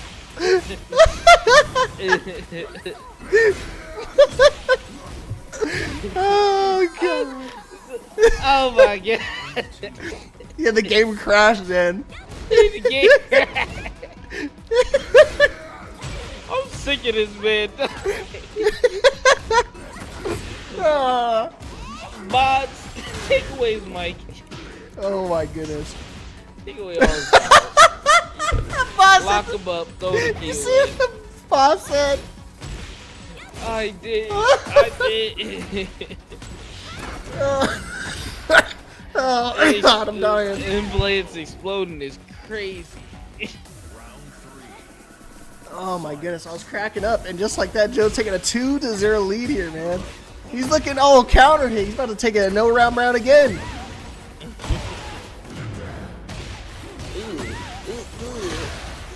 Oh Lord.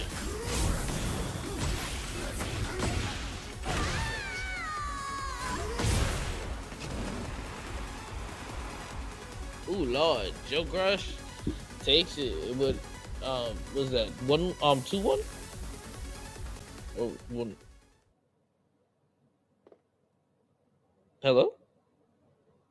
Oh, if that being said, Joe Crush I believe is up 2-1.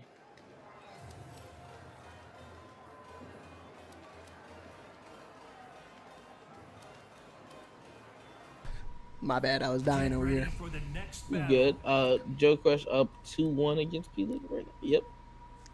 One more game for Joe to win the Grand Finals reset. 2 games and P League wants to take it away from him. Peeling, trying to do the upset of the upsets, man. Wow, nice punish. That is launch punishable. Good call. Goes to the mid. No, interrupt again. Oh man, interrupt again. Yeah, yeah. Whoops. It's bubbling up in my throat, man. Oh my God. What? Oh, he didn't even get on the mic for 10 seconds. Asher, what's the count at? I think we're at 17 now. You're at locked up percentage. You were Oh. Yeah. The Nicki Minaj fans did not like that last joke. You will be sentenced for life in prison with barbs. Oh my goodness. Yeah, Zhao Yu, like I said, Coldfist, Zhao Yu is really annoying to deal with, but then trying to deal with peeling Zhao Yu is a whole nother story. This man is just really, really strong with the character overall. Uh-oh. Every optimal combo known to man, plus every annoying and stupid tactic. Ooh. Forward 4-2? Yeah, into Rage Art. Interesting. I didn't know that you can actually float off of the wall rising 1+2, but he got the side wall splat. Because it was a side wall splat, he's able to jab her off of the wall and keep the combo going. Good situational awareness, because I don't think that's normal. That's definitely he kind of made that up on the fly. I know if I see it on Twitter later, it means it was definitely improvisation. Yeah. Oh Lord, shooting star again. Ooh. Or like leapfrog, like call it morning star, ladies and gentlemen. Ooh. What you want me to do, man? Dang! Finally ducks the low. Uh-oh. Oh, he ducks the throw. Didn't commit to it. Back 1+2. Back to the wall. Dangerous position while running 1+2. No! Oh, he thought it was gonna be a sidewall splat. It didn't connect. Get up. Oh no! Oh, dang, he's dead! God. One That low. brother's gone. All right, here we go. Joe Crush. Oh my body. Paragon's Grand Finals. He needs one more round. Hop it. Peeling was on winner's side. He was looking so strong, but now Joe making the adaptation. Barkets. Breakfast. Bang. Bang. Bang. Ooh, sidesteps the Game Howl 3. Not gonna be able enough to kill though. Still got half his life left. Are we gonna use heat? Back 1+2 maybe? Wow, so smart right there. Just to eat up the rest of the heat. Nice duck. Sidewall, saving lives. Caught you ducking. Like I said, he really likes to commit to the duck. Still, tournament point for the Paragon Grand Finals for Joe. Peeling needs one more round to take us to a final game. Oh my goodness, K-Dash, take away his commentating rights immediately. Lock him up, throw away the key, ladies and gentlemen. Dad jokes are not hidden. Not one Neutral bit. jumping. I see I'm saying it. Did it again. Oh my gosh. Joe. Y'all be jumping in the air. I'm sorry, Joe. getting You that are getting smash. completely snuffed out right there. All right. Are we able to find the wall? Might be a little too far. Yeah, it's a little out of range right there. Not able to find it. Forward 2 going to get punished. Good call. Ducks the throw attempt again. He loves to commit to the duck. It's not going to be enough damage. Pixel, what you going to do? And just like that, Joe Crush wins the Paragon Grand Finals. Resetting the bracket off of Peeling. Let's see if he can make it to the Grand Finals of our tournament next. He's in Winners Finals. Got to go against Hard Tech. So he's got his work cut out for him. He's got to deal with the Asuka. We've seen King Ray kind of be his menace down there in TNS. See if he can deal with that. But hey, look at the, you know what the bright side is? We don't have to deal with any more brackets because that was the last one of the night for everybody else. Now they just got to go through ours. And let's get to it, man. Right now, are we gonna go with the winner side bracket, or are we gonna go and run the last loser side? That's the real question. I think we're gonna wind up going to. I would hope we just do the loser side, so we could just do. We have all the losers matches, so we could just run through losers, and then we could just do winners finals, and then just and everybody would be smooth sailing. I feel it. Sailing takes me away. Oh, we do got Qyon Peeling, and then after them to whoever waiting down losers finals, but after whoever wins between Memphis and the winner of this match. Yeah, you already know. So let's see what the TOs want to do. The little birdie will whisper in my ear what they want to do next. Talk soon. But like I said, that was a breakout tournament, or not breakout. That was Paragons. So now Paragons are done. It's gonna be all breakout from here on out. So hopefully we don't get any more interruptions, no more DQs. Shout out Paragon FGC for their tourney. They always go through, put on a really good tourney. And shout out to Joe Crush for winning Paragon FGC. Shout out to Peeling for getting second place. Yeah, let's see if they can make the run back in grand finals of this tournament. Peeling could definitely do it. Listen. I don't show no bias. I don't need to see that no more. Let's get something different. I need to see my boy Memphis up there, man. Memphis can do it too, man. He's been playing really good.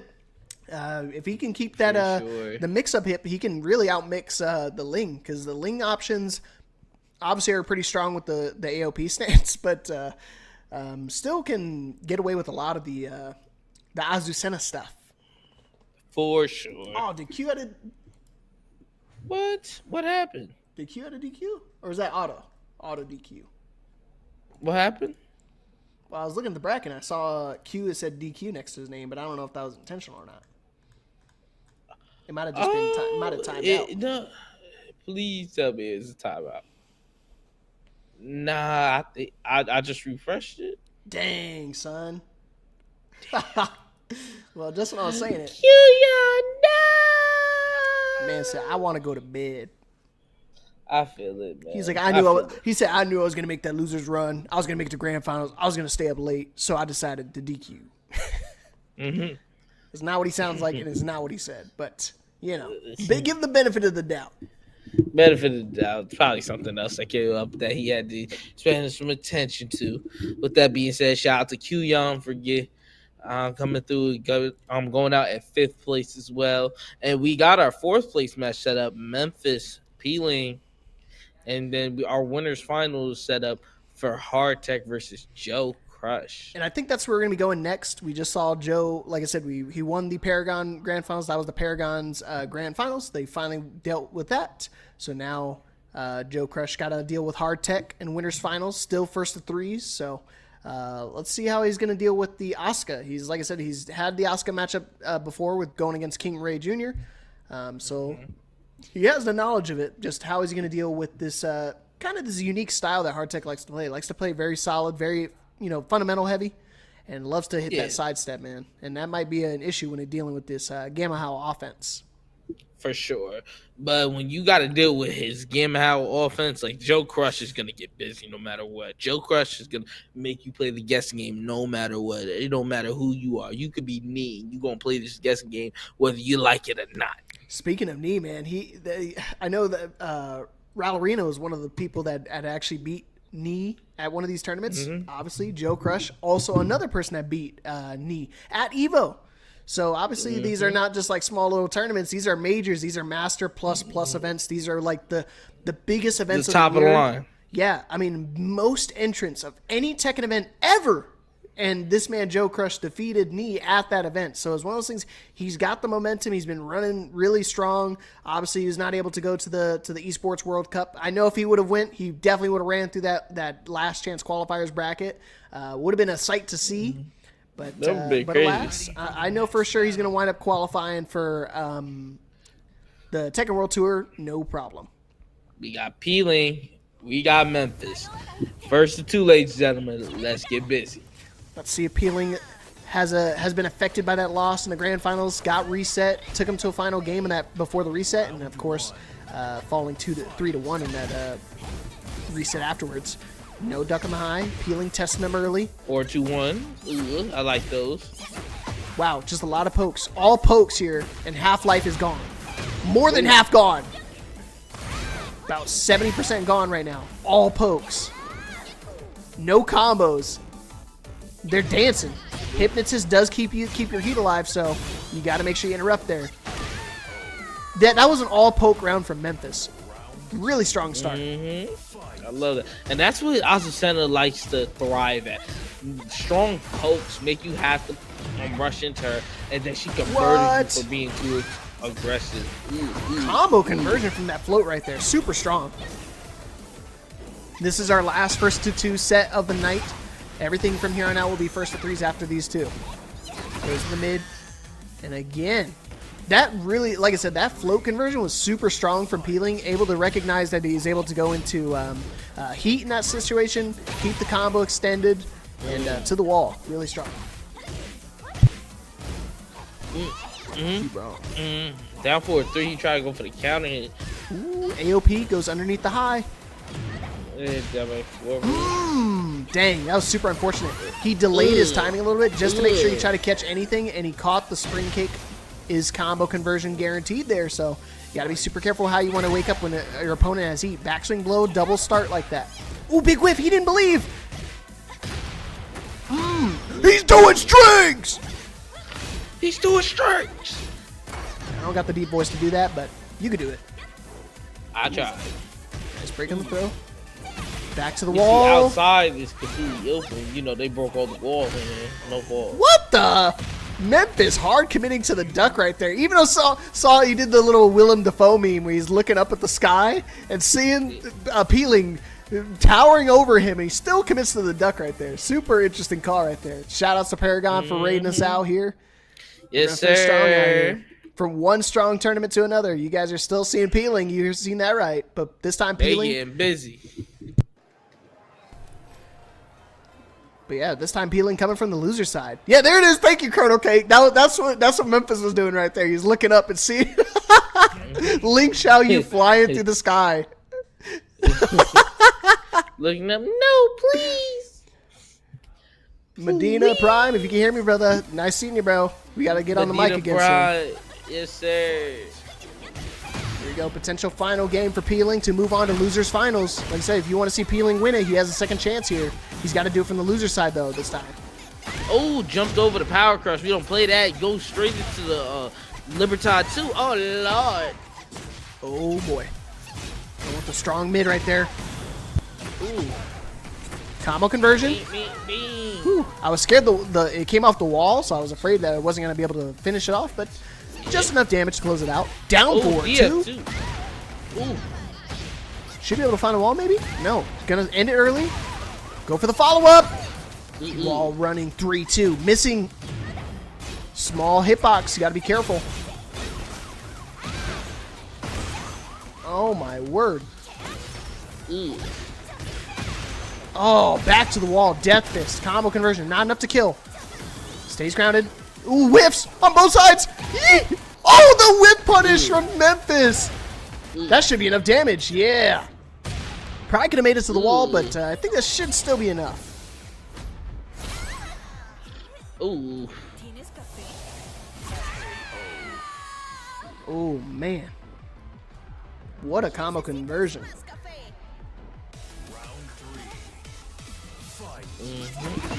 Oh, he tried to do down back 1+2. Yeah, trying to tie it up right here. Trying to look for a one-to-one game right now.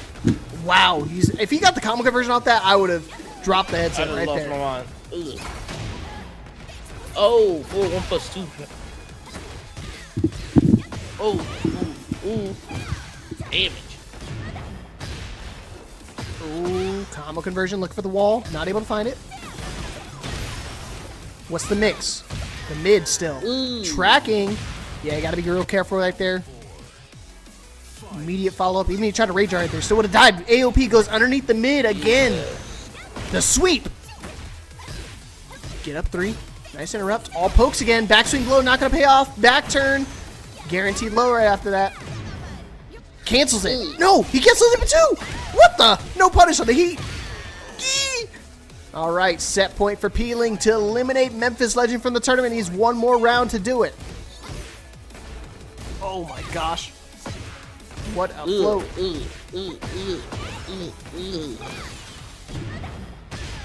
Yeah, Medusa, you thought Peeling was out of it, but he just said, I'm just warming up. Got to get acclimated to this skirt.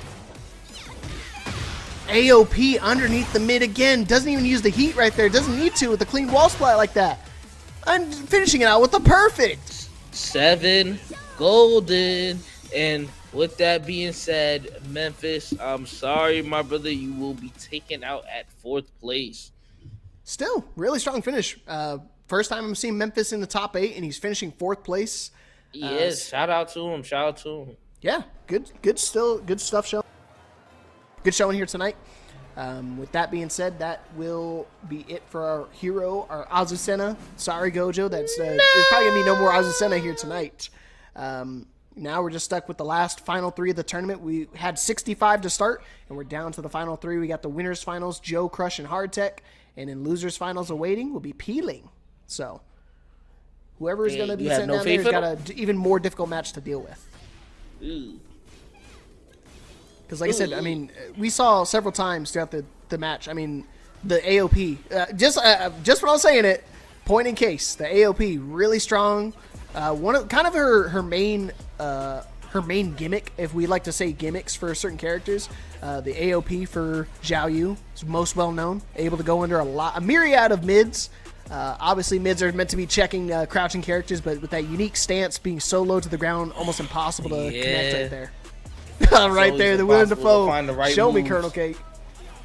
Show me Colonel Cake. It's crazy. Well, Lock him up, y'all. Yeah. But like I said, don't let him near society. Again, Memphis had a 2-round lead. That was a 2-0 lead in round count for that second game, and Peeling able to kind of turn it around and just like really control the tempo. And if you're controlling the tempo on a character like Azucena, you've already won, because it's one of those things. That's her main approach and her main offensive tools. Obviously, that wasn't winners finals. That was losers semis. So that was elimination point for Memphis Legends, out at 4th place, like we said. So, still, great showing. But moving on to winners finals. Joe Crush. Yeah. And Hardtech. I can't wait to see it.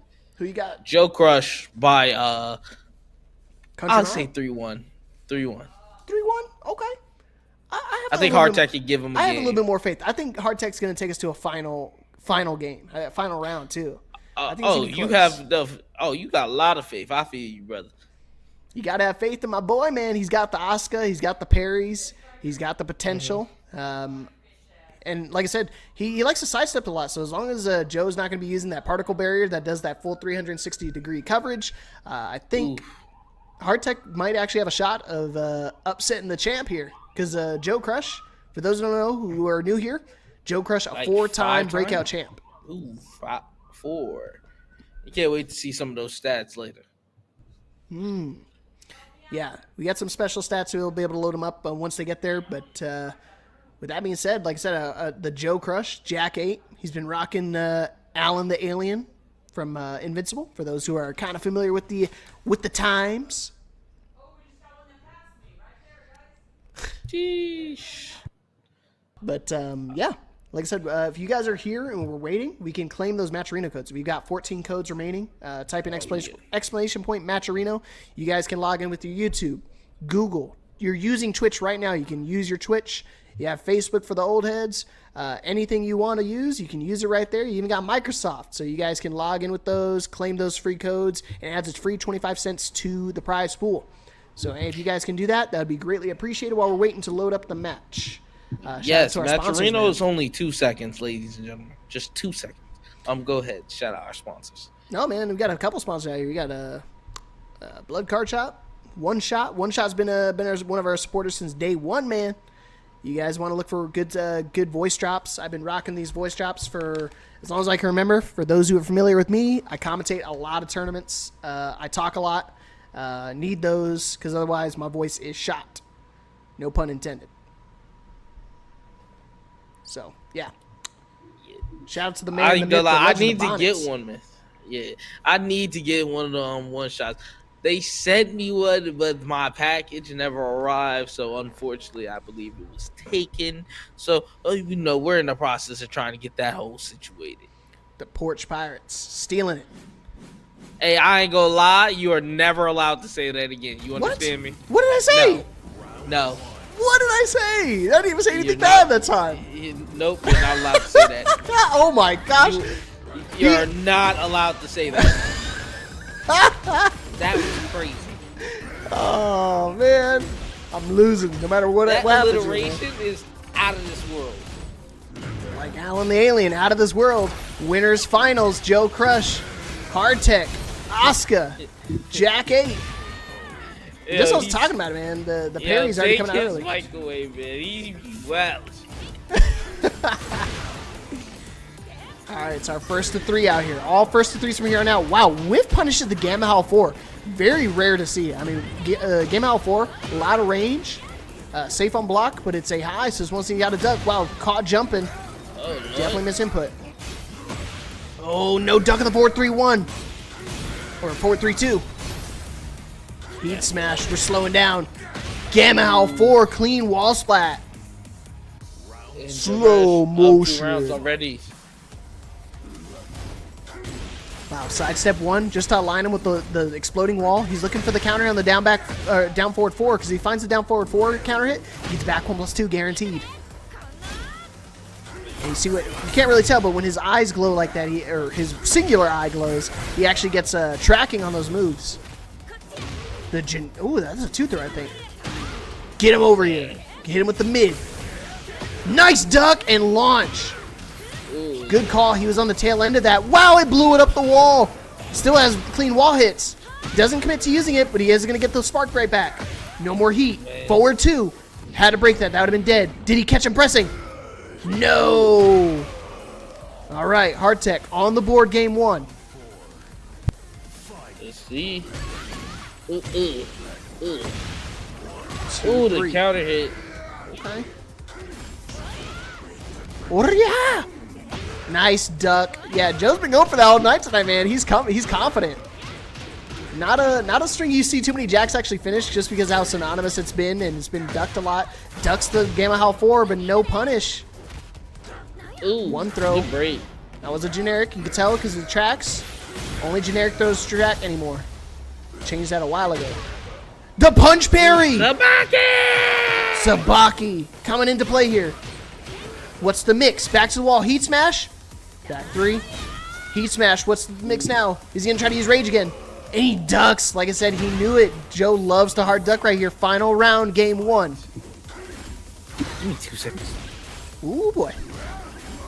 Forward 3 plus 4. What the? Aw, super unfortunate. I think he tried to break the throw, but he actually got the parry. Oh, gosh.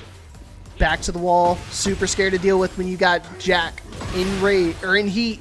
Ducks the forward 2. No, misses the combo. No break on the throw. Side wall splat saves lives. Heat smash. Dang, super unfortunate situation right there for Hardtech. Got the throw. It is a combo launcher, but you have to be really close, really careful how close you are to the wall, just because those side wall splats are devious.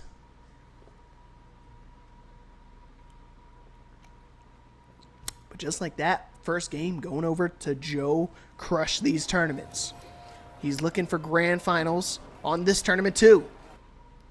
Get ready for the next battle. And if he can win this set, he'll be there as well. Into the stratosphere we go. To the moon!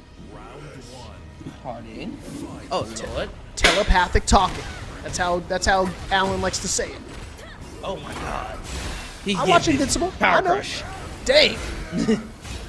Wall running 1 plus 2. Ducks the Gamma Howl 4. No launch, but it's better than nothing. Dang, that trade was not worth it. A pixel and a dream. And he still has heat smash. No more. Still has a pixel. And the jump in full nice crouch low. Yeah, because it's unique. When you jump in like that, you actually go into a crouch state. So you can actually get access to the full crouch low, which is actually safe on block. Dang, what a duck. To the wall. Yes, sir. Easy combo conversion. Down forward 3-2 for the wall carry. Extra damage. Mix up. Mix up. Mix up. Mix. Get up. I dare you. Heat smash. Get up. Oh my goodness. He already up 2 rounds again. The match just started. Back 4-4. Finishing the string. Oh, he tried to Sabaki, but that's going to break the floor. That throw is guaranteed. Damage. Wow, look at that damage. All red. Straight up trippy red right there. No! Ooh, what a punish. Not quick enough. He ducked it. Uh-oh. You got to sidestep that. There you go. Get some life milk. Got to make the comeback. Neutral 2 into full crouch 1. Down back 1. Dude, this guy is crazy. Joe Crush guy is pretty good. He's quick with it. He's very quick with it. I mean, it's like you can't even react to it too, man. You get hit with the high, you immediately, okay, what is he going to do? Because he could finish, he could actually finish that string. He could have did 2-1, which is guaranteed, 2-3, which is guaranteed, but he just does the neutral 2, and then immediately follows up with the full crouch low. So it's one of those things that comes out so fast.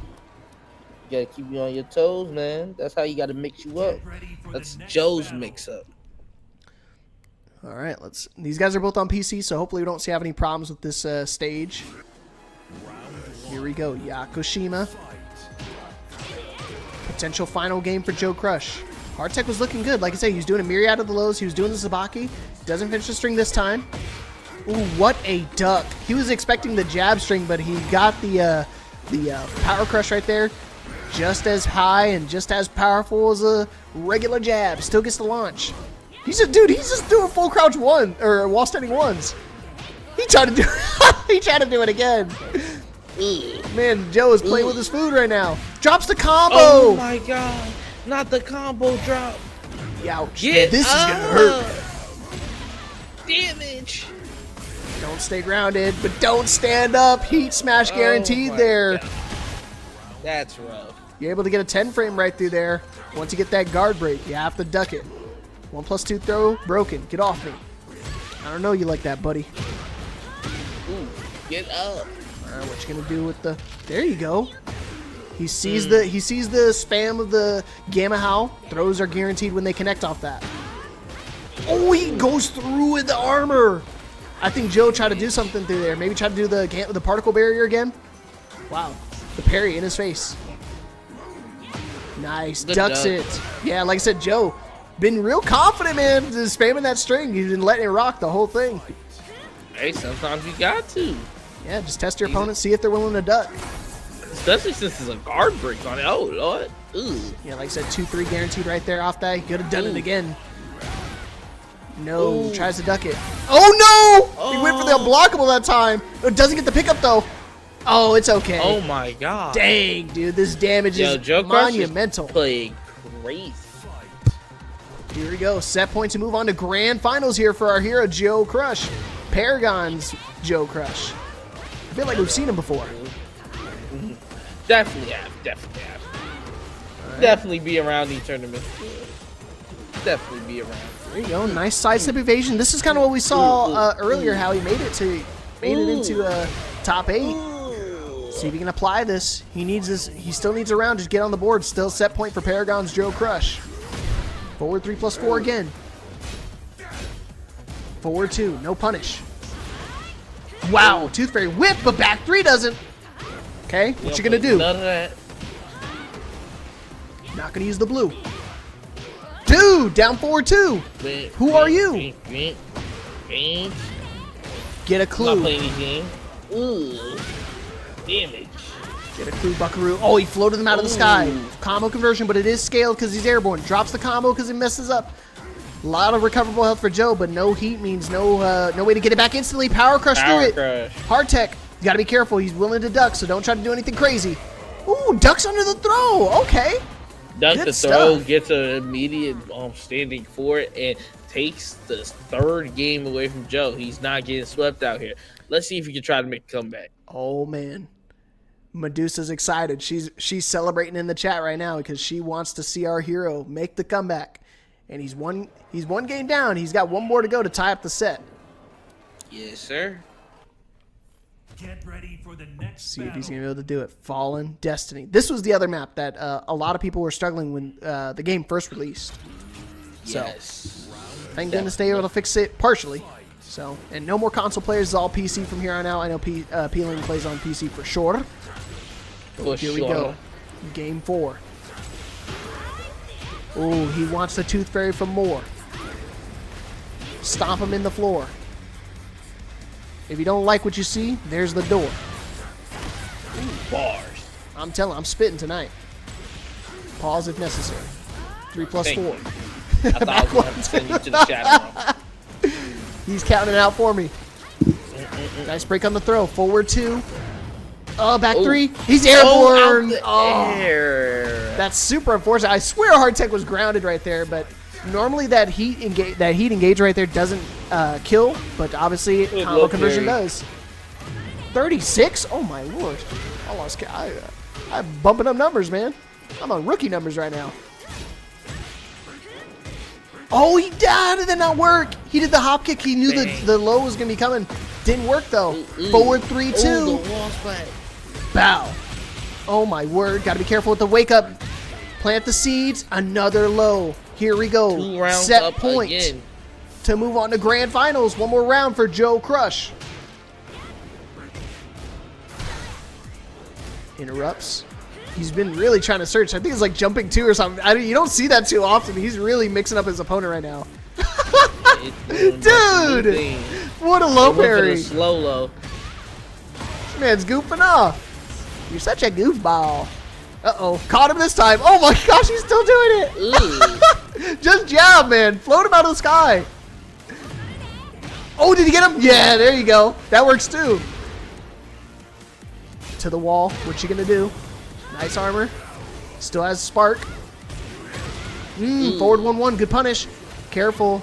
Still set point here for Joe Crush. He just needs this one round, and we're moving on to losers finals. Nice tech on the throw. Can's not paying off. Nice duck on the down back one. Counter hit. Oh my gosh, so risky. Oh, he could have rage arted. He could have rage arted. Why did you rage art? There's 1 second left. And Joe Crush will be taking this set 3-1, and we'll be moving on to grand finals winner's side. Dang, he had it, man. He could have rage art right there, and actually would have worked because he would have survived, and it would have definitely brought the score a lot closer. Definitely. Yeah, you called it, Stacks. You called the 3-1 score line for Joe Crush, moving on to grand finals. It's like I know what I'm talking about, man. It's like I know what I'm talking about. Yeah, you've commentated once or twice. I've been there for it. Yeah, you were there for one of my first ever commentating events with WTI. I know, man. I know. It's been a good amount of time. I'm surprised you even wanted to commentate. I thought he was just kind of going crazy talking about if somebody in chat wanted to commentate. Lo and behold, you got up there, you walled out. I said, put me on the mic, just like Joe Crush right now. He said, put me on the stage and I'll make a splash. That's what I'm telling you. If you want to look at a really strong North American player, I know people like to talk about Anakin a lot when it comes to the Jack, but Joe Crush has really made a name for himself over the past few months. I mean, just looking super dominant, just recently winning the Cuddle Cup. Phenomenal performance out there in Texas, and he's been a nuisance for a lot of these Texas tournaments. He's been winning a lot of them. I mean, really the only person that could really put a candlelight to him is people like, people we've seen before, like Azim and Shinblade. So Joe Crush just really tearing up the online scene, making splashes all over the country. And when he likes to travel, man, he's always finishing up top, man. So good stuff for him. Moving on to grand finals. Hardtech still not out of it. Going down to losers finals. Got to deal with one annoyance to the other. Now dealing with the P-Ling. P-Ling. Hardtech. It's going to be a little bit of a rough match here, but they right here ready to get right into it. Let's get busy. And if you guys were here earlier, Hardtech was the one that sent P-Ling down to losers in the first place. It was the top 8 qualifier. P-Ling trying to get the revenge. You heard it here. Don't hold back. Losers finals, breakout series, week 14. For that, Crazy will be happy. I said the title. Perfect. Hey. To the wall. Hey. Yes, sir. Oria! No, low wall splat. Not able to get the punish, though. Oh, my goodness. Ow. Damage. Play the guest. Careful, Asuka. Oh. Goes with the low. Yeah, like I said, I talk about it again and again. When you're dealing with the hypnotist stance, it's almost impossible to try to duck. So, especially when your back's to the wall, you don't want to duck the hypnotist too. It does actually wall splat. So, and Peeling got to be a little bit careful here. Asuka's heat smash actually does do a super hard floor splat. So it actually does break it through even without the purple glow. Because typically when you see this floor, it only breaks if you see that purple hue. But here we go, just what I'm talking about. I feel like it's going to come into fruition. Oh, he sidesteps it. Ooh! Wall running 3 over the get up low.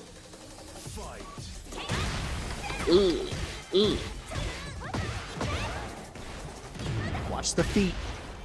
We're dancing. Oh my gosh, myriad of lows. Tries to interrupt. Oh! Super unfortunate right there. He tried to interrupt right there, but got caught out in the middle of that heat smash, and that's going to be all death all day. But now you see that purple glow means it's ready to blow. All right, never mind. No more purple. It's all floor breaks from here on out. One more hard floor splat will break it. This only needs one because it's made of glass. Trying to look for the heat smash. I got my own there throws. It is. Pow! Damn itch. Oh, carrere. Dunk on him. Still got blue stuff. Does finish the string. Nice sidestep. No, didn't believe. Why did he cancel it? Oh, he had it. No, Hardtech, don't do this to me. I don't think he's gonna try to use rage here, is he? He's gonna go to heat. No. Beat him down till he doo-doo. Wow, I'm sorry. Hardtech, you win a round. Man, he had it right there. He didn't believe. He could have just done forward 2. He could have done down 1+2. Pardon? Yeah, I was gonna say I think he won a round, but I thought I seen no rounds when it was going back out. Pardon me. He got too excited, man. But like I said, that round 100% should have gone to Hardtech. I don't know. He did the like the quarter circle forward something. I don't know if he canceled it or he didn't think it was gonna hit because he sidestepped the heat activation. And he could have done anything right there to launch him. And with the amount of health that Peeling had in that situation, that would have been an easy combo conversion for the kill. And now, first game going over to Peeling then. There you go. See, he's sidestepping a lot, but he's not believing in his sidesteps. He's got that down forward 2. I wish he did that before. Punch parry. Imagine parrying Oscar. The irony. Mm-hmm. For those who don't know, that's kind of what she's known for. She has the punch Sabaki, she has the parry that we all like to swing into. Wall running 3 gonna get floated out to the wall. And you gotta be careful. Zhao Yu does have that unblockable setup, so you have to stay grounded for it. If you try to get up or tech roll or anything, it does catch you. Nice duck. Ooh. Yeah. Parry. You gotta be careful with your retaliating move right there. She does have a parry option that she can do from that back turn stance. Obviously, you just saw it. Big whiff punish. There you go. Back 3. Hardtech. Start believing. You gotta believe in yourself. Get to the wall. Down 1+2. Gonna get jumped over. Hypnotist. Low. Get off me. What a duck. Back turn throw mix. 50-50 guess. You gotta just guess it. Uh-oh. Hypnotist. Yeah, if you try to duck right there, that would have wall spot. That would have been GG's for that round. So it would have been good round. Shake my hand. I just imagine Joe Crusher be like, yep, wall spot. Easy combo conversion. Shake my hand. GG's. Ducks again. No, he did it again. Ugh. Ah. Low. Yeah, when you duck that low, you gotta do like a hop kick or something just to kind of can't parry the airborne moves. Finishing the string. What the? -12, man. Do a mid. Low parry from Peeling. Ah! Ooh, what a parry. Oh my gosh, Can floated her out of the air. These parries are insane. What is going on? There's a lot of flipping happening right now, man. I lost track of whose side someone was on now. Uh-oh, he smashed. What's he gonna do? The mid? Of course he's gonna do the mid. Back to the wall. Now you can say it, Stacks. That's a no-round round. Beat him down till he doodle brown. Cause you ain't win a fucking round. Oh, man. Now we gotta be cracking up. Man, I'm cracking up. Shout out to P-League. He's coming through putting on the clinic. Let's see if Hardtech can put a stop to this. All right, Hardtech. Last potential opportunity right here. If he doesn't try to start winning these games right here, it's going to be a quick 3-0 for Peeling. And he's going to be moving on to Grand Finals to get the run back from Paragon's Grand Finals. And our Grand Finals. But this time the roles are going to be flipped. Joe is on winner's side, so see if Hardtech can make the upset happen. Dang, what a whip punish right there. Peeling on fire. To the wall. What the? Yeah, Colonel Cake, that's what it looked like the whole match, that last one. Oh my god. Oh, he smashed whiff. There you go. That's rough. I'm surprised his side switched off the wall there. Ooh. That's a good wall splat. That's going to be a lot of damage. That's another thing. I just realized we haven't seen Hardtech do any of the unblockable setups. Because, of course, this is another character that actually does have a pretty common unblockable setup.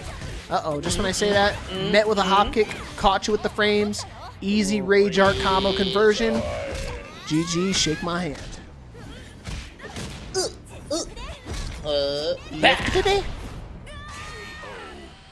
AOP.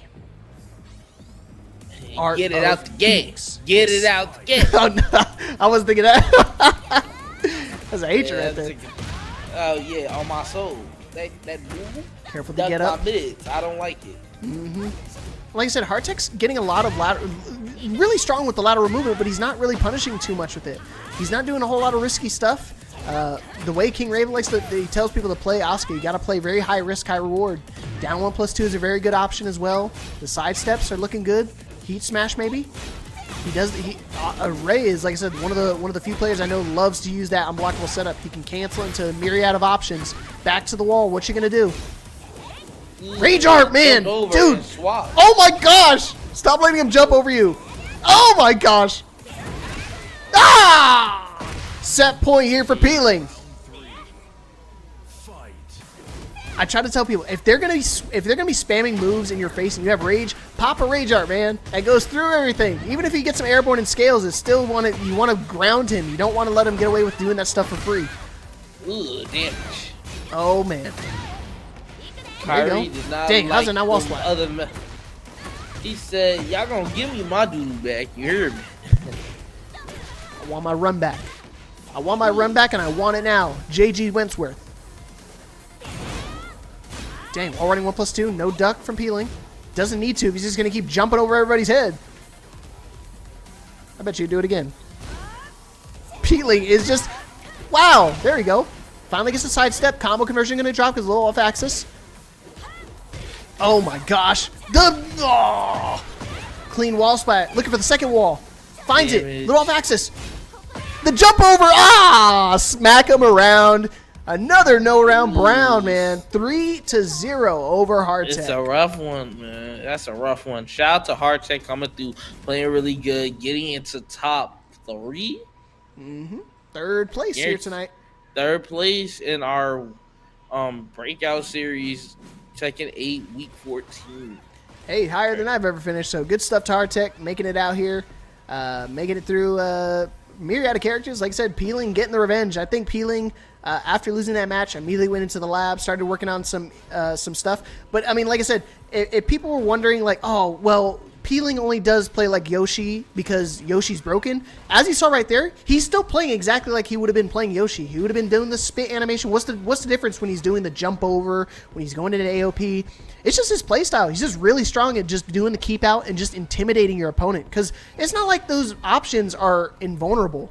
So it's one of those things, like I said, you just have to be cautious with how you want to play against Peeling, because he's a very slippery player.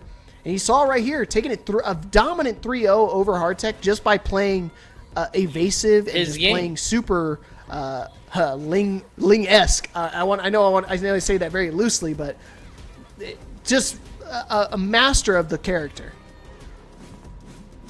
You might have to just go ahead and tell him it's only one Peeling, and that's Peeling on this Xiao Yu, man. I can't believe how well he's been doing. I'm surprised he didn't switch to Yoshi, because I know you was talking about he was on his little Xiao Yu arc, and I'm thinking probably switch to Yoshi, trying to deal with Joe Crush. But after what I'm seeing, there's no point in trying to switch to Yoshi. All right, no more playing around. But I'm excited. You know, I'm not excited for though. If they bring Lei Wulong back, this man Peeling is gonna be a menace.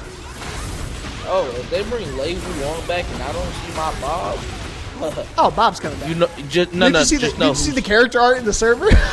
Hey, listen, we don't talk about that. But let me tell you something. I don't see Bob back. I'm gonna be the one. Let that sit there. But just like that, I mean, I didn't even get to tell us, we're here in grand finals. Joe Crush, Paragon's Joe Crush with the Jack 8, Peeling back on the Ling Xiao Yu, coming from loser side. There you go, starting to interrupt, starting to do some Peeling things. Let's see if Peeling can try to reset this bracket, get the revenge from Paragon tournament earlier.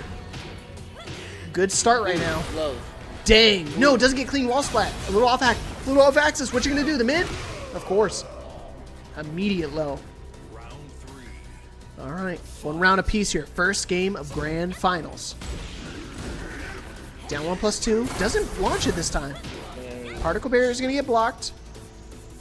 It's only like -6, so it's not that bad. 1-1. Caught you ducking. Hit you with the forward 2. Big whiff punish on the sidestep on the wall. Warning 1+2. Very linear option. You could sidestep left almost every single time. What's the mix? Yes, sir. Ooh, he tried to AOP underneath it. Not able to find it. Uh-oh. Trades again! Dude, that is crazy. Joe's traded with that like 18 times. Waning Moon. Granted, no combo drop. Yeah, just going to go to Rage Art. Keep the combo simple. Good call from right there. And he tried to go for an armor. I don't know if he tried to go for his is Gamma Howl, but obviously guaranteed throw, guaranteed combo, guaranteed death. Ugh. DED. Up 2 rounds. Up 1 round. Oh, 2 rounds to 1. Let's see if he can try to take this first game. Down 4-2. Floats him out of the sky. Not able to get the float conversion. The evasion from Ling. Oh, could have got a lot bigger punish. The down 4-2-1. You have to kind of get that read on that. So he thought he had that for sure. Caught him with the counter hit, but he tried to sidestep right there. Too close to the wall. Heat smash. Hypnotist. What you gonna do? Go with the mid. Peeling. Oh my gosh. AOP goes underneath. Oh my gosh. A lot of whiffing going on right now. No. Particle barrier. Wall running 1+2. AOP not going to pay off this time. Looking for the whiff. Heat smash. Going to get spent. Nice duck, no launch. I think he didn't mean to get that. Low parry. Oh my god. Not enough to kill. Oh, he got him with the mid. I was about to say, why wouldn't he just jab, rage art, kill him? I think it might have been a brain fry. I don't think they realized they were going to be... I will say this. I will admit it. There's sometimes I try to go for my down forward 2 or my down forward 1s, and I just get a low parry. And sometimes I don't expect it, so I start just mashing my stuff. And when I realize I already got my my low parry, I've already committed to a move. So it might have been one of those instances, but like I said, these guys are way better than I ever could be. So I don't want to discredit them. Sometimes just spur of the moment. This man Banana Man has been here since the Paragon tournament. Banana Man is dedicated fan out here. A fan. He loves my boy Joe. He wants to see a 5-time champ. Yeah. Freaky. He a Tekken player now. All right, Banana Man. Let's see if your boy can do it. But right now he needs your help. He needs your energy. Joe Crush down 1-0 here in Grand Finals. Peeling still on loser side. So like I said, he's got to try to reset the bracket. That mid's been really strong for Peeling. He's been having a really good time with that. Ooh, tricky. Oh, we going for the launcher, buddy. Just while Rising 1, just do it. Watch out, Alpacas. You're about to get sent to the UFO. Ooh, oh man, I wonder if there's cousins from Allen. Dang, back 1+2. Blue Spark. Uh-oh, watch the jumps. Oh boy. Mixing up, Pixel on the Dream. What you gonna do? Ooh, he committed with that low. Good try from right there, but Joe, excellent defense. Not gonna let you get away with that. While Rising 1 again, just do it. 1. We're gonna go downstairs. Now we're gonna mix it up in the Gamma Howl. 360. Oh man. Yeah, that setup hits me all the time too. You gotta be careful. When he's in back turn like that, the particle barrier reaches 360 degrees. Wow. Literally nothing you can do right there. That is super unfortunate. When he does the full crouch 1-1 like that, he can either do another 1 and go for the mid right afterwards. It's unsafe, but if you don't want to swing into it, so you have to block it. You have to hold back. Good defense for Peeling. See that right there? That is launch punishable. -14. Good call from Peeling. Drops the combo. Wall Rising 1. We've seen that before. You should be able to find the wall here. Back 1+2. Yes, sir. I'll play a little Jack. I know how to play it. Damn. But not as good as this guy, though. 3 rounds straight over. Peeling. Tying it up 1 game apiece.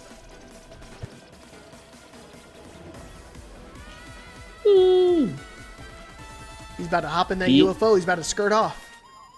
You said Peeling making it 1 game piece or Joe? Joe bringing us up 1 apiece. There we go. My bad. You good? You good? It is midnight out here. It's 12:34 Eastern. Man, so appreciate you guys sticking it out here with us. It is late, but these two are boxing for sure. And while they're waiting for load up, you still got a few more codes in Match Arena. We only got 9 more codes. If you guys want to claim those up, please do. Might be able to sprinkle a little bit something into the pot. So if you guys want to as well, you could also do it. Exclamation point Match Arena. You guys can add to the prize pool. All the proceeds will go directly to the players here you're seeing, either my man Joe Crush or the one and only Peeling. Show some love to these players for coming through and putting on an excellent tournament for both us over here at Breakout and for those over there coming from Paragon. All right, Joe. I think Peeling's still looking for his first win. Or has Peeling won before? I think Peeling's won once. Round one. If only we had a stat line or a website for this. Oh, we do. I'll tell you about it later. Sidestep 1. So nice he did it twice. Oh my goodness. Oh, he didn't do 3+4. He did it that time. Oh, he back turned it. Oh my god. Oh my gosh. Crazy. Oh, he interrupts. Uh-oh. The clip is going to get ruined. The full charge Hypnotist 2. AOP. AOP is cool to me. Oh, back 1+2. Combo conversion, you're dead. Streak dead. Could have done the Don't even gotta unblockable think setup about too. it. That would have killed as well. Yeah. Didn't matter. He was dead to everything. Mm-hmm. Good punish. Shoulder. Some remnants of the Feng Wei. Yeah, Peeling's been playing a lot of different characters. Got to meet him in ranked when he was playing the Feng Wei. Destroyed me with that as well. So, super annoying. He's really good with so many characters. I want no smoke with that. Uh-oh, sidestep. Feng Wei Yeah, you gotta be related? careful right there. You heat activation like that. You try to do it raw in the middle of the stage. Oh, we tried to do double forward 2. A little bit hard of an input. You gotta cancel. Ooh! Ouch. You're dead. Just DED. shot him with his hand.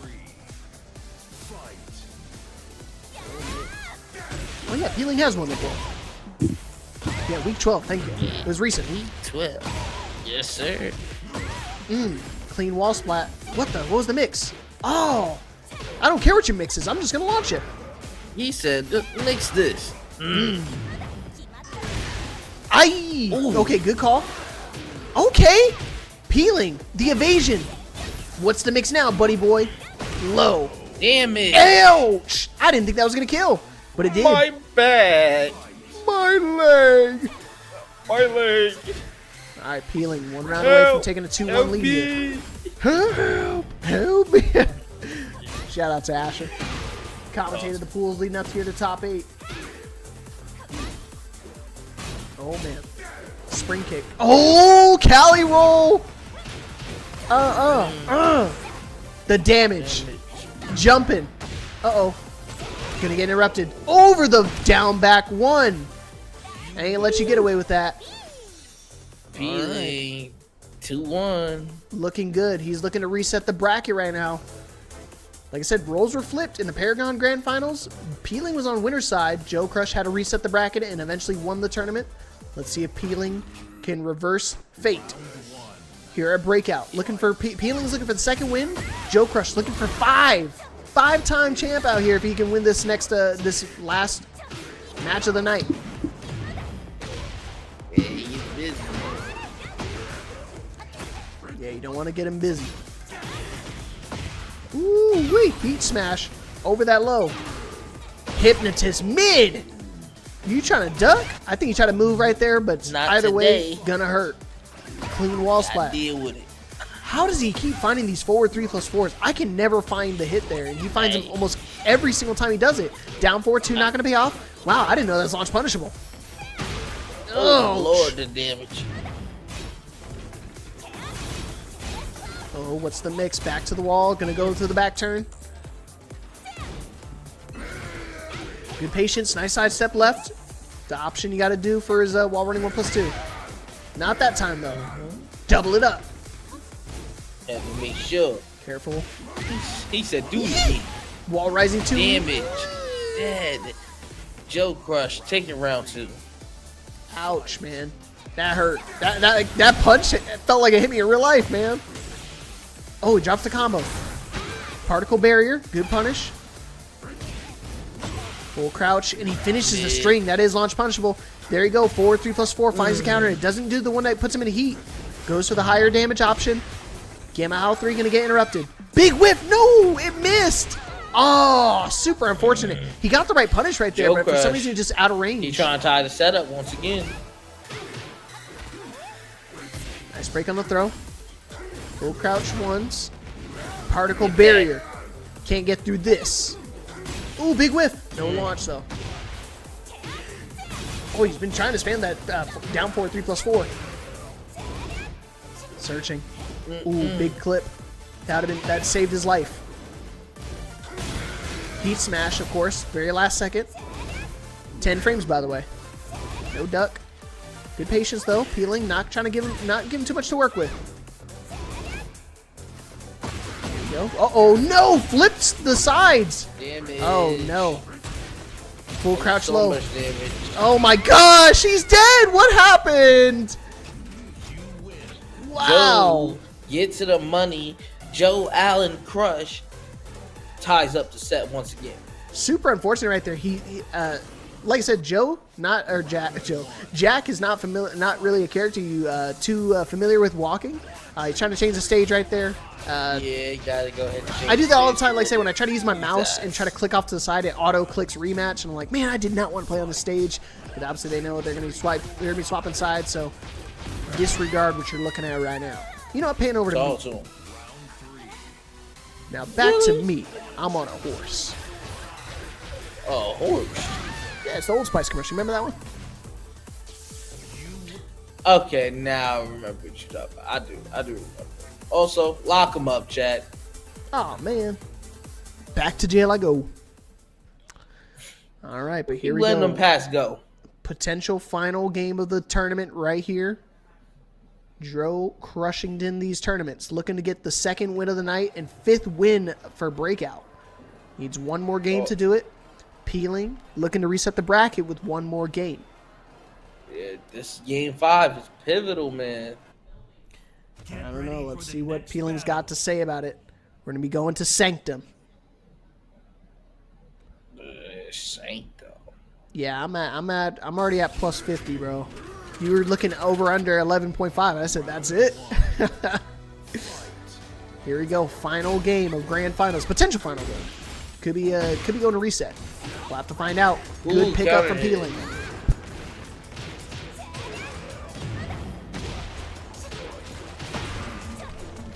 Big damage. What you gonna do?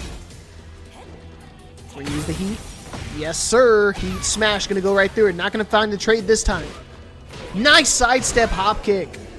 Peeling, strong start. First round here, final game of grand finals. Let's get it. Ooh, What a caught the duck. low this time.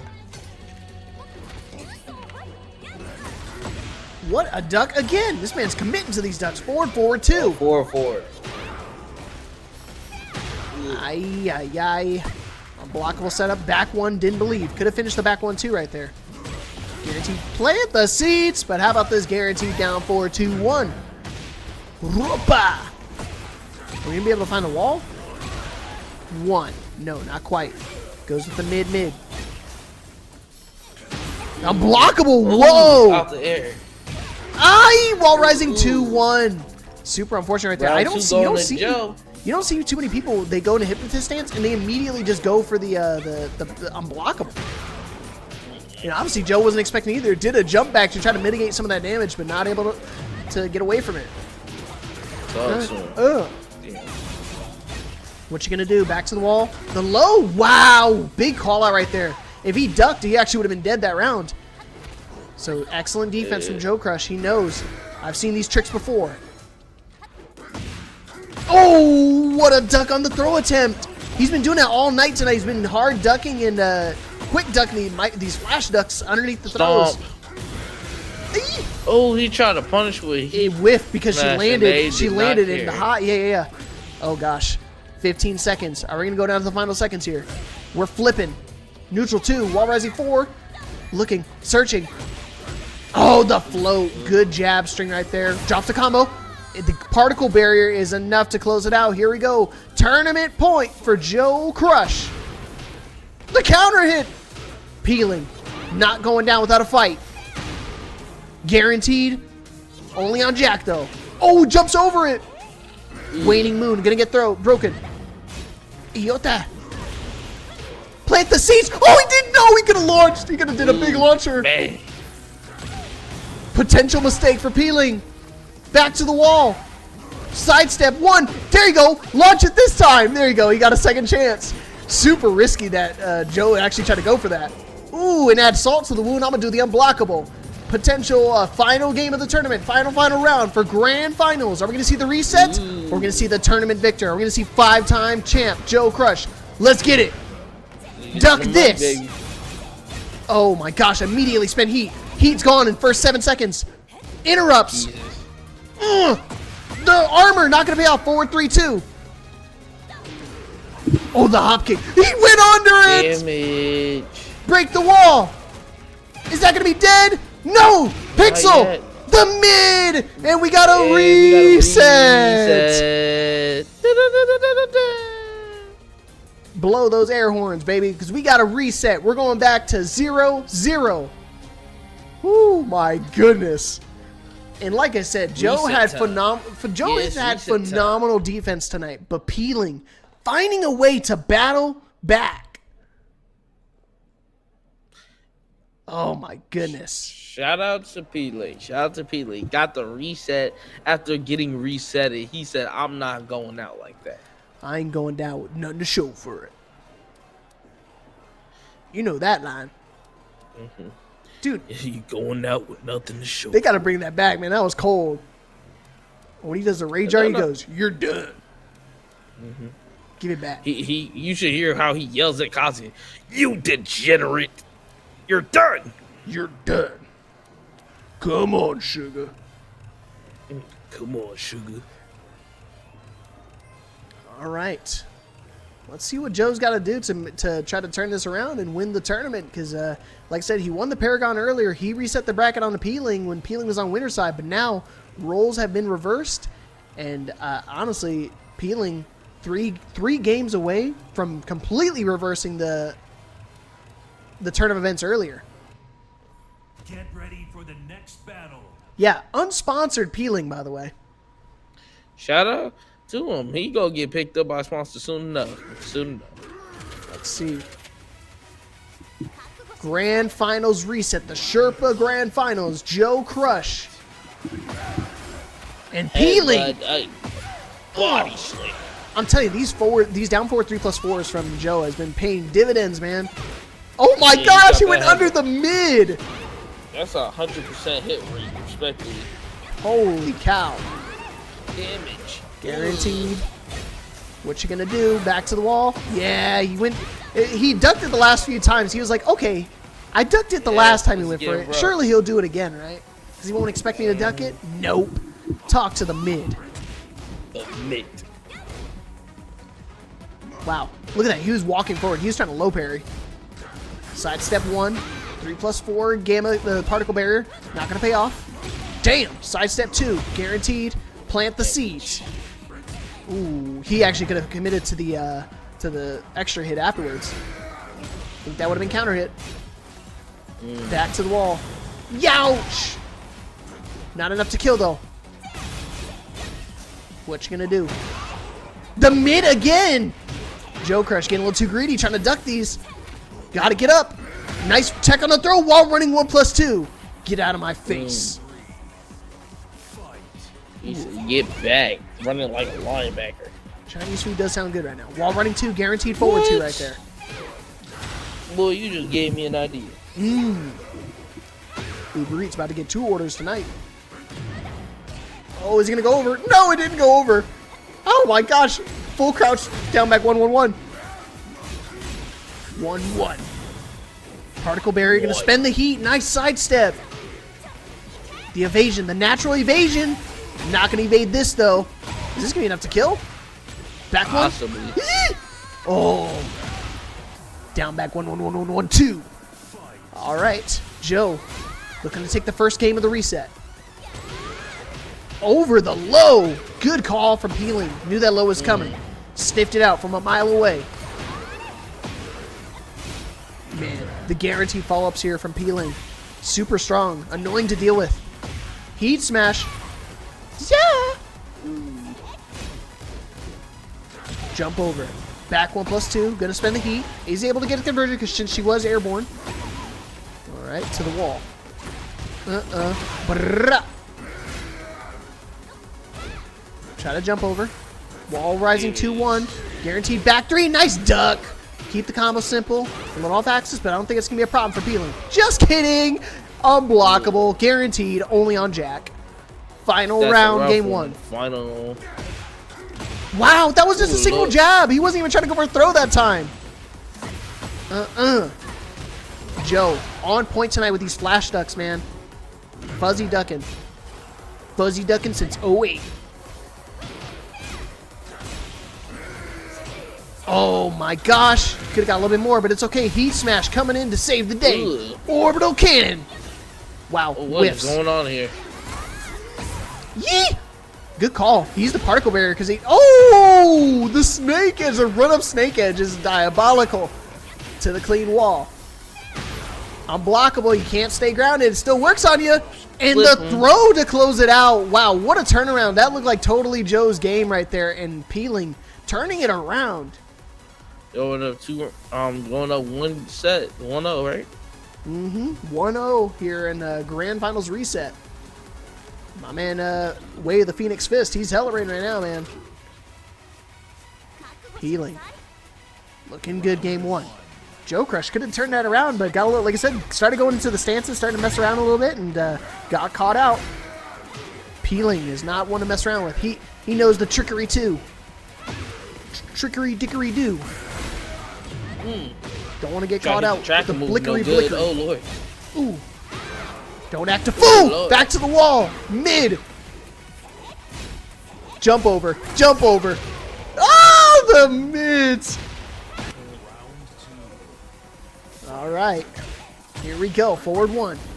Down back 1-1-1 string. Caught him with the wall rising one! Wow! Again.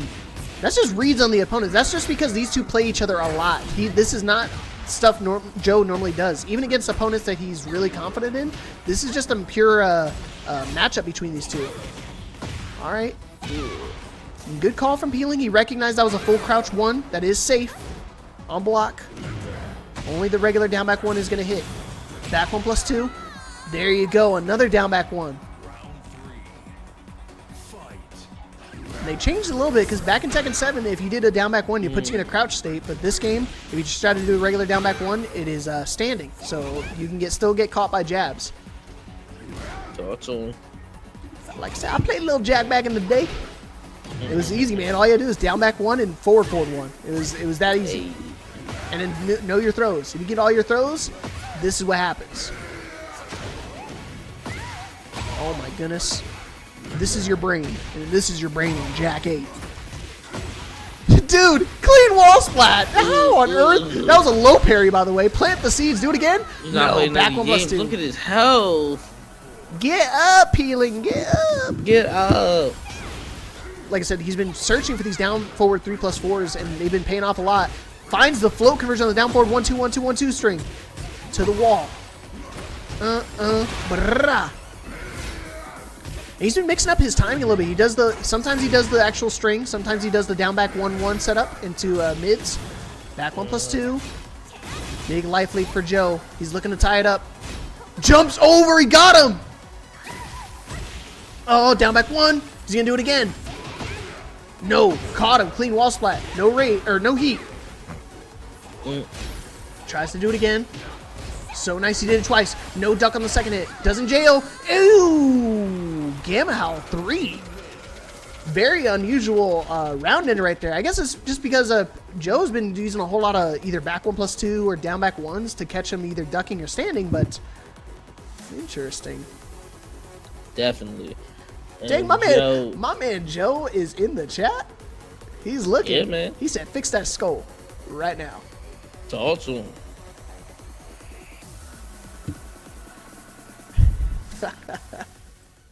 Up 2-1. And Peeling's here too. What up, Peeling? Peeling looking like, what you doing over here? Is it 2-1? No, we didn't miss a game on stream. It's isn't it 2-1? 2-1. Yeah, it should be 2-1. I'm pretty sure. I was paying attention, Joe. I got you. You're good, man. Focus on your game, King. Yeah, we need to check. Yeah, it's 2-1. It is 2-1, brother. No, I was watching. You're good, Joe. They just didn't update the actual score on screen, but we're still keeping up. Me and Stacks are locked in. Yeah, don't worry, brother. We got you. But Joe needs one more game here so he can lock out the tournament and be our 5-time champ. Uh-oh, Peeling is sprinting. Double checking. No, I don't think we missed a game. I think Peeling's double checking right now. But no, we did not miss a game. We seen every game of the set. Remember, Peeling won the first one when we went over to the Cave Enlightenment, or whatever the new cave stage is. Then we just seen Joe win back to back. Yeah.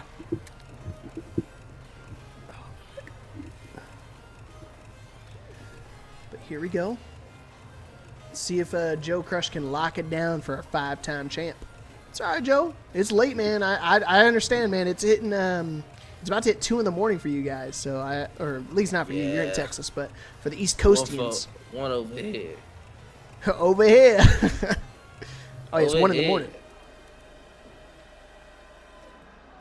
But again, appreciate you guys sticking around while we're waiting for them to load up. You guys can claim those last codes. We're at 7 codes left of the Matcherino. Exclamation point Matcherino. Claim those codes. You can use your Twitch. Real easy.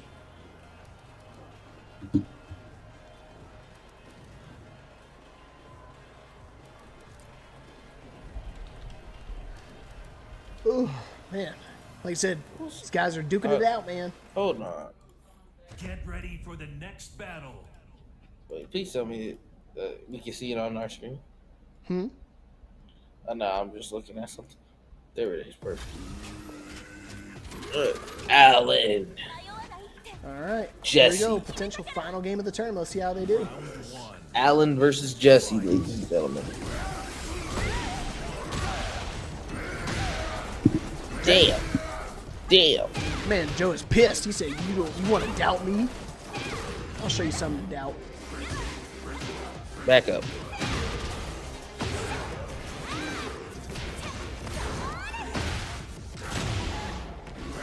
Back up. Oh, it is 1-1. 2-1. Okay. No, it's 2-1. We just. Yeah, I just double scrubbed through the Bob too. It was close because Joe had a 2-round lead, and I guess he must have thought he'd close it out. Ooh, boy.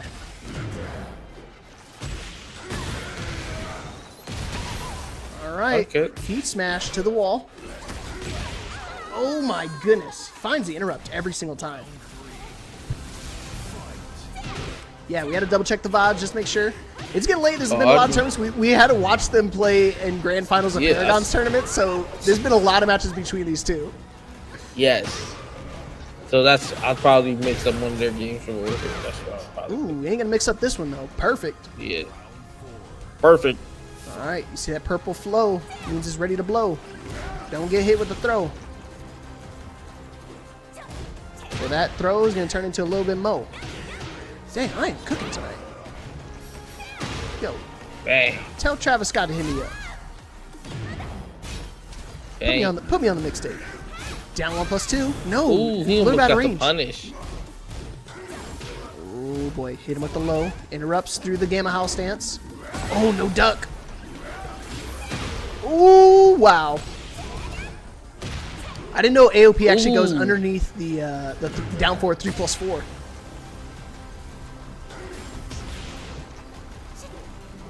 What's the approach? Got to be careful. The floor still can blow up right now. Gamma Howl finds the particle barrier. No duck on the forward 3-2.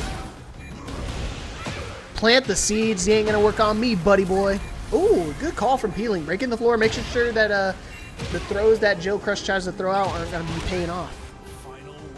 Okay. Final round. This. All right, let's see. The body slam into the floor break. That's kind of the throws that Peeling was trying to avoid. But obviously with the down forward 3+4, you get a guaranteed crouch throw. He could do that throw that breaks the floor, or he could do the one that puts him in heat. So he's got a couple options right there. Obviously he wants to go for the more damaging option that also breaks the floor. Interrupt. Forward 2, not going to pay off. No punish though from Peeling. I think he's trying to focus on trying to spend the rest of that heat. Just regular 2 and the down forward 2 with punish. Heat. This is gonna hurt. Full crouch. See, that's the mix-up right there. If you try to go for the full crouch mix right there, tough. you can just jump over, and yeah. The rematch. 2-1 here. Hopefully, Joe, don't leave yet, man. Got one more to go. We had to double check the VODs. You're thinking of the Paragon match. Nah, we got one more. Oh my god, we got one more to go, Joe. If you want to win, and it's 2 more to go. If Peeling wants to win, but Peeling not going to give up yet because this was the same position that Peeling was in earlier. Get ready for the next battle. Let's find out if Peeling can turn fate. Our ball. It's my ball. Excuse me. My bad. Lock him I up. thought about it after I said it when you said it. No. Yeah, you're going back to jail, buddy. Oh my goodness. You're not getting back. You're not getting away with this one. All right, but let's see how we're going to deal with this potential final game here for the tournament. Joe Crush looking to get to be 5-time champ out here for Breakout Esports. He just ducked the standard 4 again. Yeah. Ah, Lord. AOP is one hell of a move. One hell of a stance. No, he floated him out. Look, he's airborne. Do it again. Careful. Yeah, he goes to the low option right there. Would have answered even if he tries to. Oh, he floated him. No, too far away. You actually do. If somebody gets hit by that little windmill punches, it does guarantee pickup there. No punish on DF2. Joe's Oh my gosh. So AOP is so done. That reminded me of like a little Daigo moment because normally those punches would hit, but because he did like the low hit animation that you could do from AOP, it dodges that. That needs a clip for sure. That's some like Evo moment 36. Oh, not gonna be enough. Back 1+2. Nice duck. Not gonna get away with any more down back ones, buddy boy. Hit him with the mid. Yeah, good call. Oh man, I was gonna say, yeah, you can't rage art through there because you weren't have enough health. We're gonna die. Lava flow. Here we go. Jeez. Next floor splat's gonna get a lower combo extension. Watch the down 4 3+4 from Joe. He loves to use that to try to get that little guaranteed crouch throw. Duh. Peeling, trying to tie it up. Oh, did he get him? No, he's airborne. Oh no. Oh, he drops the combo. Joe with a Z combo? That's rare. We rarely see Joe drop any of these combos out here. Forward 3, spinning the heat. Oh no, this is gonna be a lot of damage. Granted, no drop again. We're gonna break the floor. Oh my goodness. Damage. Not enough damage here. Full. Oh my god. The full crouch down back 1-1-1 string. Coming back to haunt Peeling again. He ducked it the first time, but not gonna let you get away with it. Gamma Al 4. Plant the seeds. Side step 2. Forward 2. Yeah, you can't duck that one. It is safer in heat like that. Nice, good duck. Didn't want to do anything crazy. And just like that, here we go. Tournament point for Joe Crush. Oh! And he reset the ground with that. No, back to regular flow. We're good. Oh, he didn't do the ground? Ooh, the hop kick over the low. I think that's what Peeling's starting to make the adjustments. He's starting to make some approaches with airborne moves like that. Ooh, just to get over the down back ones.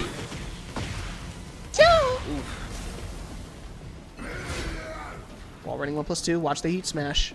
Back 1+2 is also, yeah, there it is. Forward 2. Luckily it wasn't counter hit. Still tournament point, like I said, for Joe. He could potentially close it out with one launch here. Ugh. Dude, that's so scary to deal with. Those jump backs. Ooh. Goes under it. No launch, though. Oh! Ooh. Side step 2. Careful. Tries to do a flip over.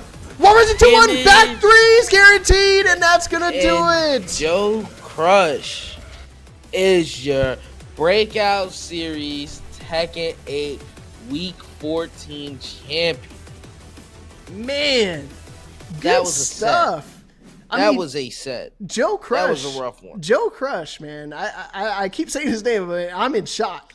He won both tournaments today. He won the Breakout Series tournament, and he won the Paragon Ladder tournament. I mean, the amount of Tekken you have to grind through there just to make top 8 is already hard enough. But then to not only do that, but run the bracket and actually win the tournament. He made his run through losers finals and reset the bracket in Paragon. Here he was on winners final side, being able to kind of close it out here. Again, can't speak enough of this man. If you're looking for somebody to learn from, That's your man. This dude is phenomenal when it comes to not only Jack, but just in general Tekken. He just knows how to play. Sidesteps are a little bit more difficult for characters like Jack, but doesn't need it. I mean, completely void of a key aspect of the game and still dominates at the highest of levels. Because Peeling is a phenomenal competitor himself, and to not only reset the bracket, but then win both tournaments against somebody at the caliber of Peeling, very, very difficult to do. It's very underrated, in my opinion. Yeah, definitely one of the more difficult tasks to ever do, man. Shout out to Peeling, but Joe Crush, man, you gotta sit there and realize this man get to the money by any means necessary. He gonna fight until he can't fight anymore. That's why he's always in these brackets, placing very high. He's constantly adding to his repertoire, and he's just constantly becoming a better player as each day goes by. So shout out to our champion, Joe Crush, man. Yeah, and like I said, Peeling able to reset the bracket and take us to almost potentially a final game situation. But again, the adaptation from Joe is crazy. That, like I said, the Ling Xiaoyu has the guaranteed armor. Guaranteed guard break. We saw that a few times during the first set, but not so much towards the end.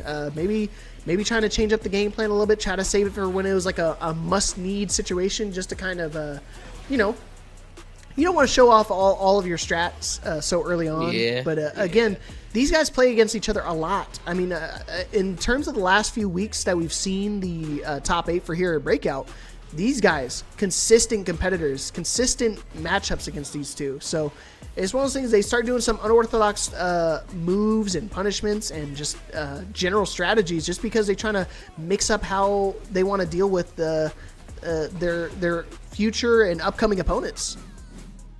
Shout out to them, man. Shout out to them. They came through. They put on nothing but a great set. Was able to get the reset, so we seen a bunch of good Tekken. Plus, we was able to go over to Paragon, see a reset over there. So shout out to the guys at Paragon to come through and put on the clinic. And it was great to commentate today. It was a lot of fun. Shout out to the homie Leapfrog. Shout out to production in the background coming through and making sure we have everything going as smoothly as we can make it, man. Yeah, man, but here's the tail of the tape, man. A lot of 2-0s. I mean, as close as the Tekken has been today, I mean, look, every single match almost was 2-0s and 3-0s leading up until grand finals. And that's where we actually got our juggernaut, our slugfest out there. So, obviously, really late out here, but again, I'd like to thank everybody who's stuck around to not only watch the tournament, but our competitors as well, because I know you guys have lives out here. It's Thursday afternoon. Now it's going to be an early Friday morning, so I know some people like you, Stacks, got work in the morning, so you are going to be you're going to be dragging your feet a little bit tomorrow morning, man. I don't blame you. Hey, don't worry, man. Ain't no working over here. One, if I did, I was calling out, but I don't work Fridays. My man. Oh, you're lucky you, man. I gotta wake up. No. Butt cracking on for me. Yeah, listen, it ain't lucky. This boy over here don't work. What you call it? Got weekends. I work every weekend. That's the cost of living out here, man. It is. But we appreciate y'all for coming out, showing love. Every time y'all come through and watch this tournament, make sure y'all hit the rest of those Matcherino codes. If y'all didn't hit those already, please go show love to our sponsors.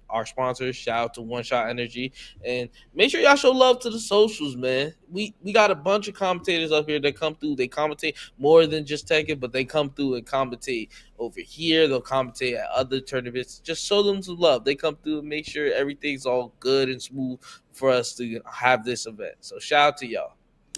Yeah, with that being said, man, you said it best. I think that's going to be wrapping it up here for Breakout tonight.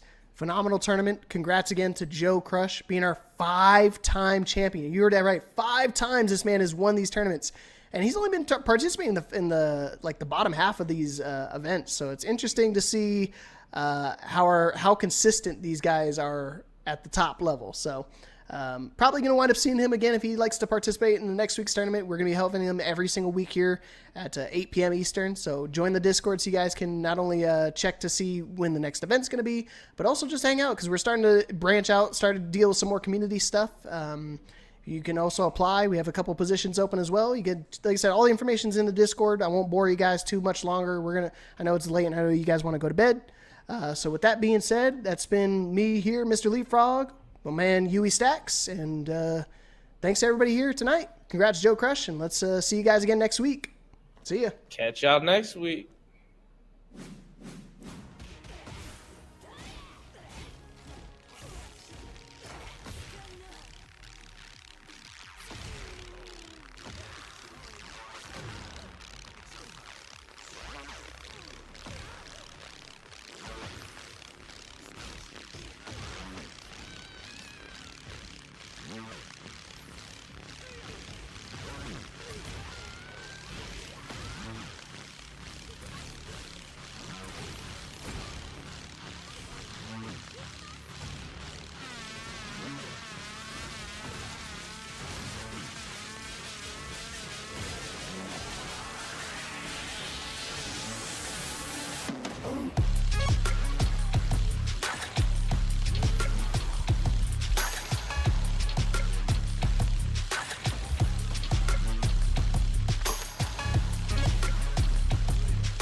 Up every morning with drive.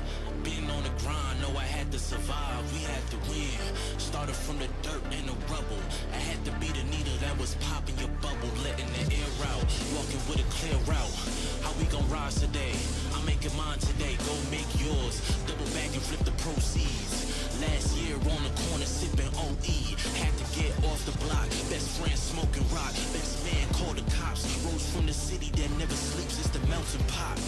I came through with purpose. I never question if it's worth it. Homie, I'm on top. Really, we on top. I'm on top. See me, I'm on top.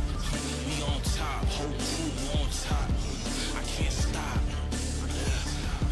I'm on top. See me, I'm on top. I'm on top. I'm on top. Whole crew on top. Really, I'm on top. I never stop. Born from the belly of the beast, from the streets, had to make it out. Only vacant house. No heat, cold winters. Grew up a winner. I never lose, only learn a lesson. I'm a mutant, master splinter, past the finning. Now my goal infinity, victorious. Mine in the future, my crew rolling DeLoreans. Any person who want war, throw on the gloves, you ready to spar. I've been a rose in the thorns, holding the keys. Time to succeed, now the haters on their knees. Cause really we on top, really we on top. I'm on top, see me, I'm on top. We on top, whole crew on top. I can't stop. I'm on top, see me, I'm on top. Nigga, I'm on top. I'm on top, whole crew on top. Really, I'm on top. I never stop.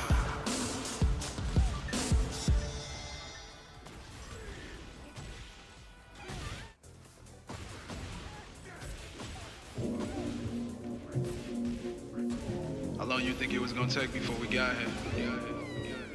Now you gotta prove yourself all over again.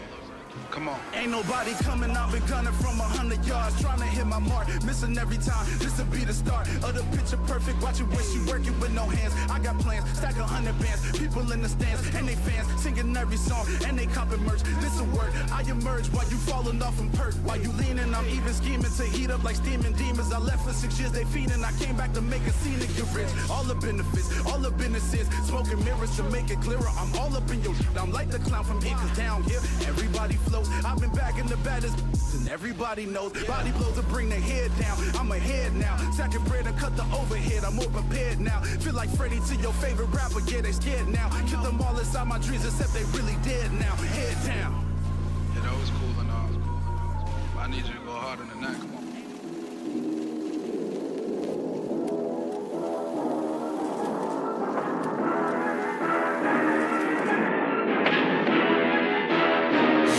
Like you the really, y'all don't know this, y'all in danger, I'm a threat. I'm a gamble with your life, cause you know that it's okay. It's okay. You know I ain't letting up, my foot is on your neck. Yeah, take my word for it, just a promise and a threat. Okay.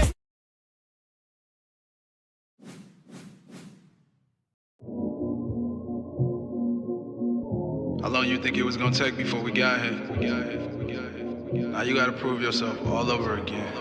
Come on. Ain't nobody coming, I've been gunning from 100 yards, trying to hit my mark, missing every time. This'll be the start of the picture perfect. Watch it when she working with no hands. I got plans, stack 100 bands, people in the stands and they fans singing every song and they copping merch. This'll work. I emerge while you falling off from perk. While you leaning, I'm even scheming to heat up like steaming demons. I left for 6 years, they feeding. I came back to make a scene and get rich. All the benefits, all the businesses, smoking mirrors to make it clearer. I'm all up in your shit. I'm like the clown from here, cause down here everybody floats. I've been back in the baddest and everybody knows. Body blows to bring their head down. I'm ahead now. Stacking bread and cut the overhead. I'm more prepared now. Feel like Freddie to your favorite rapper. Yeah, they scared now. Kill them all inside my dreams except they really dead now. Head down. Yeah, that was cool and all. I need you to go harder than that. Come on. Ain't nobody coming to find me. You ain't no contract to sign me. I put that boot behind me and wrote this song to remind me it's only us.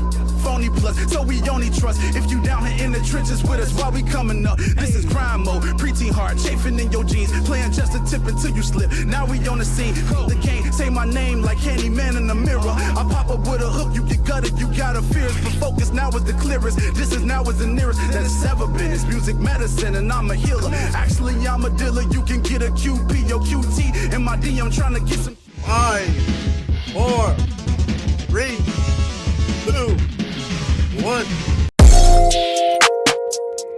We got creative.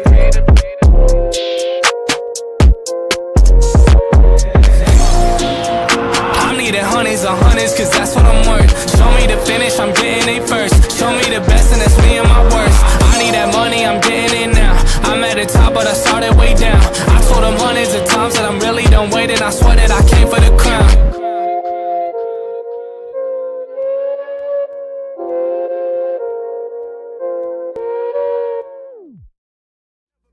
So I ain't checking for labels, less I'm controlling the pot. I mean, I own all my masters and plus my publishing too. Before I sign them away, I cut back to 40 and shoot like poof. Now here's the proof, I'm Superman in the booth. The Mike Tyson, the mics, you cannot handle the truth. Unruly and uncouth, and cold as a front tooth. With an ice cream in your face, stay in your place or get moved.